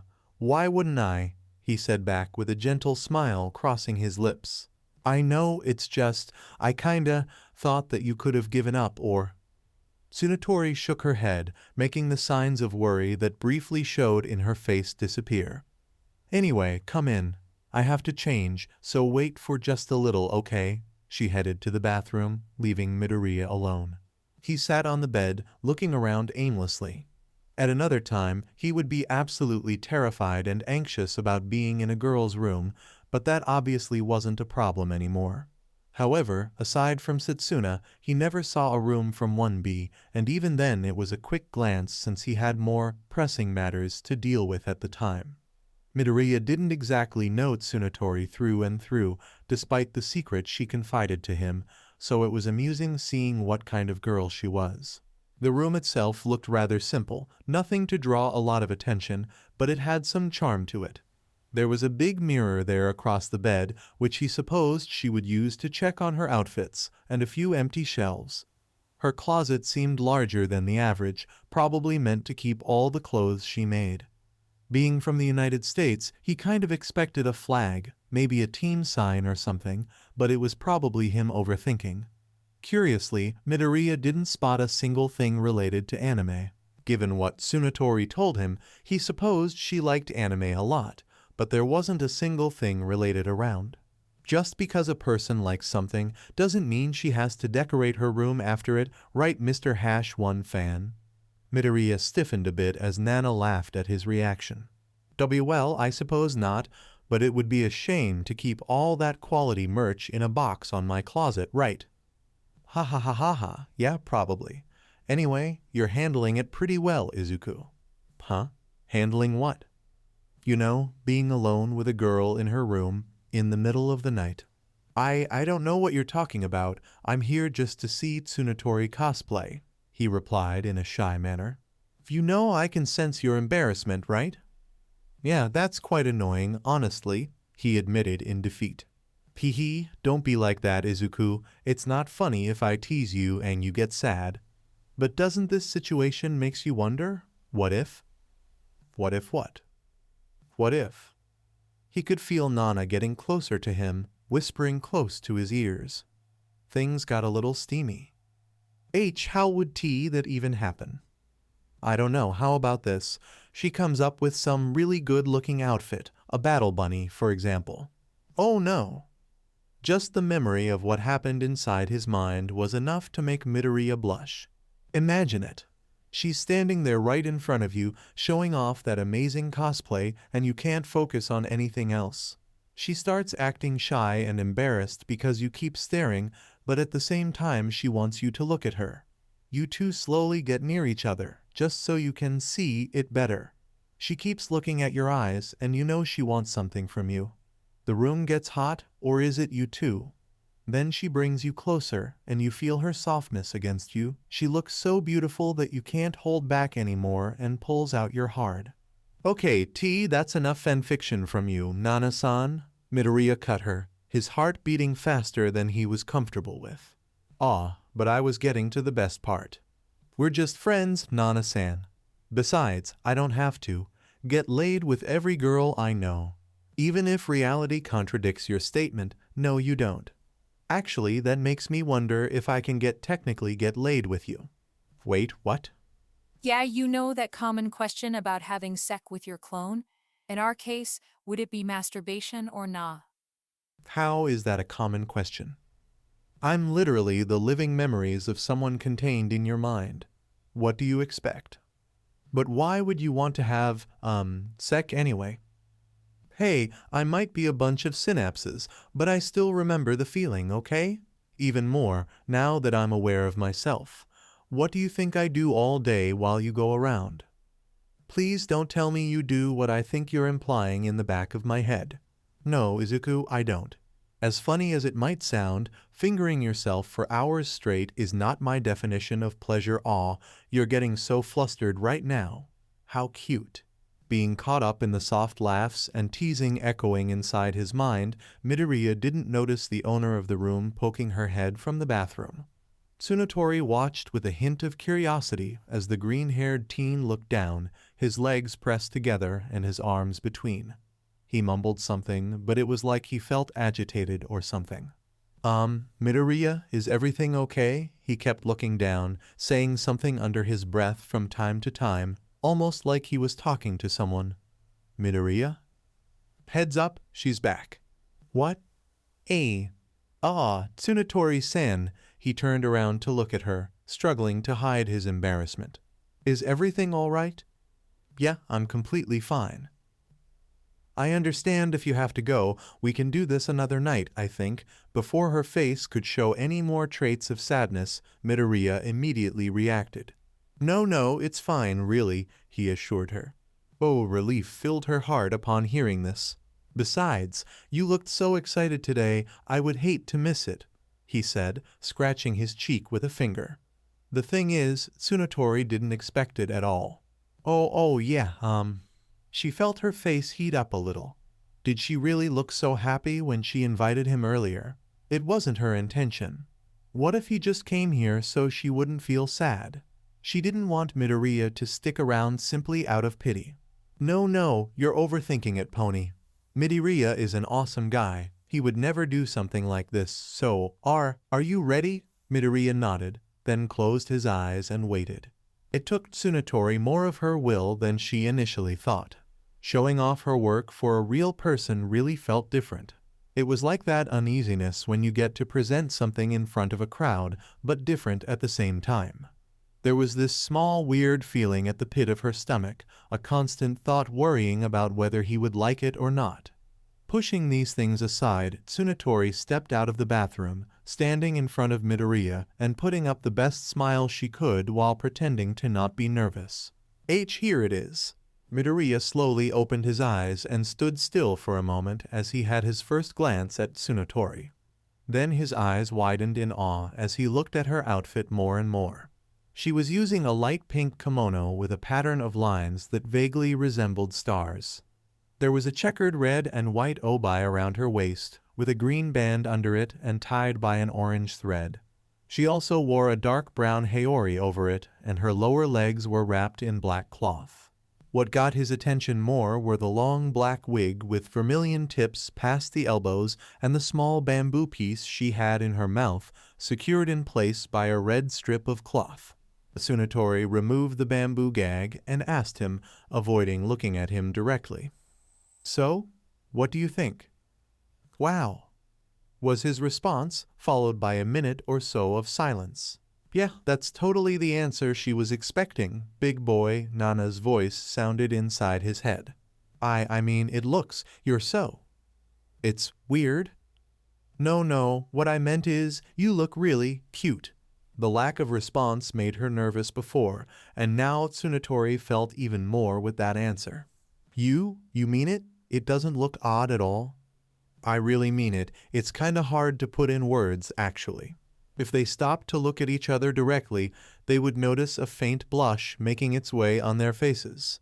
"Here, let me show the original so you can compare." The blondie then crouched near her bed and pulled a large box from underneath it. Midoriya looked in amazement as she searched through lots and lots of mangas and picked up one in specific to show him. "This one. Her name is Nezuko, and she is from this manga called Kimetsu no Yaiba. The anime adaptation was so well done that it practically owned all the awards when it came out. Like all of them, and everyone kept talking about it, Demon Slayer this, Demon Slayer that. Everyone liked it, and I won't even mention the tons of fan art we got and sorry, Midoriya-san, my English slipped again." "No problem. I can see it was pretty famous when it aired, right?" "Yes, my sis told me to watch it when I started to get into anime, and it is simply one of the best to me," she talked excitedly. Midoriya then looked at the character and at her, scanning Tsunatori from head to toe. She put so much effort into this, he noticed. The outfit was practically the same as in the manga, down to the smallest details, and it was pretty well made. He dared to compare it to the pro-hero costumes. However, as he kept admiring her cosplay, Midoriya lost track of time, spending a good amount of it staring intently at her. While Tsunatori didn't mind at all in the beginning, by the 3 minutes mark she felt really anxious. "Well, my Midoriya-san." "Yes," he said absently. "Can you don't? I think you're staring too much." Not only she said that in the shyest and cutest way possible, realizing he didn't move his eyes from her for a long time triggered the usual bashful nature of Midoriya, and he instantly apologized. "Sorry, Tsunatori-san, I didn't mean to embarrass you." "It's fine, I'm not used to it yet, I think." Both teens looked away after this tiny panic attack, not knowing what to say next. I guess we have to do this more often then, hee. What the hell did I just say?" The words escaped his lips before Midoriya could process the meaning behind them. I can't wait for the next time." Then Tsunatori replied with a smile, but she was internally screaming. "Why did I have to say it like this?" "Izuku, are you seeing this?" "I think I'm seeing a trend here," Nana teased him, making the boy even more flustered. "Not now, Nana-san," he said, almost in a pleading. "If not now, then when?" Phew. The silence between them became overwhelming, but both found it hard to say anything right now. Then Midoriya decided to risk and change the topic a bit. "Tsunatori-san, why do you keep all your manga under your bed?" He made an effort to ask this in a neutral voice, but for some reason she flinched upon mentioning her collection. "Well, you see, I thought that it would be better if no one knew I liked anime and manga. I even have some figurines on my closet and a few Blu-rays, but I kept them hidden since we moved to the dorm system," she told him shyly. "You think they would find it weird?" "Yeah, that too. Back at home, my sis was the only one who really talked to me about this, and I don't know, I thought no one would be interested, so why to bother showing, right?" "I think you should show it." "Seriously? Why?" At this moment they managed to look at each other's faces. "Well, it is what you like, it's a part of you. I kind of relate, being a huge fan of All Might myself." "Really? So you have figurines of All Might in your room?" "Not only figurines, posters, toys, rare collectibles, all that stuff. I couldn't bring everything I have, so most of it is back at home. he admitted with an uneasy smile. Wow, I wish I could be so open about it like you. It's kinda hard to me sometimes, honestly, but I know you can do it too. It's part of who you are, something you like. There's no reason to feel ashamed of it. Plus, I'm sure everyone here wouldn't mind at all. You think? If not, you could even get a few of them into anime too. Hearing this put Tsunatori much more at ease. She could really count on Midoriya to help her take these steps. He was right, she was being silly for hiding her true likes from everyone. Well, I probably shouldn't show absolutely everything but. Then Midoriya got up and picked the large box, carrying it across the room and putting it on a desk. Why don't we start small and just fill in these shelves, he offered, showing a warm smile. Tsunatori looked in awe for a moment before agreeing with enthusiasm. She pulled another box from under her bed, and so they started sorting the many volumes she had into the shelves, talking about this or that series. It didn't take them more than 15 minutes since Tsunatori kept everything well organized, but it felt like hours passed while they talked to each other in a low voice. They sat on the bed, looking at the now full shelves. She had many more stored in her closet, and now she couldn't wait to put them on the wall and bring back to light her treasured collection. Doing this made her feel much better, and she hoped Midoriya could help out with this too. Ah yes, Midoriya. Her eyes trailed to the mirror in front of them, looking at the reflection. They sat a few centimeters apart, and he had the purest of the smiles crossing his lips, as if he was really satisfied with their work. He didn't exactly like anime or manga, yet he didn't hesitate to partake in this with her, even agreeing to watch anything she recommended so they could talk about it. That only made Tsunatori feel silly for hiding it from her friends. But while she felt more confident about it and truly wished to share it with everyone, for now the blondie felt that keeping this between Midoriya and her was better. A tiny part of her felt this thrill of sharing a secret with one person and no one else. Or was it because of Midoriya? Well, she could only discover when she finally revealed her secret to all her friends. However, that raised a question. What would she do if that feeling didn't pass? Whatever. It's not like this is a big deal, right? But I kinda like that Midoriya was the first person I got to talk about this. Thank you for joining us on this incredible journey through What If Everyone Gets Obsessed with Deku and Had Harem. I hope you found it as intriguing and thought-provoking as we did. A big shout out to Guy number 23 for crafting such a compelling story. Don't forget to check out their profile on FanfictionNet for more amazing works. The link is in the description below. If you liked this video, please give it a thumbs up, share it with your friends, and don't forget to subscribe to What If Deku 2 for more fascinating explorations into the world of fanfiction and fantasy. Your support helps us create more content like this, and we're always excited to hear your thoughts and suggestions in the comments section. See you guys in the next video.